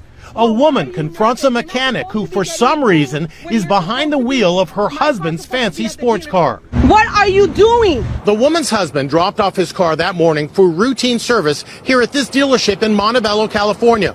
Later that day, he and his wife were in their truck heading for lunch. Imagine their shock when they were stopped at a traffic light and saw a stranger speeding past them in their car. This is what they saw at the stoplight. It's a limited edition Camaro. Only about 200 of them are made in the USA. So with those 2 white stripes, it was very easy to identify. The couple went in hot pursuit and found the driver at a fast food drive-thru where he claimed he was on a test drive. Why are you test driving my car? You're getting food at Tommy's. In the driveway of Tommy's. The driver seems to know he's in a jam. You're getting nervous. Well, why are you nervous? You're not supposed to be getting food when you're supposed to be, my car's supposed to be at the dealership. A fire chief in New Jersey now facing charges, accused of vandalizing a car near the fire station. That would be his Nissan Nismo 270R. Nissan, back in 1995, only produced 30 of these cars. and I have car number 5. It's so rare, Bana believes it is one of only 2 in the U.S. He had it imported from Japan. And it's very hard to import a car. There's a lot of legal things you have to go through. So imagine his disappointment when he saw this man dumping a bucket of rocks, mud, and gravel onto his car. Bana says the Nissan was parked on his property between his building on West 7th Street and the Arbor Hose Company No. 1 volunteer firehouse next door. Police have charged the chief of the firehouse, Joshua Skolnick, with third-degree criminal mischief. Bana said Chief Skolnick was upset about rainwater from his sump pump seeping next door onto firehouse property. Bana has hired an attorney. Robert Arthur Kirsting says his 1996 Chevrolet Monte Carlo Z34 failed the Illinois Vehicle Inspection Emissions Test. And I got a car I love, it runs good, just can't get this part. To pass the emissions test, the Z34 would need a new pump. Kirsting showed us documentation from an auto service shop stating a Chevrolet dealership and numerous auto parts stores were contacted and the part is no longer available. So Kirsting sent in a repair waiver application to Illinois Air Team. Kirsting told us that he was able to get a representative from Illinois Air Team on the phone. And when she learned that this car was nearly 3 decades old, he says she told him, well, why don't you just go to a junkyard to find the part? Here I am, a combat Vietnam veteran, and I can't get any leniency, any compassion. It's important for Kirsting to solve this problem because if your car does not pass an emissions test, you cannot renew your registration. Deep scratches on his mom's 2019 Tesla Model 3, but he was in luck. I immediately got into the car and I checked the dash cam, and that's where I went over all the video. The driver's side camera caught the whole thing, and he couldn't believe it. We got her the first time that she came through and keyed the car, and then she comes around again and she's kind of pretending that her car has something on it, even though there's clearly nothing on the video. Then the woman gets into a white Honda and backs out. She's backing out like super slowly, and she's really eyeing the damage. There was no front license plate on the suspect's car, but fortunately he had his own car parked behind both of them and got the back license plate. Do you have any knowledge of this happening? She said she owns a white Honda, but that she doesn't know anything about the Tesla being keyed. The victim filed a police report. It'll be more than $3,000 to fix, and to add salt to injury, the car had actually been paint corrected and ceramic coated a few months earlier. I don't know why someone would ever do this to somebody else's car, and I've got you on video. When they moved into their new home, they got a big surprise. Their 2-car garage wouldn't fit 2 cars. You want to see something amazing? Take a look at this. It's a 2-car garage that fits 2 cars. For Atlanta firefighter Gavin Kendall, having a functional 2-car garage means he finally got the home he paid for. You have a 2-car garage. What's the big fuss? Watch this. Keep going and stop. Here's the exact same garage the last time we were here. This is as far as it goes, man. For 8 months, the Kendalls have been dealing with a 2-car garage too short for car number 2. Bring it down right. That's good. The car won't fit because someone thought it would be a good idea to put the water heaters on the back wall, something the Kendalls asked about during construction. Talked to the foreman, and we said, hey, it looks kind of small. He said, listen, they know what they're doing. They know how to set it up for you to have a 2-car garage. It'll be fine. But it wasn't fine. Now that a 4-year lawsuit has ended, the Diesel brothers are sharing their side of the story. A federal judge ordered the custom truck makers to pay more than $800,000 to the U.S. government as well as Davis County for polluting Utah's air. Firing up the engine on this diesel truck, you can see the tailpipe vibrate, but don't see anything coming out. Diesel brothers back in 2016 stripped pieces like the DPF from their trucks, violating the Clean Air Act. As awful and disgusting as those plumes look, they are equally serious health hazards. The attorney for the Diesel brothers does not dispute that they had 23 trucks missing these important pieces. And neither did the judge, who ordered the Diesel brothers pay more than $800,000 to the U.S. government, 10% of which will go to Davis County. Meanwhile, the Diesel brothers say all of their diesel trucks are emissions compliant. We burn 100% renewable diesel fuel. Tiffany Walker had only made 3 car payments on her new SUV, and now it's totaled. She wants Tomball Ford to pay for the damages, but the dealership says it's not responsible either. This is her vehicle hours after she dropped it off at Tomball Ford for the first oil change and some warranty work. A total loss. I was shocked. I couldn't believe it. And then I immediately became angry. Tiffany says Tomball Ford employees told her while their mechanic was driving the vehicle during some repairs, another driver failed to yield the right-of-way, turning left in front of the mechanic, causing him to hit that vehicle.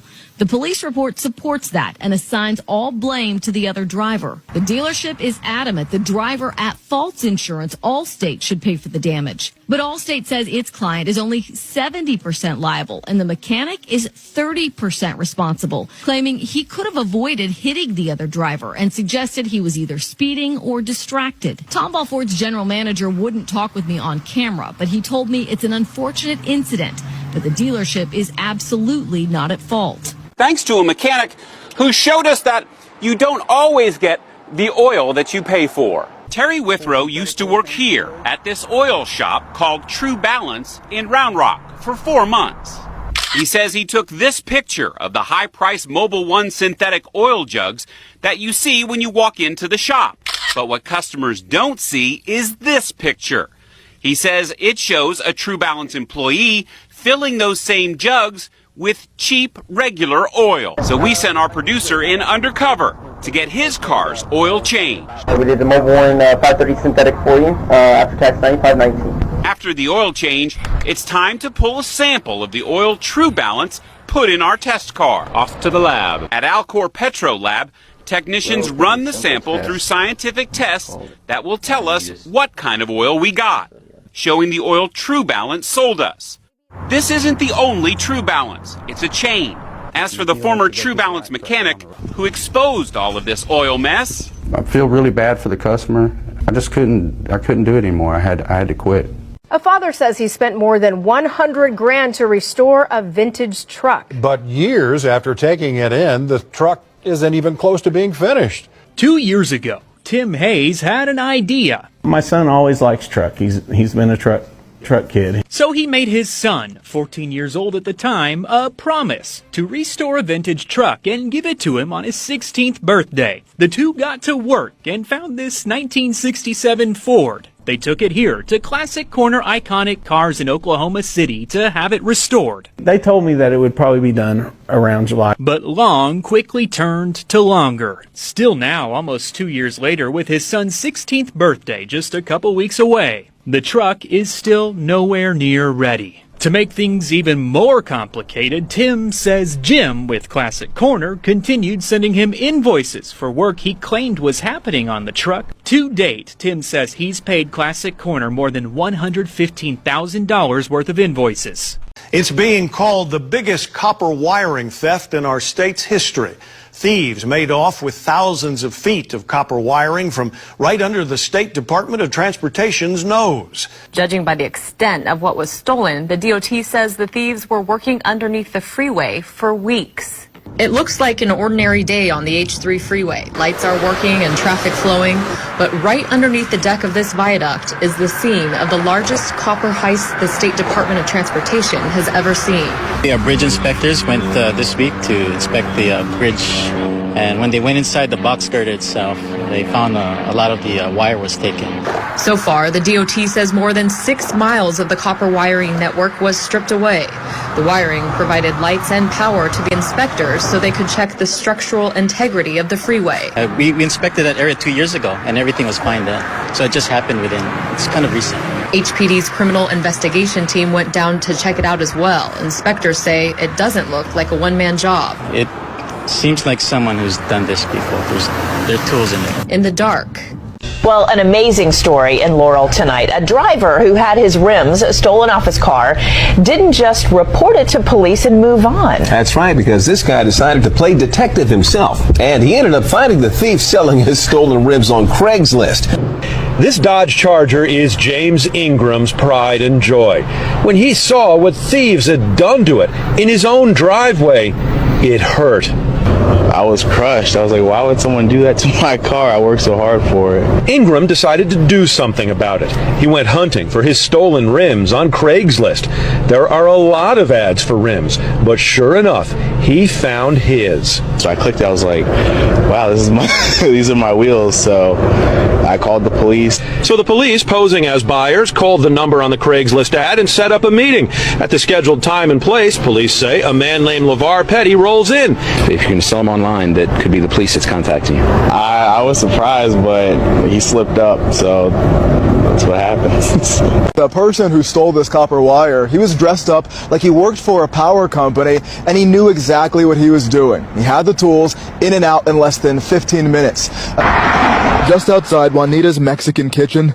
These are all the wires that we put back in there. Co-owner Miguel Nunez showed us the small pieces of plastic left behind from where those copper-filled cables were ripped out of the ground. He had all the tools that he needed. He knew what he was doing. In security camera video from a neighboring business, you can see the alleged thief appears to be dressed as a legitimate utility worker. At first, he uses that long pole to work on the transformer. And from there, he went to his truck and turned off the power, started beating the PVC pipe casing with a hammer. Then he uses a saw to get to the cables and the copper inside. You can see the guy, he just grabs his truck, pulls the wires from the ground, and just goes with them. The incident shutting off the power here for days, delaying the restaurant's long-planned move from their old location to this new one. Nunez says it's not the first time either. I was like, really? Again? Because it's been the second time it's happened. He says this is the latest hazard neighbors are finding. We don't understand why. When Dennis Sackett brought his car in for a tune-up, he learned a small silver nail was stuck in his tire. It was right back here. And Sackett says he didn't think much of it, chalking it up to bad luck, and replaced the tire. I didn't even think about the nails at that time. But then a few months later, I ended up getting a nail in the back tire on the other side. It was around that time neighbors started talking, saying they were finding roofing nails like these scattered in the streets. It isn't accidental. It's somebody doing it on purpose. People started finding the small silver nails in October. A few weeks later, someone started covering the nails in electrical tape. Etta Smith has 2 boxes full of nails. Some are silver, the others are painted black, making them tough to spot in the street. She picks them up during her walks through the neighborhood. Some days we'll pick up 20 nails, 25 nails, and other days, maybe 4 or 5. Now he's asking neighbors to turn their home security cameras to face the street, hoping to catch who's ever throwing these nails. Thanks to a mechanic who showed us that you don't always get the oil that you pay for. Terry Withrow used to work here at this oil shop called True Balance in Round Rock for 4 months. He says he took this picture of the high-priced Mobil 1 synthetic oil jugs that you see when you walk into the shop. But what customers don't see is this picture. He says it shows a True Balance employee filling those same jugs with cheap, regular oil. So we sent our producer in undercover to get his car's oil changed. We did the Mobil 1 530 synthetic for you, after tax $95.19. After the oil change, it's time to pull a sample of the oil True Balance put in our test car. Off to the lab. At Alcor Petro Lab, technicians run the sample through scientific tests that will tell us what kind of oil we got, showing the oil True Balance sold us. This isn't the only True Balance. It's a chain. As for the former True Balance mechanic who exposed all of this oil mess, I feel really bad for the customer. I couldn't do it anymore. I had to quit. She purchased this 2004 JFRD fire truck from the city at an auction, but when it was delivered to her, the VIN numbers didn't match the title she was given. And if you'll look on the auction page here, all the paperwork and even the title to the 2004 fire truck, number 8746. But this is the O2 truck, and on the back of it is 8649. Maddie Herndon won the government auction on govdeals.com last September, approximately 10 days after Herndon paid a transporter to drive the truck from Jacksonville to Tampa. She realized the VIN number didn't match. When she contacted the city, she says they told her the truck was no longer available. She basically just told me that we're really, really sorry. We really messed up. We found Mrs. Herndon's 2004 ladder truck, the one she has the title to, here in the parking lot of Jacksonville's Fleet Services. We noticed what appears to be a large leak coming from the rear of truck 8746, and all the compartments on the truck were left open.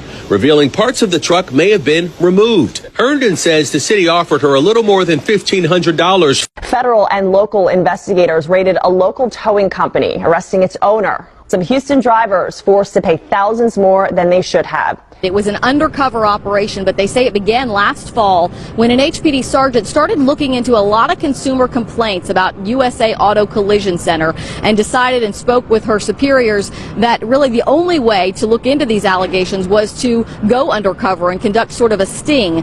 That resulted in yesterday's raid. And then they talked about what they netted in that raid. They were there for hours, up to 7 to 8 hours, that overcharged so many consumers, according to HPD now, for repairs that they either didn't make or they were inflated charges. All of these people are charged with engaging in organized criminal activity. They found a device inside the business that would allow employees who work there to block the cell phone calls of customers. And that's important because when we were going through all those consumer complaints, multiple consumers said they felt like when they were in the lobby of that office and they were making phone calls either for help or to their insurance company. Well, now HPD believes they know why. And all of a sudden the truck starts jerking in the middle of the car wash, and I started honking my horn, and the car stopped moving. Workers running in to help.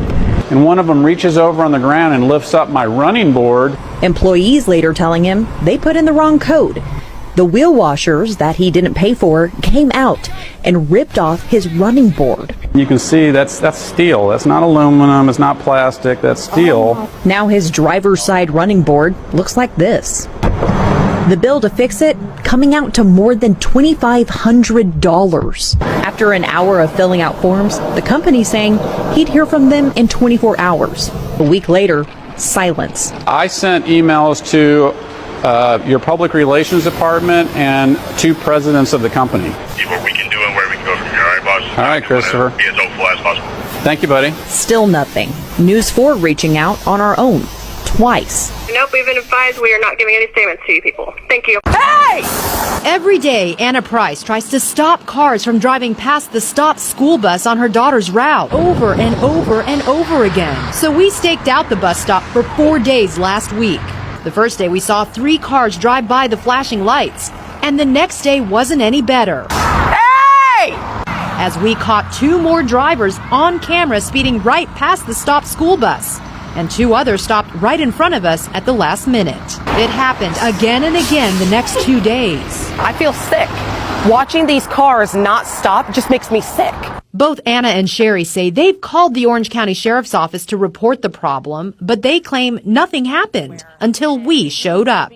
We called both the Orange County School District and the Orange County Sheriff's Office about what we caught on tape. And on Thursday morning, Anna shot this cell phone video showing a white van blowing right by the bus and right by an Orange County deputy parked nearby surveying the scene.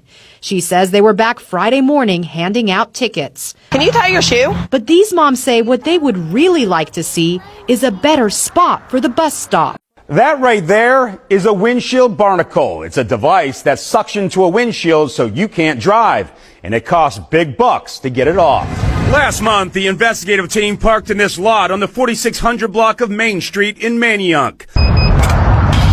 We paid $7 for 2 hours and waited. Within just a few minutes of overstaying our parking time, this man was putting what's called a windshield barnacle on our front window. Besides it sucking onto my windshield, it sucked the life out of me that night. There's nothing on here that says anything about a barnacle. Teresa Rodak also got barnacled in August. She says her parking expired in the same lot. She was 15 minutes late. She had to pay $475 up front to A-Bob's Towing, like us, to have it removed. She received a $300 refund after she removed the device and dropped it in this bin in the parking lot. In the end, the parking fine ended up costing $175. This so-called pump switching scam is becoming a growing problem, and they want to keep you from becoming the next victim. Police here in Lower Marion Township call this pump switching a nuisance crime. They say it happens from time to time, and right now they're noticing an uptick, especially along City Ave, where some drivers have fallen victim to the scam. So the way that it works is they'll take the pump out of your hand or offer to take it out of your hand and put it away for you. And then they'll keep the pump open and your credit card was in there when you swiped it, right? And so the next person through, if they give them $20 cash, they just charge it off until the pump stops working or your credit card fills up. Now, police tell us the suspect in these cases will then pocket the cash they make and leave the station. According to police, most victims don't realize the crime has happened for days or even weeks after the incident, which makes it difficult for law enforcement to find and prosecute the offender. So they're warning people, unless you're in New Jersey, you should be the only person handling your gas pump. They say once you're done filling your tank, put the nozzle away, terminate the transaction on the machine, and make sure to get a receipt. This McDonald's parking lot in Brooklyn, New York. Their sign says if you're not a customer, you can get towed if you leave the premises for any reason or length of time. And holy cow, do they mean it. The moment Inside Edition producer Matt Troutman parked his car and walked off to another store, There's the tow truck. Are you kidding me? this tow truck driver rolled in and hooked the car. This took 3 minutes for Matt's car to get towed. And when our producer Katie Taylor parked her car in the same McDonald's parking lot, the same thing happened. Let's see how long this takes.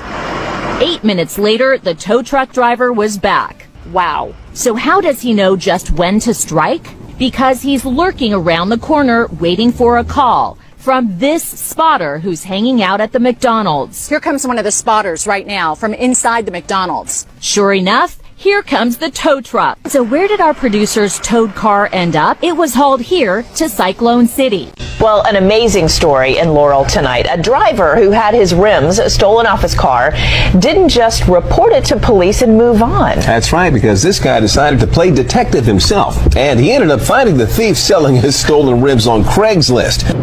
This Dodge Charger is James Ingram's pride and joy. When he saw what thieves had done to it in his own driveway, it hurt. I was crushed. I was like, why would someone do that to my car? I worked so hard for it. Ingram decided to do something about it. He went hunting for his stolen rims on Craigslist. There are a lot of ads for rims, but sure enough, he found his. So I clicked, I was like, wow, this is these are my wheels. So I called the police. So the police, posing as buyers, called the number on the Craigslist ad and set up a meeting. At the scheduled time and place, police say a man named LeVar Petty rolls in. If you can sell them online, that could be the police that's contacting you. I was surprised, but he slipped up, so that's what happened. Tiffany Walker had only made 3 car payments on her new SUV, and now it's totaled. She wants Tomball Ford to pay for the damages, but the dealership says it's not responsible either. This is her vehicle hours after she dropped it off at Tomball Ford for the first oil change and some warranty work. A total loss. I was shocked. I couldn't believe it. And then I immediately became angry. Tiffany says Tomball Ford employees told her while their mechanic was driving the vehicle during some repairs, another driver failed to yield the right-of-way, turning left in front of the mechanic, causing him to hit that vehicle.